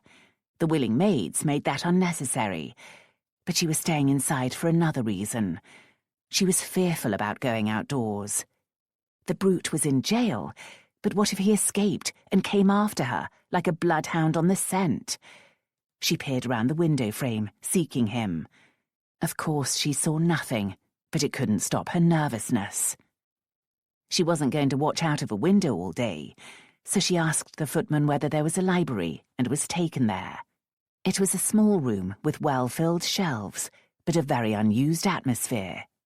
Did Mr. Peake rent this house furnished? She asked.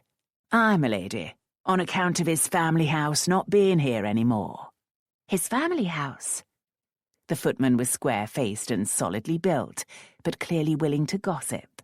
Aye, my lady, came here expecting to find some family left, you see. There were Peakes a couple of miles off, near Brimstage. According to Jim Suggs, who's 80 if he's a day, the family fortune dwindled to nothing 30 years or so past, and the house was sold. And then back nigh on 20 years ago, it burned down. Were proper old it were, built mostly of wood, see? How sad. Aye, my lady. Mr. Peake rented this place while he decided what to do, but then took a turn for the worse. Wasn't well when he got here, but thought it was something called malary. Malaria? Aye, that's it. And according to the vicar, that means bad air. Happen he thought he'd soon be fit, the air here being grand. The footman left, and Hermione looked around the soulless room. Poor great-uncle Peake. Late in life, he'd decided to return home and reunite with his family, and he'd arrived here to find them all dead, with even the house where he grew up gone. It showed the folly of being such a poor correspondent and of assuming life continues as it was. But it was sad. He'd hoped to recover his health, but when he'd realized that he had a fatal ailment, he'd tried to make contact with his sister's daughter, the Marchioness of Carsheld, not knowing she too was dead. His wandering letter had finally reached his niece's daughters, herself and Polly, the only family he had left, and now they were a disappointment to him. Why he should think they'd be adventurous she couldn't imagine, For no one in the Peake family except him ever had been. Roger, perhaps, but adventure had taken him to war and death. A little of that spirit might run in her blood, leading her to take risks, but only see the consequence, a narrow escape. She wandered the shelves in search of distracting reading, but the books were all the dullest sorts of treatises and sermons, perhaps purchased merely to fill the shelves.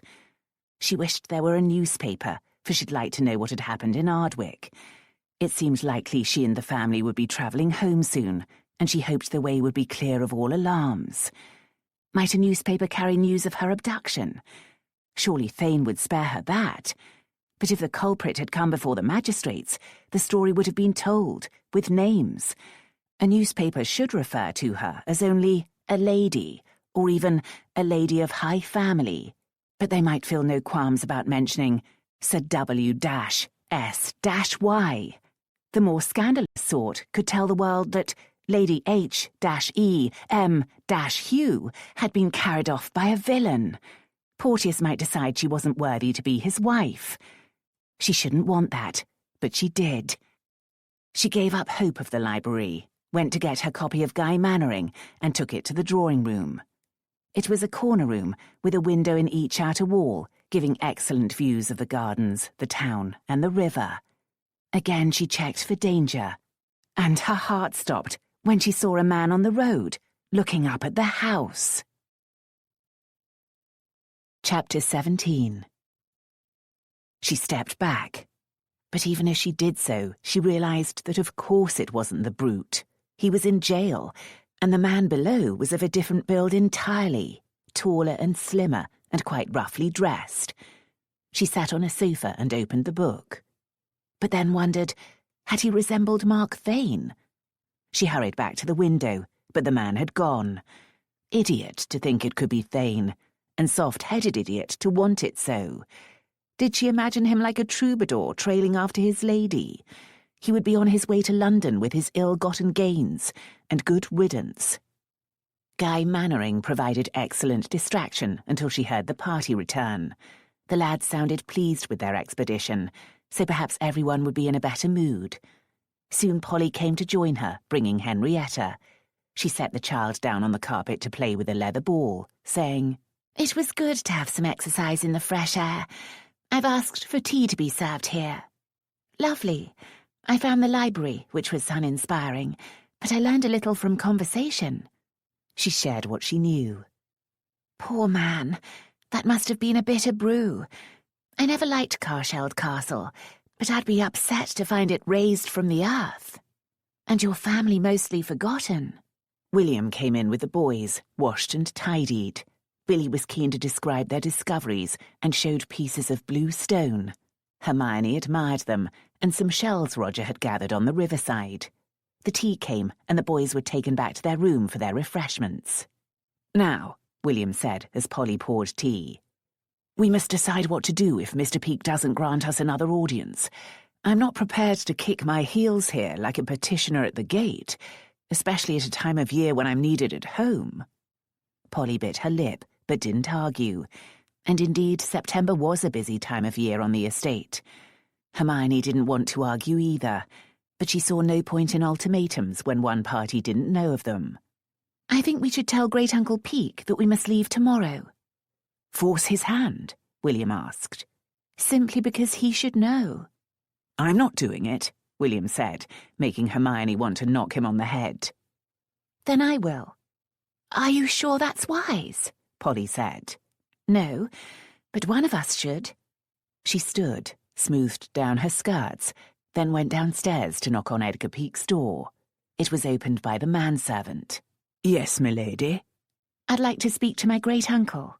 "Let her in." The man opened the door wider, and Hermione walked around the bed to face the old man. Her heart was speeding with nerves, but William wouldn't wait on his whims, and they mustn't throw away all hope. "I thought you should know that we're going to have to leave tomorrow, sir. William is not a gentleman of leisure, and must attend to his estate." "Humph. Pushing for an answer?" "To what question, sir?" "My money. That's why you're all here." It was like dealing with Billy in a sulk. You asked us to come to your deathbed, sir. Could we refuse? Yes, if you wish to leave your all to us, it will be welcome, for despite our titles, we're not wealthy. But we're here because we're your family. Spirit after all. Sit down and tell me about my sister. The manservant brought a chair, and Hermione sat, still not sure whether she was helping or harming. Grandmother Havers. We didn't see a great deal of her. She lived in Derbyshire, and we lived first in Northumberland and then in Hampshire. But we did visit them occasionally. The exotic gifts you'd sent her always intrigued us, but they were kept in glass cases. There's folly. None were precious. It was a very orderly house. He grimaced. I feared as much. I had a few letters from her years ago. Never a tidy moment with Anne, so it'd be her husband's doing. She married wrong. Grandfather Havers was a highly respected gentleman, a member of Parliament for most of his life. He even held a place in the government at one point. Did you like him? The old man demanded. His sagging grey skin still dismayed her, but now she noticed that his eyes were bright with life. Hermione sighed. No. See? Married wrong. Make sure you don't do the same. Perhaps she didn't have much choice. Would she have had a large portion? Ha! Our parents frittered away everything. Couldn't even waste the stuff grandly. That'd be something. No, they just let money run through their hands like water. Do you have much to take into marriage? Father was known as the moneyless Marquis, and his father before him. All the same, don't marry wrong. He sat there, his mouth working, perhaps at a loose tooth. Then he grunted. Tell them they'll get my all, and I expect them to use it well. And you, of course. It's to be divided evenly between you and your sister. That's not necessary. It's as I say it'll be. You spend your part on you. Don't give it to your sister. You can't compel that, Hermione protested. I can ask for a promise. Is that a condition? She saw it tempt him, but he stuck out a sulky lip. No. It seemed unlikely that there was a fortune, and she did want to make a reasonable marriage. She'd become sour as a lemon if stuck as a dependent sister forever, and even worse if she married Porteous. Then I promise. Off you go, then. No point the others coming here. Tell 'em what I said. Hermione rose. Because she could feel his loneliness, she wished she could kiss him, but his grey skin put her off. Instead, she curtsied and used his name as he'd asked. Goodbye, Edgar. He nodded, but perhaps, she thought, as she left the room, his eyes had been a little moist. His story was so sad. She went to report to the others. He'll leave us his money, Polly asked, to be sure. That's what he said. Oh, thank heavens. There's no promise that it's much, Hermione warned. Even a little will be welcome. Isn't that so, William? I can't help but wonder how he made it. Hermione held her temper. I don't care if he was a pirate. I'll still put an inheritance to good use. And we can set off home tomorrow, Polly said. William rose. Then I need to know if the roads are safe. I'll walk down to the ferry house and see what news there is. When he'd left, Polly sighed. It's not like him to be so sharp. So much about this has him on edge, Polly. The need for more money than he has, and then the misadventure on the way here. He felt dreadfully about not being able to race after you. Even if he could have, I'd not have wanted him to abandon you and the children. But I quite see how it upset him, and Edgar Peake is like a sulky child. Exactly. I'll be glad to leave. Hermione looked out at the busy river. I'm not sure it's good for him to be facing this view all day long. So much life, travel and adventure, and him, as he said, stuck like a beetle in a display box.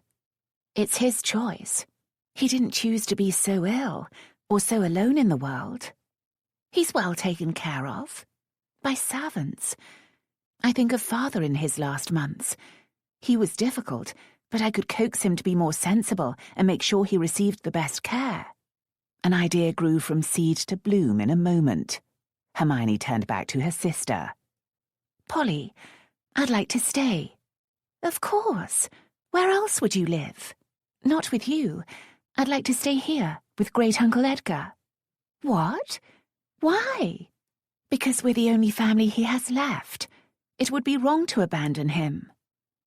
That was true, but Hermione was seeing another benefit. William had faced the dreadful choice of attempting to rescue her or leaving his wife and children unprotected, and all because she'd put them in danger. Until she was sure all was safe, she'd rather be apart. You'd be abandoning me, Polly protested. You're eager for me to marry. I'll have to abandon you then. That's different. Hermione brought out a trump card. It's our Christian duty. Polly pulled a face. I'm sure the horrid man had that in mind, and he probably doesn't have a fortune as reward. Are you sure, Hermione? He'll not be an easy patient. Father wasn't easy either. Perhaps dying people never are.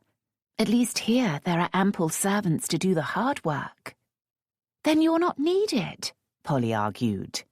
I can do things that the servants can't, such as tell him more about the family. He's hungry for that. That would be charitable, Polly admitted. But how will you get home when he dies? William can't return for you. Hermione hadn't considered that. I'll travel by stage. Hermione! Women do it all the time. Not ladies. Sometimes ladies of limited means. But think, when I leave, we'll know how much money we'll inherit.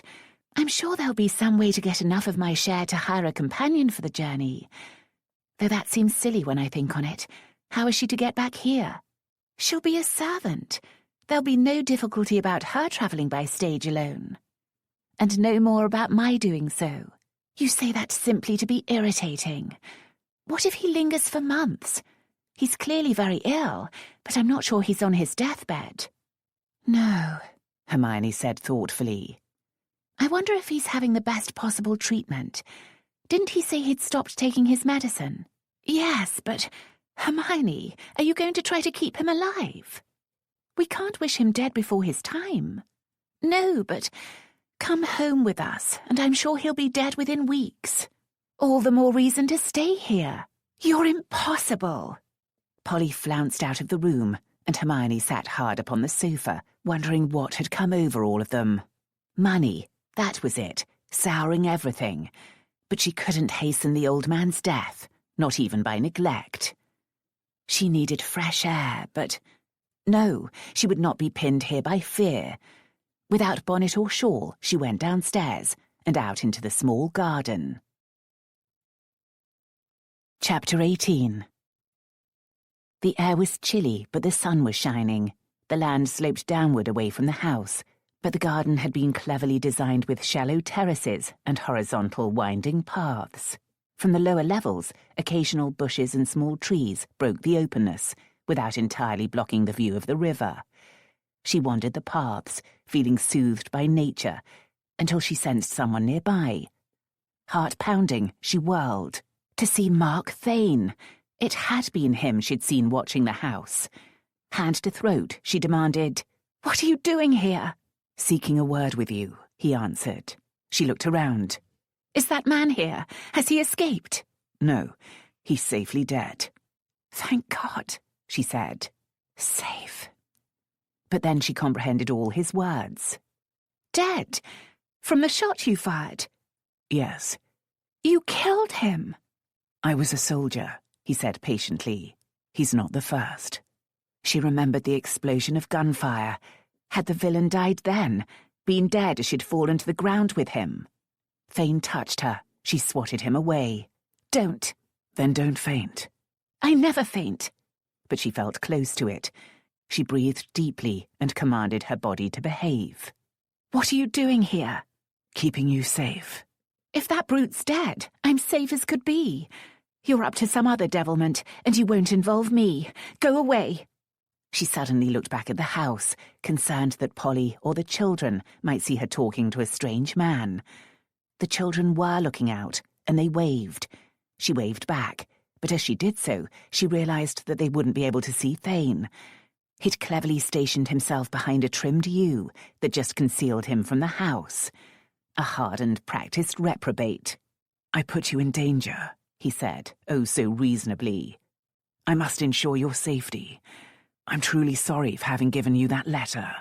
"Which sweetens no tea. I'm safe now, so go far away before you embroil me in some other madness." Something in his silence alerted her. She moved to the side so she too would be out of sight of the house. "What?" "You're not completely safe. The person who sent that man after you could still be a threat." "I don't have the letter anymore," she protested, but she'd already thought of the problem. "She might not know," he said. "The danger's slight, but you need to be careful for a day or two, and I need to stay nearby. Once the letter arrives in London, I'll receive word." "Once your stolen goods arrive in London," she said. "As you say, once they're there, the original owner will know there's no purpose to pursuing you." Her moving out of sight had brought her too close to him, but she would not be weakened by that. "I suppose she acquired them by foul means, and you think that removes your guilt?" "If you wish. The point, if you'll focus on it, is that you will no longer be in danger. I believe the villains will be too busy for spiteful revenge in the north." "Revenge? Villains? How many are there?" "Only 2 of significance. One of them is the woman who wrote the letter, a middle-aged French woman who can seem respectable. Be on your guard against anyone like that. The other threat is your attacker's brother, and very like him in all ways." "There's another?" She grasped the branch of a bush for support. He reached for her, but she said, "Don't!" He lowered his hand, but his eyes were concerned. "You have reason to be afraid, but I believe he's in London." "I dearly hope you're right." "I must also ask you to be cautious about any letters you receive." "Letters? I'm to be afraid of correspondence now." She was ashamed of the high pitch of her voice, but she couldn't help it. "I know it sounds odd, but yes, you should be aware of letters, especially if they arrive damp. If you receive correspondence that seems to have been dampened by rain, don't open it. Bury it in the ground." On a breath, she said, "You're mad as well as criminal." "Just remember what I say." "And if I don't?" "The letter might explode, injuring you." Hermione wanted to cling to a belief that his warnings were mad, but she couldn't. "What a world you've dragged me into." "And I regret it. It should be over soon. I'll guard you as long as necessary, but I won't accost you again. If you're concerned about anything, leave that gate down there open." She followed his gaze to a head-high wooden gate that opened to a lane. That must be how he'd entered the garden. "Leave the garden open to marauders?" "A child could climb it. I can see it from my room at the inn. If I see it open, I'll come up. You could leave a note beneath that white rock there." "Practiced at sneaking and conniving, I see." "Expert at it. From the inn, I can also see this side of the house. Which is your room?" "Planning another invasion, sir." Oh, stupid words, especially when they brought a rush of memories, of talking, of binding and kissing. He, damn him, showed no effect at all. Merely another way of sounding the alarm. If your window faces this way, use the traditional method. Set a lit candle in it. She gathered her strength. "Don't watch for it, sir, for it will not happen. If that horrible man truly is dead, I expect my life to return to its pleasant, normal path, with no further danger or contact with you, and I thank God for it. Goodbye." With that, she walked away and didn't look back. When she returned to the house, however, she went into a ground-floor room to peer out. She didn't see him, but he could still be behind the yew, and she wouldn't know. She resented that, but she particularly resented the irrational regret that had her biting her lips on tears. Mark slipped out of the garden and walked back down to the Ferry Inn. Too late, he saw Sir William Selby walking up, but the man was too preoccupied to recognise the curricle groom in ordinary clothes. Mark wondered what was worrying Sir William, and hoped nothing would keep the Selby party at Riverview House for long. Perhaps he could find out. When he got back to the inn, he bought ale in the tap-room, where the barmaid proved happy to gossip. Jilly was a short but well-endowed young woman, with dimples and thick bobbing curls. It didn't take much to turn the talk to Riverview House. "Poor old Mr. Peake," she said. "Came here from foreign parts to visit his family, but they're all dead and gone. Then afore he could move on, he took sick. Powerful bad he is, from what the servants say, but his family come to visit him now, which is a blessing. Best not to die with only strangers around. And there are Peakes in St. Andrew's Cemetery to keep him company." A sad tale, but Mark could see nothing in it to complicate Hermione's situation, as long as the old man wasn't too long a-dying. He'd explained his presence here with a story of looking over the area on behalf of a Liverpool merchant who was thinking of leasing a house in the area. The ferries made that possible and increasingly attractive. To support the story, he had an appointment with an agent to look at a house later today. Now, he said, a rival might come around here, trying to find the right place before I do. A short, muscular sort of man, by name of Boothroyd. Let me know if he turns up, sweetheart. Gilly smiled, winked, and agreed. He couldn't take more steps without raising suspicions, and he couldn't linger many days over finding a house, but he shouldn't need to. Braden should arrive in London ahead of Solange, and he'd make sure her arrival was watched for. Once she'd joined Wait, she'd present no danger up here, as long as Seth Boothroyd was with her. If Boothroyd travelled north, or even slipped out of sight, Braden or Hawkinville would send word, and Mark would stay here on guard. He hoped it didn't come to that. The end of the Crimson Band was close, and he wanted to be in London to assist and celebrate. To Hermione's relief, by dinner-time everyone had their emotions under control. As they sat to soup, William shared good news about the disturbance in Ardwick. The Spensian crusade came to naught, and the roads are as safe as normal. "That's wonderful," Polly said. "I can't wait to be home, but Hermione wants to stay here." Memory of her encounter with Thayne made Hermione hesitate, but it was the right thing to do, and she explained her reasons to William. "I agree. I wasn't comfortable with the idea of abandoning the poor gentleman to his plight." "I intend to look into his medical care," Hermione told him, "to see if he can be improved." "If there is an effective treatment, it should certainly be sought."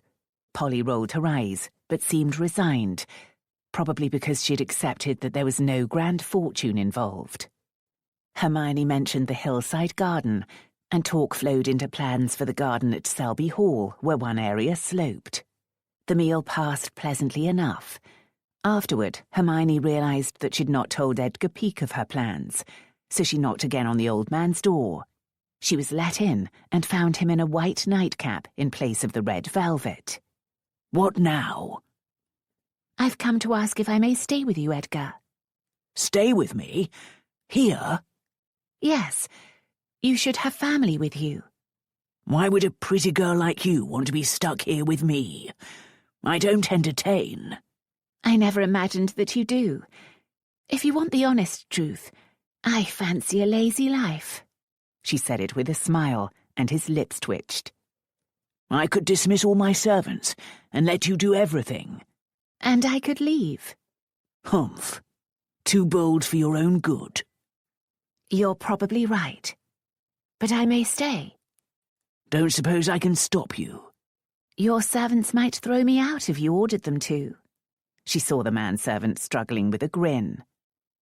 "If I stay, I'll read to you, play cards, and tell you all about your family during the years you were away. You'll feel better for it." "You're a saucy piece, and you tire me out. Go away." "But I may stay." "If you insist." She curtsied. "Good night, Edgar." When he smiled, she was able to take her leave knowing she was doing the right thing. She entered her bedroom and was even happier to remember that she now had it to herself. William and Polly were back together, and the boys and Henrietta were in a room of their own, attended by 2 maids. Peace, quiet, and Guy Mannering. However, she soon found that the tangled misadventures of a stolen heir no longer thrilled. Instead, his constant peril seemed too close to her own situation.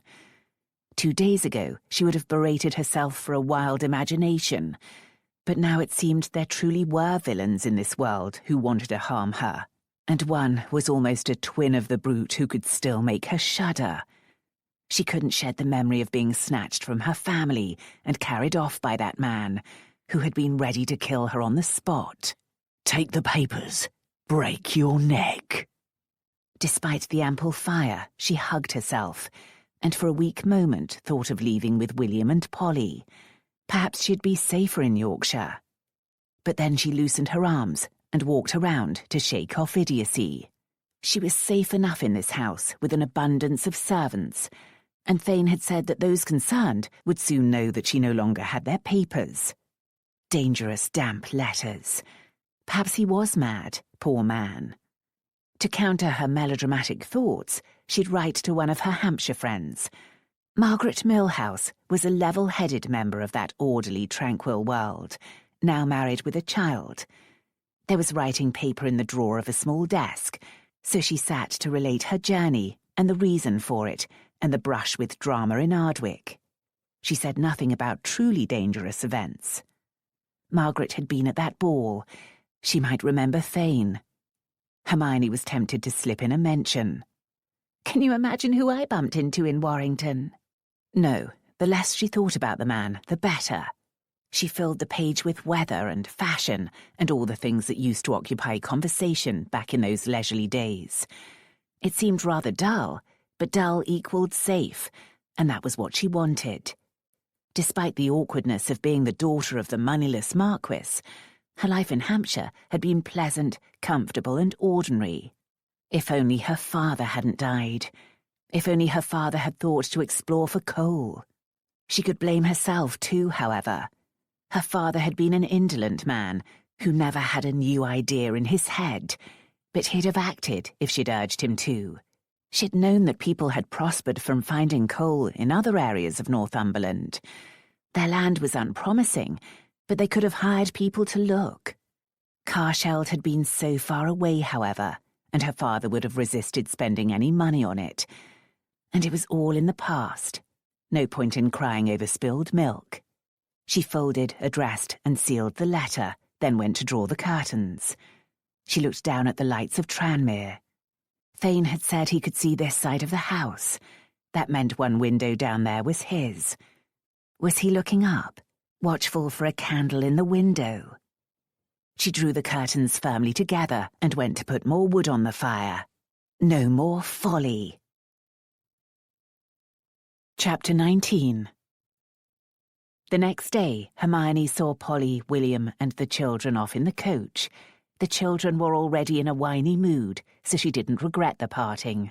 She might enjoy being on her own for a while, with no one to take care of, and no one who felt the need to take care of her. As she turned to go back into the house, however, she realized it was full of servants who would expect the master's female relative to take charge. She'd run her father's house for 3 years, so she was accustomed to it. But how would Mrs. Digby and the other servants react? She considered the situation and then summoned the housekeeper to the drawing room, inviting her to sit. The housekeeper did so, but warily. "Everything here seems in excellent order, Mrs. Digby, so I don't mean to disturb the management. But are there any improvements you would like?" The woman relaxed a little. "No, milady, but you must ask for any additions to the menu you want. We've grown used to providing for an elderly invalid. The food I've eaten so far has been good, but we've not been served fish. Is it not good hereabouts?" "It's excellent, milady. It's that Mr. Peake doesn't like it." "I do, if it's fresh and well cooked." "Then I'll see to it, milady." "Does Mr. Peake get a newspaper?" "He did in the beginning, milady, but then he lost interest." "I would like to receive one. Which ones are there?" "There's the Liverpool Mercury, milady. He used to get that over on the ferry once a week." "That will do for now. I'll find out about others. I intend to read to him about what's going on in the world." "Very well, milady," the housekeeper said, perhaps doubtfully. "I would also like to speak with his doctor." "That'd be Dr. Onslow, milady, but he's not been here for nigh on a month now." "Please send for him to come and call on me." "I'll see if he will, milady, but the master was right sharp with him the last time." Hermione wasn't surprised. She inquired about Edgar, but Peter said he was sleeping, so she decided to go out in the sun again. This time, however, she provided herself with a large warm shawl and kept to the upper paths, far from concealing trees. Mark watched from the inn as the ancient Selby coach came down the hill and turned toward Chester, surprised but pleased that they were leaving so soon. Perhaps Hermione had seen sense and persuaded them to it. 2 young boys had faces pressed to the window. He waved to them. Rather hesitantly, they waved back. Now to follow. He'd watch over the Selby coach as far as Warrington. If they hadn't encountered any trouble by then, he'd feel free to go to London. He went in search of the innkeeper to inquire about hiring a horse, but met Jilly crossing the hall with fistfuls of flagons. "Old Mr. Peake's guests are gone, then," she said. "The servants will be right pleased about that. Not used to extra work, they aren't." "Lazy?" he asked. "Not with Ella Digby in charge," she said with a chuckle. "But a sick old man don't make much work." "Do you know where I might hire a horse for a day or two?" "Bill'd know. Bill!" she called. A bow-legged groom came in. One Mark had noticed always looked as if he carried the weight of his world on his sinewy shoulders. "What do you want now?" "Gentleman wants to know where to hire an horse." "Porvy's livery in Birkenhead, sir. I could ride there and bring one back for you." For a coin or two, Mark understood. "Thank you." "Where you off to, then, me handsome?" Jilly asked. He laughed at her sauce. "Merely Warrington. A bit of business." "If you wanted to go to Warrington," said the groom, "you should have seen if you could go with that lot from Riverview. They're off that way, back to Yorkshire." "That's Bill for you," Jilly said. "Always knows everything." "So would you, lass, if you kept your eyes and ears open and blathered on less." "Tell me this, then. Is old Mr. Peake dead? Their coachman said as they'd come to his deathbed." The Selby's coachman had visited the inn. Mark wished he'd encountered him. "Course not," said Bill. "There'd be things happening, wouldn't there? Doctor, undertaker, armbands and black ribbons.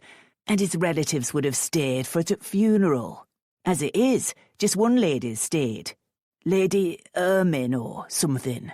"Hermione," Jilly said triumphantly, pronouncing the 4 syllables with care. "Georgie told me that. A bit too square in't chin and bold in't manner, he said." "Bold?" Bill snorted. "That from you? That's a pot calling a kettle black." "My chin's not square. Reckon it's that name. Lord knows where it came from." "Hermione was a Greek princess," Mark said, disturbing the squabble. "Lady Hermione. She must be very highly born." "Don't know about that," Bill said. "Fancy that," Jilly taunted. "But she's staying to nurse the old man, and rather her than me, in with some nasty foreign plague on him. I'll be off then, sir." "Damnation. I've reconsidered. My business in Warrington can wait, and the weather looks fine for more explorations in this area today. Thank you." The groom sighed and slouched away. Jilly eyed Mark, hip cocked. "Sweet on this lady Hermione, are you, sir?" "Why think that?" "I've eyes and ears, never mind what Bill Horrocks says, and there's a fair view of that garden from the front here. You were up there talking to her yesterday, and it looked like you didn't want anyone in the house to see you. Proper Romeo and Juliet, are you?" Devil take it. He'd survived the war by never underestimating the common people, but he'd thought only of what could be seen from the house, not from the town. The lover's tale could serve, however. "Something like that. I'm not a suitable husband for such a lady." "But she'll have you anyway." "Alas, she has more sense than Juliet." "Good for her. But she's sweet on you too." "She is?" he asked, ridiculously pleased. "Could tell by the way she stood at times. You'll have to improve your circumstances." "Do you think I can?" She assessed him. "Strong man, clever, after manners of a gentleman. Reckon you could go far if you tried." "Perhaps you're right. There's a good position waiting for me when I've done with what I'm about." "Then get about it, and get on to t'other. A pot can boil dry, you know." He kissed her dimpled cheek. "That's very good advice." "See that you take it, then," she said, and sauntered off to the tap room, her ample buttocks swaying, Mark's smile faded. He'd love to get on with his task, but that was in London, and Lady Hermione Merryhew had not left with her family for the safety of Yorkshire. He went to the window that gave a view up the hill. Could Bill the Oracle be wrong? Why would she stay when he'd warned her of all the dangers? He was beginning to convince himself that she'd gone when he saw her emerge and stroll along a path. Today she had a large shawl wrapped around her shoulders, but no bonnet. Her chestnut hair glinted warmly in the sun. He left the inn and was heading toward the lane when she turned and went back into the house. He returned to the inn to watch from his window as he thought the situation through. No matter how he twisted the threads, he couldn't stay here for much longer. If he heard that the whole Crimson Band was under arrest, perhaps. Was Hermione really drawn to him? She'd sent him to writabouts twice, but in her room at the King's Head, she'd been warmer, much warmer. He'd never forget that kiss, both those kisses, for the sweet one had been as potent as the fiery. He smiled wryly at the thought of that good position waiting for him. What would Jilly say if she learned it was a viscountcy? That he was a moonling, not to be on his estate surrounded by servants, living a life of ease. Anyone would. It should be so easy. He merely had to step out of the shadows to become Lord Farringay, returned from Mauritius, an eligible gentleman who could aspire to the hand of a marquis's daughter. He inhaled, startled to have gone so far, even in his thoughts. Marry Hermione Merryhew. A leap of excitement told him the answer. But it couldn't be. The Crimson Band were finished, but there were other Spensians with the same purpose. How could he loll around at Farringay with his country still in peril, with innocents like Hermione and her family in danger of being dragged to the guillotine? He was committed to his cause until every danger of revolution was over. Dr. Onslow came in the afternoon, all smiles, until he realised that Hermione wasn't the patient. "Mr. Peake made it perfectly clear, milady, that he did not wish to use my services." She coaxed him to take a seat and sent for tea. "He may not know what's best for him, Doctor." "He most certainly does not." The doctor was a thin man with a fringe of grey hair around a bald dome of a head and a chilly demeanour, but he seemed the sort to know his trade. "What ails him, Doctor?" "A virulent ague brought back from the Orient." "Yet he's not fevered now." "As with most agues, it is intermittent." "Does ague explain his other symptoms, such as his grey skin?" The doctor's face pinched. "Are you an expert on symptoms, Lady Hermione? His major organs are affected, so that a general debilitation has set in, yet he refuses treatment." "What treatment did you prescribe?" "Bark, calomel, and James's powder, with blistering to help draw out the poisons. Living close by a large port, I do understand something of tropical diseases." "I'm sure you do, Doctor, and it's to Mr. Peake's advantage that you are available. Peruvian bark is for fever, is it not? What is James's powder?" "An antimonial, and very effective." He was using complicated language to confuse her, but she kept her temper. "What is an antimonial, Doctor?" "An elaboration of antimony." She was irritated with herself. She should have been able to deduce antimony from antimonial. It was a purgative considered effective against many complaints. Her father had taken it at one point. "You need not concern yourself with these details," Onslow said, reminding Hermione of similar tussles with her father's doctors. There, she'd had a marquis's stature and authority behind her, but here she'd have to step more gently. "I'm sure you're correct, Doctor, but I do like to understand the words I use. Did Mr. Peake show improvement under your treatments?" "His fever reduced and then ceased, and his organs improved. Considerable toxins were discharged. You would not wish to know details of that, ma'am." "I nursed my father in his last illness, Doctor." "Ah, I see. All the same, suffice to say that I saw hope until he dismissed me." The tea came, and she busied herself with it, remembering how ineffective her father's treatments had been, despite sweating, vomiting, and loose bowels. "I wonder how the toxicity got into his body," she said as she passed over his tea. The doctor sipped before replying. "Undoubtedly miasma, milady, caused by decaying animal and vegetable matter in a hot climate. That is why the commonest affliction of those who venture into such climes is called malaria, which means bad air." She smiled as if she'd no idea what malaria meant. He doubtless thought miasma beyond her feeble brain. "My great-uncle speaks of something called Kala Azar," he tutted. "Some Indian superstition."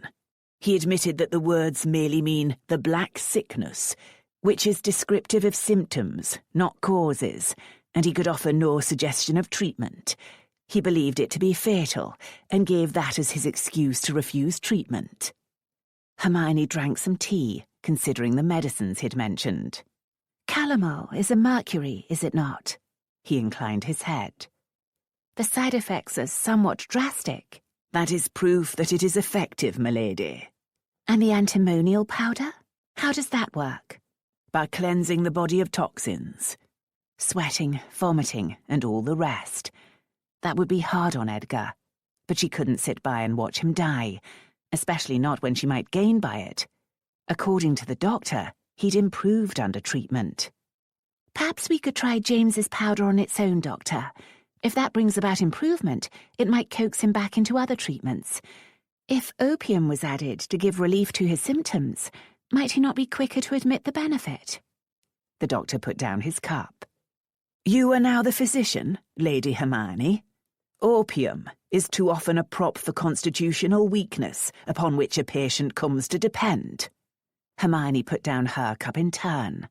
"Addiction is not an issue if he is dying, Doctor. I wish my great-uncle to resume treatment, and if opium is a part of achieving that, I wish him to have it. I can easily obtain it for myself."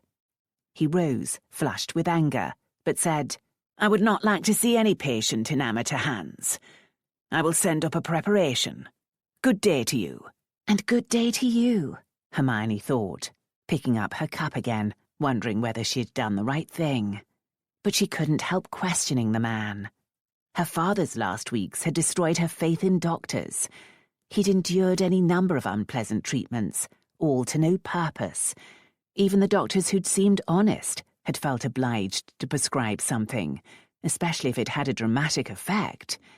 She'd lacked the courage to challenge them, but she'd do better for Edgar Peake. No mercury. Yet she'd agreed to the antimonial powders, which would also be drastic. Perhaps she was as bad, willing to try anything in blind hope. Not blind, no. Something had worked before, and the antimonial seemed the most likely. She had the notion of a cure in her head now, and couldn't let it go. A cure, or even a miracle. She had to try. Chapter 20. The next morning, Mark waited impatiently for the postbag to arrive. No letter arrived from Braden. That meant another day here. As the locals now thought him a lovelorn suitor, he didn't hide the fact that he was watching Riverview House. Of course, he was also keeping alert for Seth Boothroyd. He saw nothing but a rider on a slow horse, who paused to nail up a poster by the inn door. He went to read it. A 5-shilling reward was offered for the identification of a gentleman foully shot during highway robbery near the Chester Road. Anyone with information was to communicate with Sir Peter Jarvis, Coroner, Chester. The description fit Nathan Boothroyd too well, though the term gentleman could throw some off the scent. Dead, his clothes gave that impression, but no one who'd encountered him alive would think him that. All the same, the coroner's attention to duty was inconvenient. Mark hoped he wasn't going so far as to make extensive inquiries. Even the notice was a problem. If one had reached Tranmere, the posters were being nailed up over a wide area. If Seth Boothroyd had come north to find his brother, he might see one and go to Chester. Once he confirmed that Nathan had been shot, he'd be after someone's blood. Whose would depend on what Solange had told him. If he knew about Hermione, she could be in great danger. Seth wouldn't care about true responsibility. He'd want someone to scrag. Mark needed to know that Seth was in London, and preferably arrested with the rest. Why the hell had he not heard from Braden by now? He took a seat in the tap room that evening, chatting to Jilly and a few local men, mostly out of boredom. The clock was striking 9 when a Riverview servant came in. This turned out to be Georgie, a local man who was courting Jilly. Mark listened, but learned nothing about what was happening in the house, except that Lady Hermione took her meals with the old man, so there wasn't the dining room to bother with. Hermione had just finished supper with Edgar, though he'd eaten little, despite her encouragement. The cook was preparing easily digestible dishes for him, but he pushed more around his plate than he ate.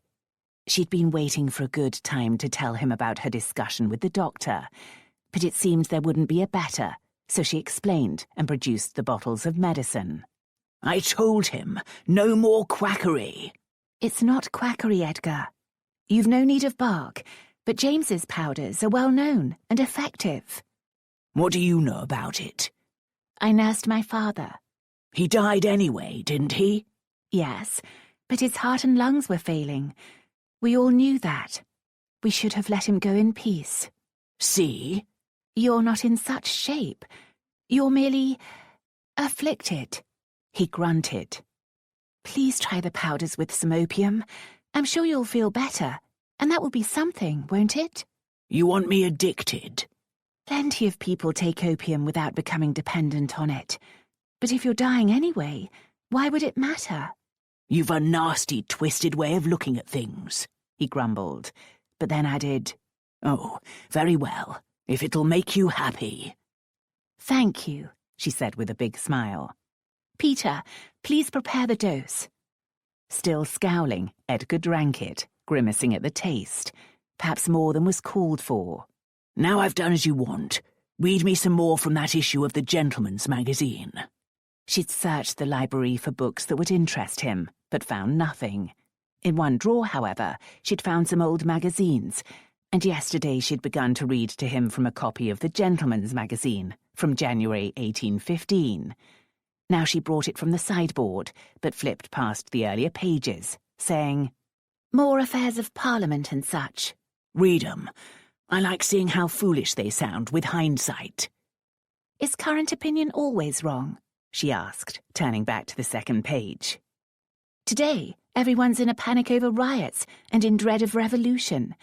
Will we chuckle over our folly in a few years hence? Probably. Back in 1799, there were many as thought the world would end.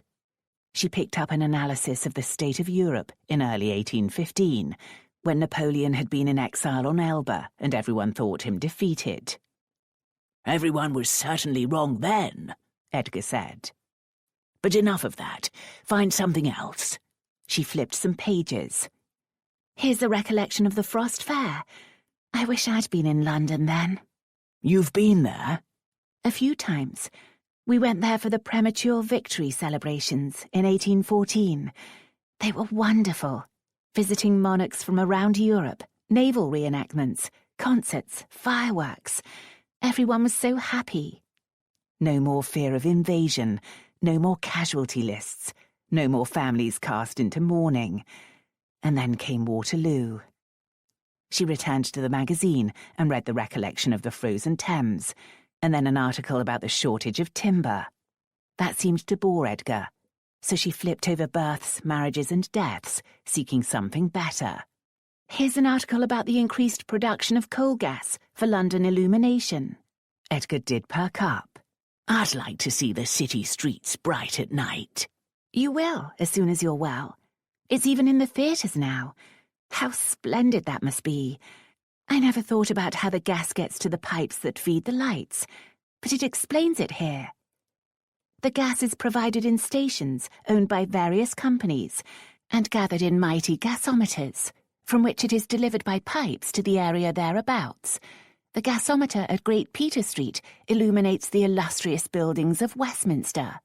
It says there are already 15 miles of pipe. A modern miracle. Gas does give a brilliant light, she said, but it smells. I never noticed the smell from the streetlights, and generally shops lit by gas keep their doors open. But I remember going into one that had them shut. I left very quickly. How do they manage in the theatres, then? He asked. I don't know. Perhaps it isn't so noticeable in a large space. Didn't a pagoda somewhere burn up when lit with gas? It did. I think it's dangerous. She looked for other interesting items. An improved way of bleaching using charcoal. Black into white. That makes no sense. Chemistry's descended from alchemy. There's still a lot of mystery about it, though no one's found a way to turn lead into gold. They've found a way to turn coal into gold. When he looked a question, she told him about Porteus's successful development of coal mines. Good for him. Your family had the chance. No point resenting him. You're right, but it's galling to think of Porteus as cleverer than I am. Edgar chuckled. Don't like him one bit, do you? I try to have no opinion of him at all. He must be a miserly sort of fellow, not to be sharing his wealth with you and your sister. She couldn't tell Edgar about Porteus's proposal because it would touch on money. That would lead to his will, and from there to his death. I'm no pinch purse, Edgar said abruptly. You deserve a gift. Where's Peter? Eating his meal. Bottom drawer, over there. Rosewood box inlaid with mother of pearl and other bits. She went to get it, noticing that the drawer contained a number of boxes and packages, but that the rosewood one was the finest. It's beautiful, she said, stroking the gleaming wood. The gift's in the box. Open it. She did, and the slight spicy perfume told her the fan inside was made of sandalwood. She took it out and slid it open, smiling at the prettiness and the perfume. Thank you. A nothing. Any gift is something, she said, sitting back down but continuing to waft the fan. This is something I'll always value. Good. An Oriental artifact at last, she thought. Polly would have loved to see it, and all the others in that drawer, and probably build much from it. But neither box nor fan was sign of great wealth. Where did you acquire it? She asked, hoping for more about his travels. He screwed his face in thought. Goa, I think. So many places. Read me some more. She put aside the fan and picked up the magazine, scanning the pages for something that would interest him. She certainly found it. Edgar, there's an article here about tropical diseases. Malaria and cholera and... Listen to this. Dr. Theophilus Grammaticus gave a presentation to the Society of Curious Creatures. What an odd name. On a new regime of treatment for the black disease, sometimes called Kalizar in the East. Kala-Azar, Edgar corrected, but his gaze was sharp. Go on. Go on. Dr. Grammaticus is lately returned from North Africa, where he claimed to have treated a number of people who were suffering from this generally fatal disease with a preparation of antimony. Antimony, Edgar, combined with the essence of fungus mirabilis. He gave accounts of a number of cases, but disagreeably refused to identify the fungus, admitting that he had concocted the name so as to keep his secret, which he hopes to sell to the government for use in India, where this disease is also prevalent. Disagreeable indeed. But now you see why the antimony has helped you. But never enough. Edgar Peake had slumped back. We need that mushroom. It'll be pure invention. Look at the name. What honest doctor would be called Theophilus Grammaticus? If I were a charlatan, I'd call myself Brown or Mackay. That's because you have sense, and he doesn't. What's the date? 1815? If anything had come of it, I'd have heard of it. Out in the East, there were rumours that antimony helped, but out there, they think antimony's a panacea. That's why I suggested it to Onslow, though. He made it appear to be his suggestion. Because he's a charlatan, too. Stop hoping for a miracle. But you'll keep taking the medicine. Please. Very well. Very well. But it'll do no good in the long run. Hermione wouldn't give up hope. She put aside the magazine. I'm going to the library to look for information about mushrooms likely to be the ones Grammaticus used. If he used anything, you're a dreamer, girl. Dreams sometimes come true, she called back. Chapter 21. When the postbag arrived the next day and brought no letter, Mark became concerned. Beau Braden had survived the many dangers of the war, so Mark had never considered that he might fall victim to Solange. Had she discovered Braden was his ally and had him killed? It seemed impossible, but she'd learned enough of Hermione's involvement and movements to send Nathan Boothroyd after her. Braden wouldn't be easy to kill, but as he'd said, a pistol or a rifle could dispose of a strong, well-guarded man with ease. If he was alive, Mark should have heard from him by now. Mark wrote a hasty letter to Hawkinville explaining the situation and asking for news. He sent it by ferry to Liverpool, which would get it to London at best speed. It would still take at least a day, and any reply would take as long to get back. If only he had messenger pigeons. If Braden hadn't survived, he hadn't passed on the knowledge Mark had poured into him. That meant he should set out for London immediately. But Seth Boothroyd could already be in the area, seeking those who'd killed his brother. Damn it all to Hades. Why couldn't Hermione have returned to Yorkshire with her family? He pulled himself together and forced his mind to calm assessment. Even if Braden had gone astray, his own letter would have arrived in London. That should have put Solange and Isaac in prison. Without habeas corpus, they could be held there indefinitely. Seth could be with them. If not, perhaps Solange hadn't had time to spill the whole story into his mind. Perhaps. He'd stay one more day, and then he'd have to leave for London. In the afternoon, he saw Hermione in the garden. He didn't wait for an invitingly open gate. He went up and accosted her. She got in the first word. I commanded you to leave me alone. You should have returned to safety in Yorkshire.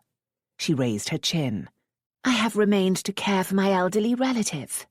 At risk of your life. That again. Nothing has happened, sir. Nothing. And may I point out that I'm no closer to London here than in Yorkshire? I see you hadn't thought of that. In Yorkshire, you'd be safely with your family. Which would put them in danger. If there is still any danger, which I greatly doubt. There is. You have proof? It was a challenge, and not at all fearful. Despite everything, he fought a smile. I don't have proof against it. She rolled her eyes. On those grounds, we'd all live in fear every day, everywhere. Not everyone is abducted on the road, he pointed out. And Nathan Boothroyd knew which road your party was taking. He might have known your destination. Her face twitched, but she rallied. If anyone wanted to harm me here, they've had time. I won't live under a sword. I won't. I understand. The truth is, I haven't heard news from London, and it worries me. The woman might still think I have your letter. I can't believe she'd send her other brute all this way for it, if she exists at all. Would I be haunting you like this if she didn't? She glared at him. If she exists, name her. Which proves what? Very well. She's a Mrs. Solange Waite, a Frenchwoman married to an Englishman. The decent, middle-aged one? Only in appearance. Hermione, you have reason to be angry. But don't let your anger at me lower your guard. She's a dangerous woman in her own right. She's killed in the past, during the revolution in France. These days she uses others, but she's without conscience or mercy. His sober words melted Hermione's resistance. She could see that he truly did regret involving her, and was genuinely worried. Others such as that Boothroyd man who abducted me, she said. But he's dead. And has a brother, remember? She did remember. Who's like him? Close to identical. I can't get that man out of my head. Last night I had a dream. He took her in his arms. She allowed it. She shouldn't, but she needed comfort and strength. I'll keep you safe, he said. She was sane enough to snort at that. It wouldn't be necessary if I'd never met you. Don't sound so hopeless. She felt his kiss on her hair. "I prefer you spicy, as in the bedroom at the King's Head." That gave her strength to push away from him. "Your preferences, sir, are nothing to do with me." Alas. "Reprobate?" "Undoubtedly." "You seemed such a hero once," she protested. "It was mostly the regimentals. I was wet behind the ears, part brash confidence, and part terror that I'd not stand up to fire and battle." "Did you?" But then she winced. "I'm sorry. Of course you did." "Yes, thank God. Though it's easy to understand how some men's nerves break. After a couple of years, I was moved to other work, which meant less time directly facing enemy fire and blade." "What work?" "Organizational duties in the quartermaster's division. It sounds less useful, but it's not." "You'd rather have been in the thick of the fire." She knew it. She knew him. "We've fallen into intimate conversation again, and I'm powerless to resist." "It would have been easier at times," he said. "Simpler, at least." But then he shook his head. "I didn't come up here for this. I came to tell you I must leave tomorrow." The shock was a good part dismay. "You just said you'd keep me safe." She recovered. "No, it's good news. I'll be safer with you gone." "I hope so." He sounded calm, but she knew he wasn't. Her heart told her he felt exactly as she did, that parting was painful and unfair, that life was cruel. "Why is there danger?" she demanded. "Why are these people so desperate to retrieve that letter? If it's only a letter, why did you steal it?" "Better you not know." "Ignorance hasn't kept me safe thus far." He gave a short laugh. "Always to the point. But truly, there's nothing more for you to know. Be on your guard. Stay in the house and gardens. If you must venture further, take an armed servant." "Armed? I'm not sure the footmen here know how to use pistols." "I don't suppose you do either." "Of course not." He sighed. "Do your best." He touched her cheek. "Farewell, Lady Hermione." The use of her title was like a step away. "You're going into danger, aren't you? Those people might not pursue me here, but you're going to them. The brute's brother will want to slit your throat." His only response was a wry reaction to her use of that phrase. "Will you stay safe?" she demanded with exasperation. "Will you take an armed guard?" "Luck's favoured me so far." "Luck?" She turned away to hide her tears. "Oh, go away, you wretch, and good riddance." But when she heard the gate creak, it broke her heart. Hermione stayed where she was until she'd conquered her tears and then hurried into the house. She tried to find the anger she'd used as a barrier against him. Spicy indeed. Only a wretch would refer to her folly like that. Anger turned irreversibly to worry, however, even dread. She remembered his throat-slitting gesture back in Ardwick. She'd doubted it then, but no longer. He could be going to his death, and there was nothing she could do about it. She took refuge in her room, looking down at the Ferry Inn as if doing so could keep him safe, trying to think of some way to avert fate. Why was she always so powerless in her life? She'd not been able to prevent Roger dying, or Jermyn, or her father and mother. She'd failed to discover Cole. She'd probably failed to cure Edgar. She pulled herself out of her dismal mood. Spicy gave her an idea of something that might help. The cook here, Mrs. Kenwick, was an amiable woman who produced good, plain food, but Hermione was worried by Edgar's poor appetite. The antimony with opium was improving him, but he needed nourishment. She went to the kitchen. "Do you know any spicy dishes, Mrs. Kenwick?" "Cinnamon cakes, milady?" "No, I mean pepper or Eastern dishes." "Sorry, milady, but I can't say as I do." Hermione smiled to reassure her. "And why should you? But I think we should try to add some stronger flavours to Mr. Peake's food. I'm sure Oriental food is spicier, and he may have become accustomed to that." "I'll see what I can do, milady," the cook said. "But it's not what I'm used to for an invalid." "Perhaps we can find advice in Liverpool, with so many vessels there from around the world."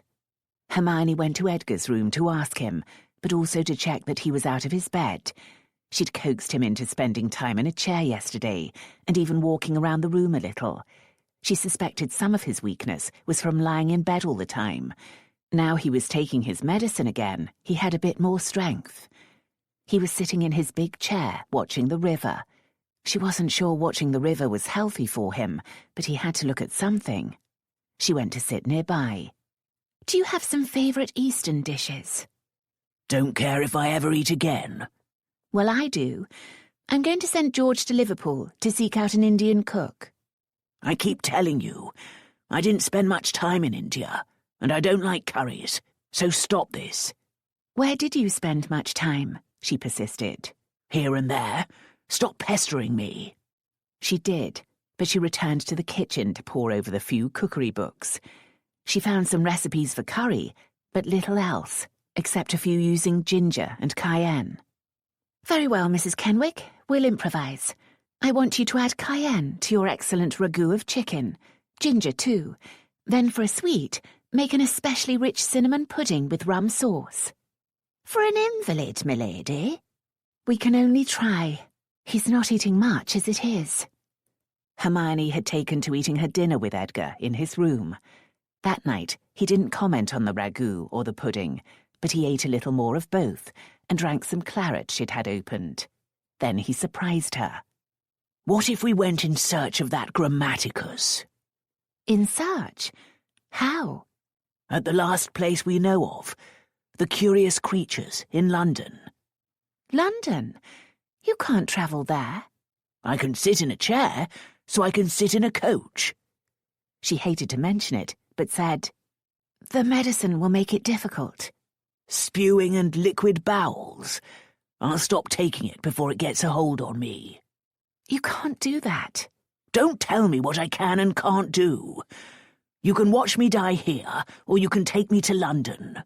He had on his stubborn face, but it relaxed into wistfulness. I've not seen London for 50 years. Sailed into Liverpool nigh on a year ago, and I've been stuck here since. I want to see the gaslit streets and all the fine new buildings, the London docks. Docks, she said, bemused by anyone wanting to see those. But she couldn't resist the yearning in his voice. He'd been a man of action all his life. No wonder he wanted to take action now. Instead of lingering here until he died, he wanted to embark on another adventure, a quest that might kill him, but that held the slim hope of a grand reward. How would we travel? She asked. The same way anyone does. Hire a chaise. Just the two of us. Edgar, I'm sorry, but... You're right. I'll need Peter. You'll need a maid. A coach, then. Not hired. Buy it. Buy a coach? Hard to hire a coach for a long journey. Probably only get it for a stage or two, then have to settle into a new one. Buy one. Sell it in London. I've done that sort of thing before. I suppose it's possible, but it would be very expensive. He'd never given a hint about how much money he had. I've money enough for that. Peter, my writing desk. Edgar was suddenly full of vigour, and she could imagine how he'd been in his prime, but she could also imagine this burning him into a collapse. His servant arranged his writing things, but when Edgar picked up the pen, he dropped it. Plaguey hands too weak. You write for me. Hermione arranged the desk on her lap and at his dictation wrote a letter to his solicitor in Liverpool requesting him to purchase a comfortable travelling carriage for him at whatever cost necessary and have it delivered here with 4 post horses as soon as possible, along with £400, transported securely. The sum made her stare, but she wrote it before commenting. That's a great deal of money, Edgar. Will it be safe? Should be, unless you or Peter decide to run off with it. New letter, to my bank. That was authorising his solicitor to draw the funds to cover the purchase and the hire of the first set of horses, plus the money. Hermione sounded the letters, wondering whether she should try to prevent this extravagance. She'd seen no evidence that Edgar Peake had huge wealth, So he might be spending the last of his money on this wild venture, leaving nothing for Polly. It was his money, however, and if he wanted to spend it in pursuit of a cure for his disease and to enjoy illuminated streets, it was his right. She took the letters to him for his signature, which he made carefully. Want them to recognize it?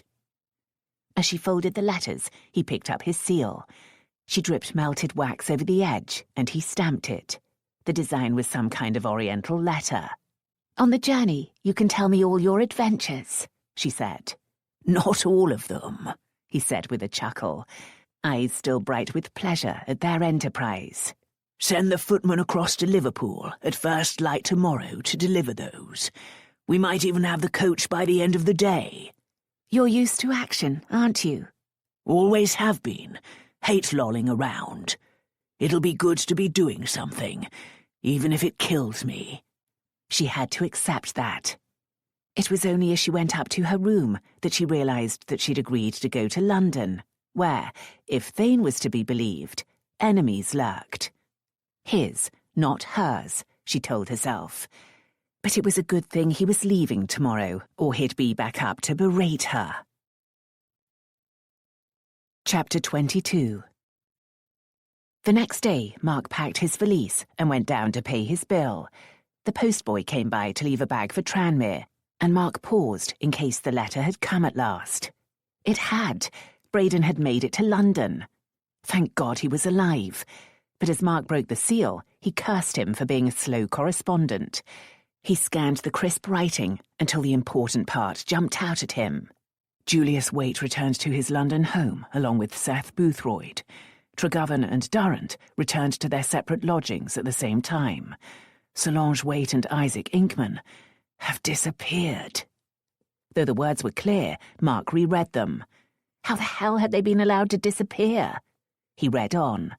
They arrived at the Swan with Two Necks 2 days after leaving Warrington, and were observed. But by switching hackneys, they gave the inept watchers the slip. The next day, Seth Boothroyd disappeared from Waite's house.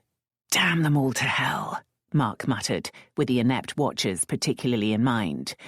Clearly he hadn't impressed upon anyone how clever Solange could be. But he'd not expected this twist, and it alarmed him. If Solange had broken free of Waite, she was embarked on some plan of her own, and it wouldn't be mild or cautious. The urgent question was, had Solange summoned Seth Boothroyd to guard her, or to send him north to find his brother?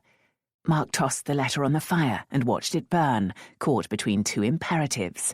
He was needed in London. Braden was safely there, but he had only facts, not familiarity. Mark knew he'd have better insights that could be crucial in this emergency. However, Hermione still wasn't safe. Seth could be approaching Tranmere now, so how could he leave? Perhaps he was a traitor to his country, but he couldn't leave Hermione unprotected under such an imminent threat. He wrote to Braden, explaining the situation. As for finding Solange and Isaac, he'll need a laboratory. Investigate establishments that sell chemical equipment and supplies. Solange could disguise herself in many ways, so she's unlikely to be spotted by searchers. Isaac would be easier, but he'll be happy to stay in whatever rooms they're using. He likes a whore now and then. They'll be brought into him, but with his distinctive appearance, you might pick up a trail that way. Boothroyd won't stay inside, and is distinctive. Hawkinville should set people to search for him. As soon as I hear from you that he's in London, I'll travel south with all speed. He sealed and sent the letter, telling himself that Solange, Isaac and Boothroyd could be anywhere in the vastness of London, undetectable amid a million people. His being there to prowl the streets wouldn't help. He doubted anyone else would see it that way. Hermione woke to her 5th day in Riverview House, determinedly not thinking about Thayne having left. It was better so. The footman set out on his errand to Liverpool, and they could only wait for the results. In the meantime, she tried to persuade Edgar to take the medicine for 1 more day. Why? We're going to London to find Grammaticus. It might take days for us to begin our journey. I'll have someone's guts if it does. I can see you're accustomed to being a tyrant. When necessary. At least continue with the opium. Remember how your joints ached? That will make travelling hard. Trying to addict me? Then you'll have me dancing to your tune. If you can dance, I'll be delighted. That won her one of his dry laughs. You're a saucy piece. So like my Anne. Stupid woman to marry a man who'd lock her in a box. Perhaps she didn't realise until too late. You watch yourself, then. Suitors are tricksy. I'll be careful if I come across any. You will in London. Seeking an eccentric society and a quack doctor. Some eccentric gentleman might take a fancy to you. Peter! Yes, sir. The brown box in the bottom drawer. As the servant found the box, Hermione wondered what new wonders might appear. She'd been tempted to explore the drawer that had contained the sandalwood fan. This time the box wasn't a work of art. It was long, shallow, and made of plain dark wood with a solid lock. The servant also brought something else, an ovoid wooden shape. Despite his darkened and gnarled fingers, Edgar manipulated the shape, sliding pieces in and out and around in a pattern she couldn't follow. Then it opened like a flower, revealing several keys nestled within. He chose one and unlocked the plain box. When he opened it, she saw a slender dagger settled in red silk. It's beautiful, Hermione said, because it was, in a lethal sort of way. The hilt was of gold, or a gold-coloured metal, set with tiny plates of jewel-coloured glass. They might perhaps be paper-thin jewels. The blade was about 8 inches long and slender, with an unusual rippling form. A design of silver and black followed the ripples all along it. Pick it up, Edgar said. But respect it. It's sharp. Hermione obeyed. She'd never expected a weapon to feel so comfortable in her hand.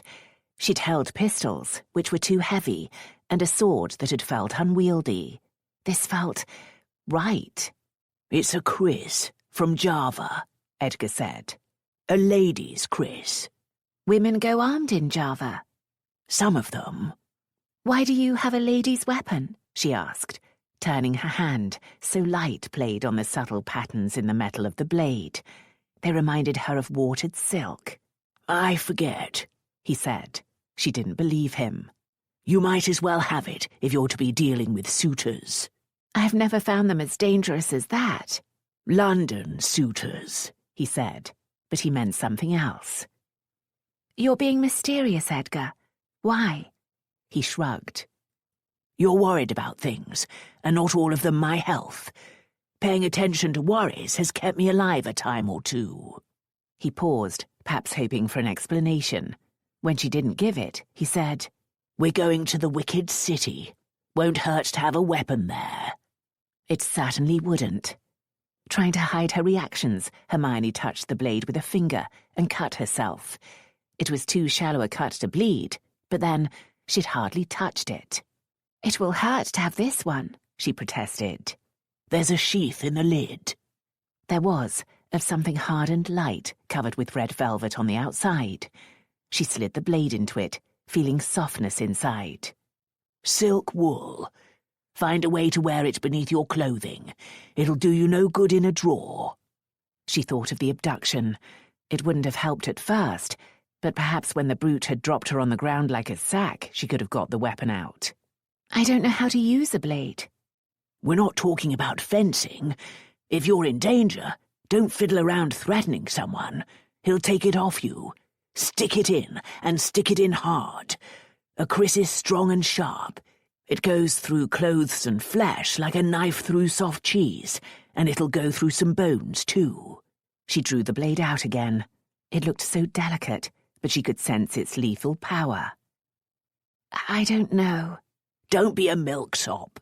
Traditionally, it's worn at the back, tucked into a belt. Find a way to wear it. I'll not go to London without. You're the one who wants to go. But you want me to. You're a scheming, conniving old reprobate. He showed his long teeth. And more than a match for you. Go and sort out that blade. She took the box up to her room, imagining what Polly would say to the idea of her sister going armed. Polly wouldn't be happy about any part of the enterprise. She wasn't heartless enough to wish the old man dead before his time, but she hadn't spent enough time with Edgar Peake to become fond. Polly had been soothed by the belief that Edgar didn't have more than a comfortable income, but when Hermione thought of his cavalier decision to buy a coach and the way he was ordering lawyers and bankers around, she wasn't so sure. That puzzle box held quite a number of keys, and each could unlock a treasure. It was his money, she reminded herself, earned through a lifetime of hard work and danger. It wasn't hers or Polly's to pine over. In any case, he wouldn't go to London unless she was wearing the dagger. In the small of her back. It wouldn't show beneath the fullness at the back of her high-waisted gowns, but it would make sitting in a coach uncomfortable, and she couldn't think how she'd get at it there. She had to assume that women in Java wore belted garments and wore the kriss in open view. She couldn't do that. But Edgar wouldn't go to London unless she had the kriss on her. What about her pockets? In a day dress, she wore a pair beneath her gown and could reach into them through a slit in the side of the dress. She put the sheathed kriss in the right-hand one, but the hilt poked out. Then she saw the solution. She took out her small sewing case and unpicked a little of the seam at the bottom of her right-hand pocket. She stitched around it to make it secure and then slid the kriss through, almost to the hilt. The sheath was trapped, and the hilt would be easy to reach. She studied herself in the mirror. It didn't show. She sat down. It felt a little awkward, but it would do. Thinking of her abduction, she drew the blade as she might have done that day. Again, it felt comfortable in her hand. But could she thrust it into someone's body? It could slide through cloth and flesh. But could she actually do it? She hoped never to find out. But as she eased the blade back into the sheath, she had to admit she felt comforted. Chapter 23. Mark had resisted the temptation to go up to the Riverview House gardens, even though he'd seen Hermione out there in the afternoon. She would believe he'd left, and it was better so. He went out to walk around Tranmere on his spurious task, but also to check for strangers in the area. But his mind kept drifting to Hermione, even to the impossible prospect of claiming her for his own one day. When afternoon rain drove him back to the inn, he had no distraction from his thoughts. Marriage required a home. Even when his duties were over, what home could he offer? Farringay had never been idyllic, despite his parents' devotion to each other. From his earliest memories, he'd been warned to be quiet and avoid all alarms, and to never disturb your lady mother, young sir. Only now did he wonder whether one of his father's motives in creating the French wing at Farringay had been to relieve his son from having to be quiet and avoid all alarms in the rest of the house. Perhaps. And then 2 years later, he'd been sent off to school. When he'd returned for holidays, he'd rarely seen his mother, but he'd noticed how Farringay Hall was deteriorating. Perhaps his father simply hadn't cared, but more likely he feared that workmen and noise would set his fragile wife into a mania of terror. Mark had witnessed those fits only twice, but he'd never forget them. She'd been plunged back into the riotous attack she'd suffered, seeing violence and death all around, and sure it came for her. He'd joined the army to make sure the French wouldn't invade Britain, but he'd welcomed release from the obligation to spend occasional times at Farringay Hall. Was his private war against revolution yet another way to avoid the place? It held extra shadows now because of his mother's suicide 2 years ago. He knew that his being there wouldn't have helped, quite the contrary, but that didn't save him from guilt. He had a duty to Farringay, however, and if he took a wife, she would want a home. Take Hermione there? She'd had enough of loss and privation. He wanted better for her. And he couldn't marry as long as there was work to do. He had only to remember his mother to know why it was important. He went down to the tap room in the evening, hoping the amorous footman would come down to flirt with Jilly and let slip a mention of Hermione. He was in luck, or so he thought, until he overheard what the man had to say. George arrived late and in a gloomy mood, complaining of a trip over to Liverpool in the rain to visit a lawyer and a bank. "Taking the old man away, she is. That'll be the end of a cushy job." You mean he'll die? Jilly asked, handing him a tankard of ale. Don't know one way t'other on that, me Jilly, but he won't come back. We'll all be dismissed. That's a shame, then. Mark had become familiar enough at the inn to ask a question. Where's Mr. Peake going? Bath, perhaps? London. Wouldn't mind going to London, but they're only taking Mr. Peake's man and one of the maids for the lady. London? What madness was this? Hadn't he made it clear that the people who might hurt her were there? Ignoring Jilly's amused eye, Mark asked, When do they leave? Likely be tomorrow, sir. The old man's bought a coach. Hired, you mean? Damned if I do, sir. Bought. That'll cost a pretty penny, Jilly said. Aye, but we've always reckoned he's warm. Come back from Torrient with chests of rubies, they say. Not that I've seen any. Pity, said Jilly, sidling up against him. I wouldn't mind a ruby. They settled to flirting, and Mark went up to his room to stand glaring at Riverview House. How could the stubborn woman not grasp how dangerous London would be for her? He knew which room was hers. Her curtains were drawn, but light shone through a chink.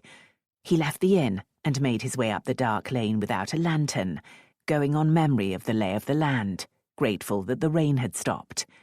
He easily climbed the gate, and there was enough moon to show the grey stone paths of the garden, which took him to the house.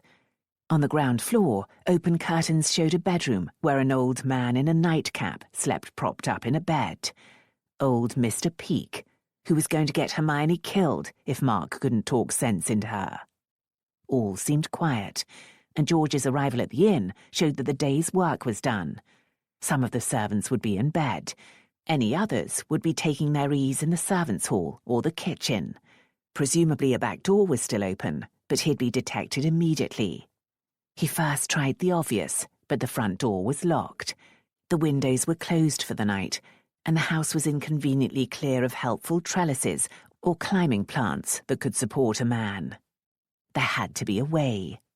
He worked his way around, checking for other entrances, and came to a patch of grassy garden and glass doors. They were locked, but in a far less substantial way. He wasn't skilled with locks, but 3 years ago, in preparation for his mission, he'd taken instruction and acquired some tools. They'd do for this one. After a little fumbling, the lock turned, and he entered a silent, dark room. Moonlight suggested the position of furniture, so he took off his boots and left them by the closed door, then made his way carefully out into the entrance hall. It was equally dark, but he could hear a mumble of conversation from the back of the house. That presented no danger to him. His target was upstairs. He climbed the stairs, taking his bearings. Hermione's room should be to his right. When he arrived at what he thought was her room, he turned the knob and entered. The room was firelit, as her room at the inn had been, but the bed curtains were drawn fully back. She wasn't here, but her nightgown was draped over a rack near the fire, as it had been at the King's Head. Such a promise of domestic pleasures. He liked the propriety of nightgown and nightshirt, warming by the fire. It spoke of settled domesticity and a comfortable home. He realized he could smell her as well. Whatever perfume or toilet water she used was light and subtle, but he knew it, and the underlying essence that was her. He touched her nightgown. But then he put aside folly and left the room. Where else might she be? If she was passing time with the servants, he was sunk, but he doubted she was. She wasn't haughty, but the servants wouldn't be comfortable with a Marquis's daughter sitting in the kitchen with them, so she wouldn't do it. She'd be sensitive to such things. Drawing room or library? A library was probably on the ground floor, and there'd be no candle there ready for her use. The drawing room should be up here, so he went in search of it. He opened doors as he had that night at the King's Head, but with much less risk. No one was hunting him tonight, and Hermione was the only guest. He found 2 other bedrooms, both unused, and then the drawing room. It was a large corner room set with 2 sofas, a number of chairs with upholstered seats, and some small tables.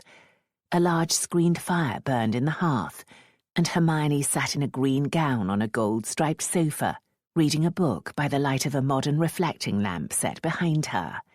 She seemed haloed like a saint, but a startled one. He stepped in and closed the door behind him. She put the book aside and rose, but with a semblance of calm. At least I'm not in my bedroom this time. Who's hunting you now, Thayne? Despite the calm, she'd flushed with colour, and he hoped it wasn't all anger. She wore a small flowered pin in her thick mahogany hair, and everything about her delighted him. He'd come here to berate her, but realised he was smiling. He made himself sober. No one. But you're a mad fool. Instead of protesting, she grimaced. London. London, he agreed. What possesses you? She raised her chin. Necessity. Why are you even here? Your necessity was to leave. So that's why you thought you could get away with this? I'm not getting away with anything. You do not command me, sir. I wish I did. I'm sure you do. Stop looming over me. If you intend to stay, sit. She sat back down, hands neatly in her lap. Keeping a stern face was almost impossible, but he managed as he took a chair facing her. By God, this must be love. A damnable, insane ecstasy simply to be in her presence, despite folly and danger. She frowned. Are you all right? Then, alarmed, she asked, Is that Boothroyd here? No, he quickly assured her. There's no new threat. Unless you go to London, that is. I must. There's someone there who might have a cure for Great-Uncle Edgar. I can't put my safety ahead of his life. Her resolution was infuriating, but such honour was part of why he adored her. What cure? He asked. It's complicated, but we hope to find a particular doctor there. I won't be deterred. Very well. I must go to London tomorrow, and this time it's certain. I'll find him for you. Why? To keep you safe. Why it should stun her, he couldn't understand, but she became less prickly. It's not just a matter of the medicine, Thayne. Edgar wants to go to London. He's not been there for 50 years, and there are things he wants to see. It will do him good to get away from here. Zeus, then I'll take him. I'll take him and find the doctor, and even make sure he takes his medicine, and you can return safely to your sister. No, she said, her square chin infuriatingly resolute. And don't glare at me like that. I will be perfectly safe. Safe? You're a complete idiot. Am I indeed? No, she said, raising a commanding hand. Listen to me. I'm not a simpleton, and have given this considerable thought. First, London is a very large city. The chance of my encountering the Frenchwoman or the brute's brother is remote, especially as they won't be looking for me there. You admit they might possibly come looking for me here. Which is exactly why you must return to Yorkshire. Where they also might know to look for me. Can you deny that? Before he could attempt to, she swept on. More to the point, those people wouldn't recognise me if they passed me on Bond Street. You're planning a disguise. Perhaps there's some sense. I don't need one. The first brute saw me, but the Frenchwoman didn't, and his brother's never been near me. You see, I'll be safer in London than here or at Selby Hall. He opened his mouth and shut it again. Unwilling to admit I'm right. I'm seeking the flaw in your argument. She waited, like a cat watching a cornered mouse. You are a damnable woman. You mean I'm right? He laughed. Yes, I mean you're right. I'm not convinced you'll be safer in London than here, but your points are valid. Grudging, sir, grudging. Don't count it against me that I want your safety. I don't. But what of yours? May I command you not to take risks? Would you want to? Her eyes slid away for a moment, and he waited, breath shallow. Finally, she looked up at him. Yes. He crossed to sit by her on the sofa. So we can talk more quietly, he said. But that wasn't the reason, and they both knew it. Her brows rose, but she smiled. The damnable woman was ready to be kissed. Chapter 24. A sensible lady would fend off an amorous gentleman, he pointed out. Are there no times when a gentleman needs to fend off an amorous lady? Are you determined to score points in every round? I've always been competitive, and I like to win. She leaned forward and kissed him. It was a decorous kiss, but dangerous as lips lingered against lips. He drew her closer, but her hand on his chest stopped him and then gently pushed him away. Well fended, he said. Are any servants likely to come up here without being summoned? No, and they won't expect to be summoned. My maid left washing water an hour ago and put it by the fire to keep warm. I can get into and out of my simple clothing by myself. With some women, that would be an invitation, and his line would be, all the same, allow me to assist. He might have said it if she'd not continued. It's time that you tell me how you sank to thievery, my friend. My friend. He wanted to be far more than a friend, but she was fending wisely. He shifted back so there was clear space between them, deciding what to say. She still thought him a thief, and she worried. If he told her the truth, she'd worry more, but she wouldn't be fobbed off with nothings. Is it because of your mother? She asked. Which, to put her finger on it. He should leave before she guessed all of it. But this could be the last time he'd ever sit and talk to this woman, this friend, this enchantress. Perhaps she was a potion, an irresistible one, especially when close and by firelight, or moonlight, or in a garden by bright light of day. How she was harmed by the French Revolution, she probed. How she lost her wits and didn't know you. As he feared. He could give her part of the truth, and he wanted to. He took her hand, stroking her fingers with his thumb. Yes, I do what I do for her sake. He spun out the story in his head. I can only steal from the French, you see. No wonder she looked puzzled. The French drove my mother mad, so I can steal from them with a clear conscience. She probably thought him half mad, and she'd be right for the wrong reasons. If it squashed any growing tenderness, he must be pleased. Not all the French were Jacobins, she pointed out gently. I know my feelings aren't reasonable, but I can't help them. If I meet a French person who's over 40, I can't help wondering if they were Jacobins, if they took part in the mobs and terror, if they slaughtered innocents simply for their birth. I was obliged to spend some time in Paris in 1814, and I looked at everyone of that age and wondered if they'd cheered as people's heads fell into the guillotine basket, as the heads of my uncle and cousins and my parents' friends fell into the basket. I wanted all such people sent to the guillotine in turn. Too much of the truth. He'd tightened his grip on her hand. Instead of protesting, she'd matched that hold. It was a madness, Thayne. They are probably normal people now, and ashamed of what they did. That doesn't make them innocent. No, but such hatred could destroy you. You could hang if caught for theft. This felt like a confessional. His mother had retained her Roman faith, and when he was young, she'd insisted on him being trained to it and taking its sacraments. It had been one of many performances he'd enacted to keep his mother sane. At the same time, his father had taught him Protestant ways, making the papist ones seem like play acting or a game.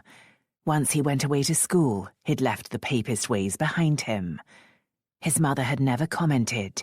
Either she'd forgotten, or she was sane enough to see how it must be in a country where papists were still burdened with many restrictions. Now, in this new golden confessional, he told what truth he could. The thievery is recent. My feelings led me to being a soldier, to fighting to ensure that the French would not trample Europe or invade Britain. You weren't alone in that. If Napoleon had invaded, I would have taken up arms, for he brought misery everywhere he went. But we're at peace with France now, Thayne. The battles are over. My mother's cause remains. He escaped for the moment by putting more wood on the fire. No one burns wood in London anymore. I like the way it crackles, and the smell of it. As he replaced the screen, he said, It reminds me of campfires. Good times and bad. Light dimmed, and he turned to see she'd extinguished the lamp. It removed her halo, but now she was warmly lit by the flaming fire. She held out her hand, inviting him back.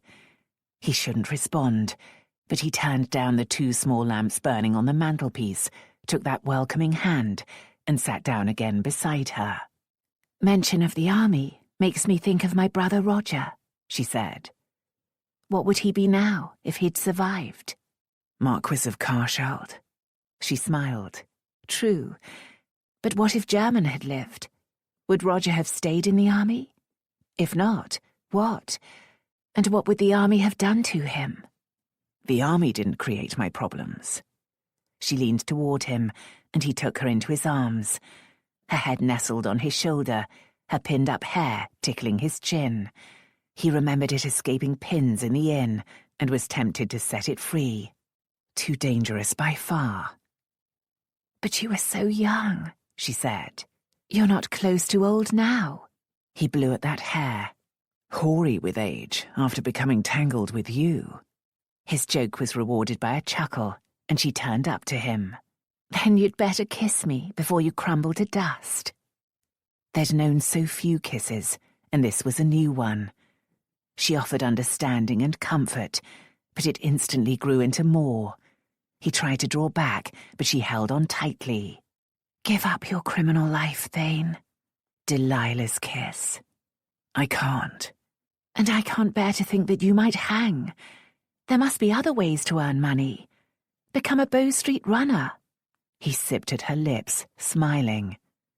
No one's tried to cosset me before. "Cosset?"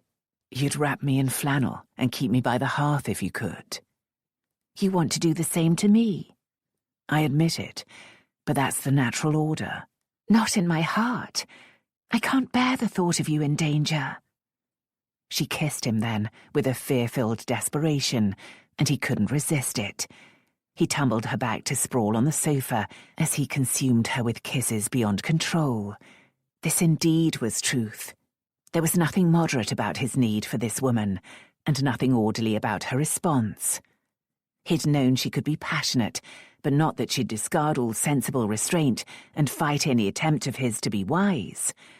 When he tried again to retreat, she urged him on, hands tight on him, entwined and moving with him, under him, helping him explore her leg, her skin, her wet inner heat. Hades! He dragged himself free and tugged her skirts back down with shaking hands. We mustn't. "No." But she said it on a breath, wide eyes on his. Above everything in the world, he wanted to satisfy her clear desire. But he could offer her nothing, not even that he'd live. He wouldn't leave her ruined and alone. He tried to move off the sofa, but she held on to his jacket and then coaxed him back down, shifting so they lay in each other's arms, his head on her shoulder, her arm around him. He ached, as he knew she did, but to be cosseted in her arms like this was another sort of heaven.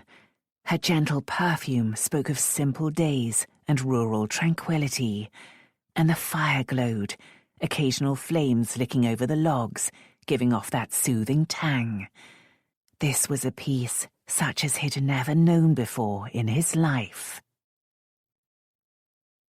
Chapter 25.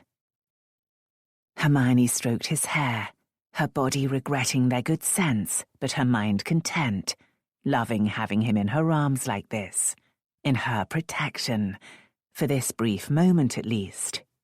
He was right. She wanted to protect him all her days, but she tried to show him that she understood his choices. "It's noble to care so much for your dear mother's plight." Confessional again, he murmured. I never loved her, and she never loved me. I was her only child, because giving birth was too dramatic and bloody for her. It took months for her to recover in her mind, and she only ever treated me as a child who happened to live in the same house. Wordless, she kissed his hair. I don't remember minding. I had a loving nurse. All the same, she wondered whether an infant knew when something was so adrift. To complete the confession, he said, I didn't love my father either. He was more attentive, but his main focus was always my mother and her needs.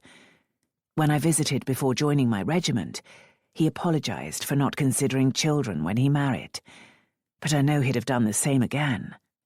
She was everything to him, so once I was in the army, I hardly gave them a thought. You have nothing to reproach yourself with. The Bible commands us to honor our parents. Probably because it was written by hoary old men. She delighted in his chuckle. Not a chess player, but a sharp debater, he said. Too sharp to be ladylike. A warrior lady. Not at all. As was clear by the fact that she'd taken the kriss out of her pocket before coming here to read. If he'd been a villain, that could have been a fatal piece of carelessness. You said you'd have fought if Napoleon had invaded, he said. When it came to it, I'd have probably hidden in a corner, quaking. A kiss for courage, he said, turning up his head. She provided it, but lightly. Anything more would be too dangerous. Your turn to confess, he said, settling back.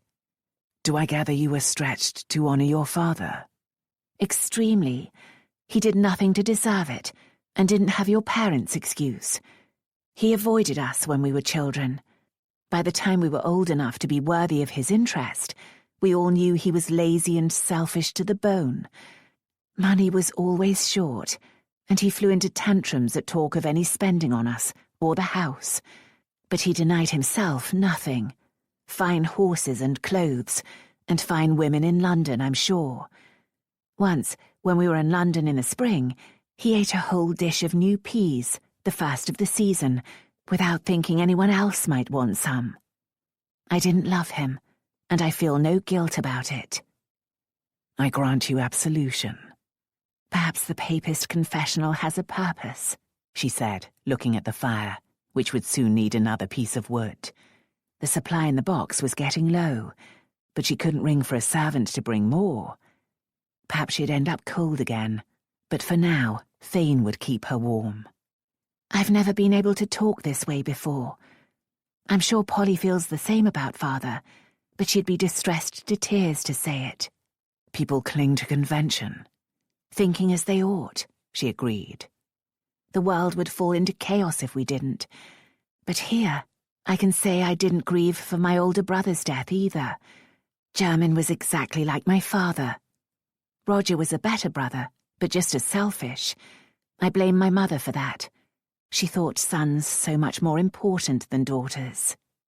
She found she wanted to talk about Roger, something else she'd been unable to do, honestly. To Polly, he had to be a perfect hero in every respect. He went into the army because he needed a profession, and Napoleon needed to be stopped. But I think the action appealed to him. He loved riding and shooting and any sort of sport. At Harrow, he excelled at cricket, but I doubt he excelled at his studies. I never saw him with a book. He was rarely home once he went to school. We lived on a tight pass, but he had wealthy friends. One was the heir to a dukedom, with access to fabulous horses and hunting. Another was an Irish boy, and Roger spent a summer there on a horse-breeding estate. There was another duke's son who seemed to be full of fun, and many others. When Roger's death was reported in the papers, we received letters from so many people who clearly felt his loss. That must have been a comfort. Perhaps, but I found it unsettling. The letters were heartfelt, but they were from strangers. One even offered assistance if needed. Your father was the moneyless Marquis. You think he was offering money? That's even worse. He shifted again to look at her. The sin of pride? Dignity, she protested. But if the letter was from a friend, the writer was probably as young as your brother. It could have been well meant. I hadn't thought of that. At the time, I was in no state to think clearly at all. I was torn apart by Roger being gone, far away and violently. That brought his danger too close. Can you not give up crime? After a moment, he said, Not yet. That was something. Soon? she persisted. I don't know, love. Love? He moved them both to sitting. I shouldn't have said that. But did you mean it? If you loved me... No, I won't say it. If I loved you, I'd choose the safer ways. Perhaps you're right. I don't understand. I don't think you're telling me the whole truth. Are you in debt? Did your father leave you in debt? He put fingers over her lips. I haven't told you the whole truth, and I can't. It's true, however, that my path is dangerous, and I can't leave it yet. There's nothing for us until I can. She wanted to fight his sober words. She wanted to beat against his will until he told her everything. Because if she understood the problems, she could solve them. She'd be able to sweep away the danger and have the prize. But some instinct stopped her. Her fighting and beating could shatter everything. At least promise to be as careful as can be. I can do that. And promise to come back to me. He grimaced at such an impossible demand, but said, if there's any way on earth. He kissed her forehead. I begin to understand my father, but I must be stronger than he. She wanted him bound to her needs in the same way. That was probably unworthy, but she wanted it all the same and was desperate enough to say it. I need you alive and with me, Thayne. A week ago I didn't know it, but I think I've needed you ever since that ball. He cupped her face with one hand. And I you. I vow to do my utmost to be safe and to return to you. His kiss was so gentle it felt almost sacred, and he held her as if she were made of spun glass. She'd not been cherished like this since she'd been a child. She'd never been important to anyone like this, or felt this way about another. It was painful and precious, and she ached to find a way to chain him to safety. He needed something different, however, and she loved him enough to try to give it. She moved back to smile for him. Don't think me fragile. I'm not bold or brave, but I believe I'm strong in the mind. I stay on the level. I don't fly high and low. I cope with what happens. I won't run mad, no matter what happens. It worked. She saw his lopsided smile again, as when a rascal invaded your room. Polly would have screamed then and there, but I didn't. For which I burn incense at your altar. What I'm trying to tell you is that you don't need to fret about me. Can you not fret about me? No, because you're a thief with horrible people wanting to kill you. I'm an ordinary woman living an ordinary life. Why couldn't you be a shopkeeper? His smile broadened to a grin. What shall we sell? Candles or cups? Books or bodkins? Soap, always wrapped in a pretty package. A log collapsed in the grate, bringing them back to reality. The fire would soon be out. How long had they been here, illicitly alone and intimate, lost in passion, longing and whimsy? He stood, straightening his clothing, but then he looked at her. My Hermione, relaxed in the glow of firelight, disordered and dangerous to all my righteous intentions. She should have straightened, stood up, and perhaps even protested, but she could only smile back at him. So handsome and strong in the dying light, despite his scruffy trimmings. He knelt by the sofa to kiss her. I want to stay here with you more than I've wanted anything in my life. So tempting to grasp him and hold him.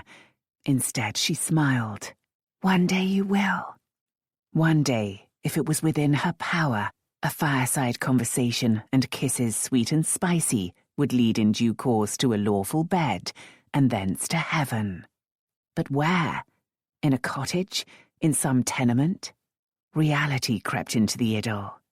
But she felt sure now that he wasn't a common thief. A good life must be possible. You truly must go to London? She asked. Yes. Into danger? Perhaps. Then go in disguise. A wig and fake moustaches. A woman would be better. A long wig and a fake bosom. No. Infuriating man. I wish I could give you a talisman. You already did. He rose and took a bit of dirty white out of his pocket. She recognized the silk rose. You kept it, she said, and tears threatened. Treasured it. It's sadly battered and grimy, but it's kept me safe. Then don't lose it. She reached into a pocket and took out a brass button. I still have this. Polished, even. Of course. I'd kiss you again if I dared. May that talisman keep you safe.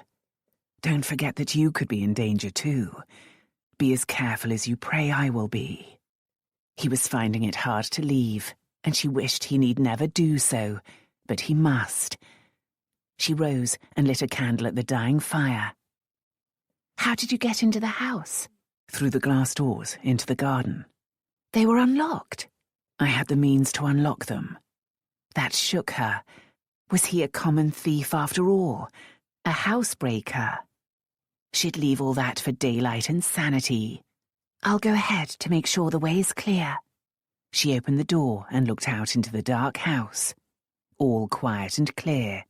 She led the way downstairs and to the side door where he put his boots back on. Again he lingered. Again, despite all good sense, she longed to beg him to stay. God go with you, she said. And with you. Till we meet again. In London? Remember, my enemies won't recognize you, but if they see you with me, you could be in danger. Stay away from me, Hermione. I'll come to you when it's safe. Perhaps he saw her doubts, for he added, On my honor, I will. Hermione watched as long as his shadowy form was visible, but in time she had to admit that he was gone. Her beloved was gone. Her beloved. Her tender emotions grew from the gallant young officer of that ball and seemed able to overwhelm the reality now, but reality lurked like a shadow. She was in danger of falling in love with a man who could offer her nothing but poverty and fear. And yet, now, at this moment, she was powerless to be sensible. Her beloved was gone.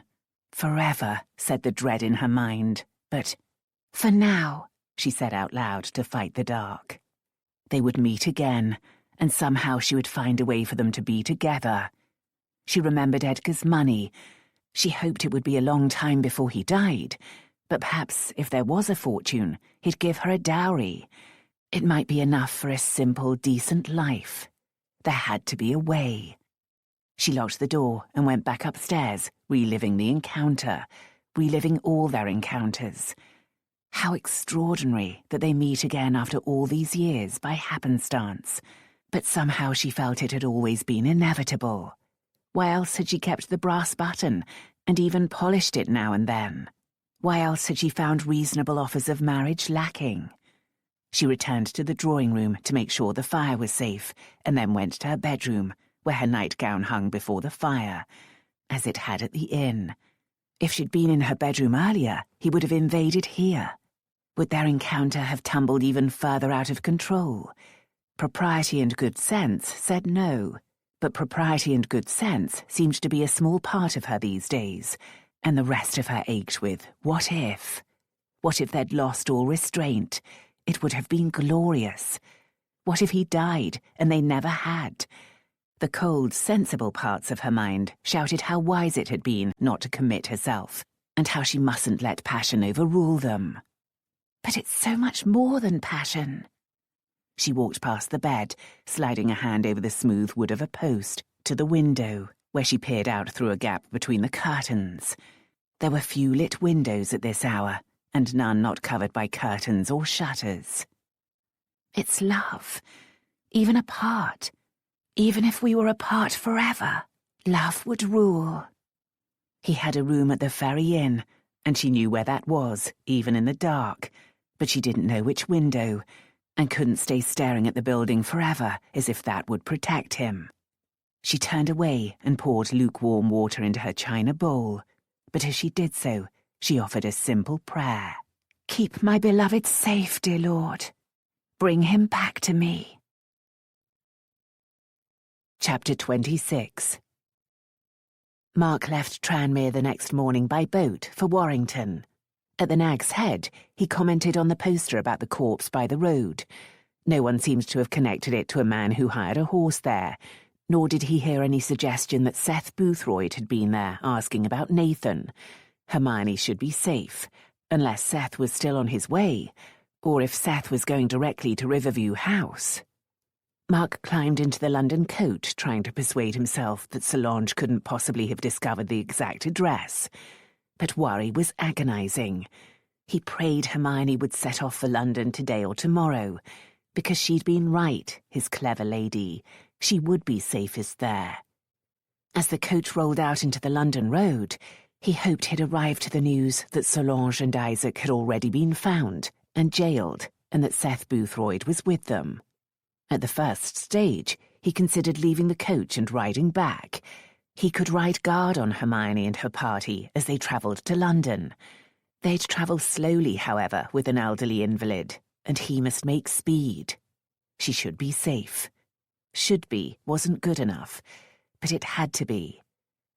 After a 25-hour journey, he left the coach in London, stiff, tired, but ready to put his plans into action. He went first to Hawkinville's house to report and get the latest news.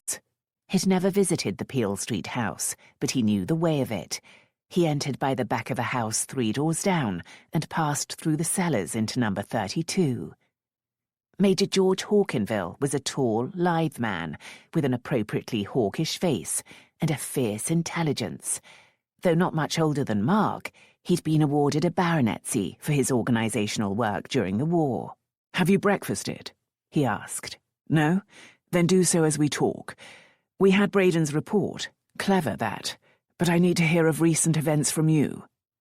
Mark was glad enough to settle to excellent food and coffee as he told the tale, or most of it, and then asked for the latest news about Solange. "Damn all," Hawkinville said. "Your suggestion about chemical suppliers hasn't borne fruit as yet, nor the one about whores. Waite's house is watched, as are the lodgings of the other Crimson Band members, but there's no sign of the errant 3. They could be in Timbuktu. Solange won't be far from London. She's a city woman, and London is her target, unless Paris has become possible again. The French are too weary for such passions. They'll erupt again, but not soon enough to affect this. We need you to find the damn woman before she does anything." "Have people been warned about the explosive letters?" "Key people, yes. And the gas. Those notes weren't specific, so we don't know what to warn against. Sidmouth refuses to create panic." The Home Secretary was notoriously both worried about the threat of revolt and determined not to feed the fire. "Our chemists don't believe there's any danger. Coal gas needs to build up to explode. How can it do that when burning in the street? Inside buildings, the smell would alarm people before an explosion became possible." Damnation! Hermione's arguments about why she'd be safe in London had been sound, but he'd rather have the entire Crimson Band behind bars. "So there's not enough to arrest Solange and Isaac, even if I find them. We'd jail them anyway, but I can't deploy many resources on the search without more purpose. There are other targets, especially Thistlewood and his gang, which is why you'll be useful, Farringay. I assume it is Farringay now." Mark shrugged. "It seems so. I gather Braden has offered Farringay a temporary home. Useful of you to draw him in." "None of my doing. He threw himself in." "You're making full use of his talents?" "Of course, though he doesn't have your remarkable inside knowledge. Except all that I told him." Curious, Mark asked, "Did you too tire of a tranquil life?" "Never had chance to find out, but I wouldn't mind doing so. This keeps me away from my wife and child too often." Mark hoped he hid his surprise. Hawkinville, like Braden, was not obviously domestic. "Congratulations," he said, wondering what sort of woman had caged a hawk. Hawkinville nodded his thanks. "Will you marry, now your hidden life is over? There's inheritance to consider." "I'll have to think about it. For now, I must be off." He left then, having avoided telling Hawkinville that Ned Granger was going to live another day. He'd had plenty of time on the journey to assess the risks, and he'd decided that if Solange hadn't been located, he should visit Waite to find out what he knew. Hawkinville might try to stop potential waste of valuable talent. He'd fail, but why invite discord? He took a hackney to Waite's Bloomsbury townhouse, unable to ward off thoughts of Hermione's reaction to this. He smiled at how vigorously she'd point out his folly and took out the scrap of grubby silk. Perhaps he should try to wash it, but he was afraid of its disintegrating. Everything about her could so easily disintegrate. She thought him a common thief pursued by vengeful victims and demanded that he change. She might feel more kindly if she knew he was working for the government, but she had too much sense to imagine that made him any better a man to love and marry. When they were together, anything seemed possible, as if they'd fallen into a fairy ring. But reality was harsher. He lived a dangerous life, impelled by a cause he couldn't abandon. On the other hand, circumstances seemed likely to compel him to take on his true identity, and if the Crimson Band was destroyed, he might be able to take a less active role. Unless he was addicted to danger and action, as Braden seemed to be, and perhaps Hawkinville as well. What sort of life was that to offer any woman? The hackney halted. He put away the rose, climbed out, and paid the driver. He'd asked to be let down around the corner from Waite's house. He'd normally knock on the front door, but his story required him to be cautious, so he went to the back and entered by the steamy, aromatic kitchen, to be stared at by a plump cook, a scrawny footman, and some sort of scullery maid. "Who are you?" the cook demanded, chopping knife in hand. "He's been here before," said the footman. "Visiting the master." His narrowed eyes were suspicious, but only in a general way. Mark doubted any of the servants knew Waite was more than a reforming orator. "I have indeed," Mark said, "and he'll want to see me now." The footman sniffed. "I'll take you up then. Come on." "No, sir." Not surprising that the footman thought little of him, nor did it matter. Mark's main concern was that Seth Boothroyd be here, or a new bodyguard of the same type. Waite wasn't a man of violent action, but he was capable of ordering it. The house seemed as calm and elegant as always, furnished tastefully with fine furniture and ornaments. Mark had never understood how a man who owned and enjoyed such a home could seek a chaos that would destroy it. But there had been wealthy men, scholars, and even aristocrats on the side of the revolution in France. It hadn't saved them from a grim end once the mob ruled. The footman knocked on the door to Waite's study and was told to enter. He did so and announced, "Mr. Granger, sir." Waite was behind his desk writing a letter, but he jerked to his feet, eyes wide. "Granger?" He was afraid. Solange had told him something. Unfortunate, but that might mean he knew where she was. "Yes, sir," Mark said soothingly. "Please don't be alarmed, though there are alarming matters." He slid his eyes toward the footman, and after a moment, Waite said, "You may go." When the door was shut, Waite demanded, "Where have you been?" He'd recovered some of his patrician manner, but for a moment there he'd feared Mark had come to harm him. "Here and there," Mark answered, alert for sounds in the house that might indicate trouble. He heard none. All well so far. "May I sit, sir?" Waite settled back in his big chair. Yes, of course." "You ask where I have been," Mark said, sitting in the plain wooden chair that faced the desk. "The answer is, sir, in hiding, whilst at the same time on the hunt." "You speak in riddles. I must tell you, Granger, that my wife believes you the traitor in our midst." Believes implied current communication. There was nothing for it. He'd have to try the bold move he'd devised. "Does she, sir? I regret to tell you that she is the traitor." "Solange? What madness is this? She is the one most ardent for our ends." "Precisely, sir. If I may explain." "Do so, but I fear you're fit for bedlam." Many would agree. Mark hoped that Waite would follow his lead on the next crucial question. "May I ask why Mrs. Waite claims I'm a traitor to the cause?" "Because she came across you in Warrington, where you should not have been. She wrote to me from there, telling the whole tale." So that was it. The Crimson Band had a policy of putting as little as possible in writing, but he should have realised that Solange would ignore that. On the other hand, Waite's words might mean that he'd heard nothing from her since.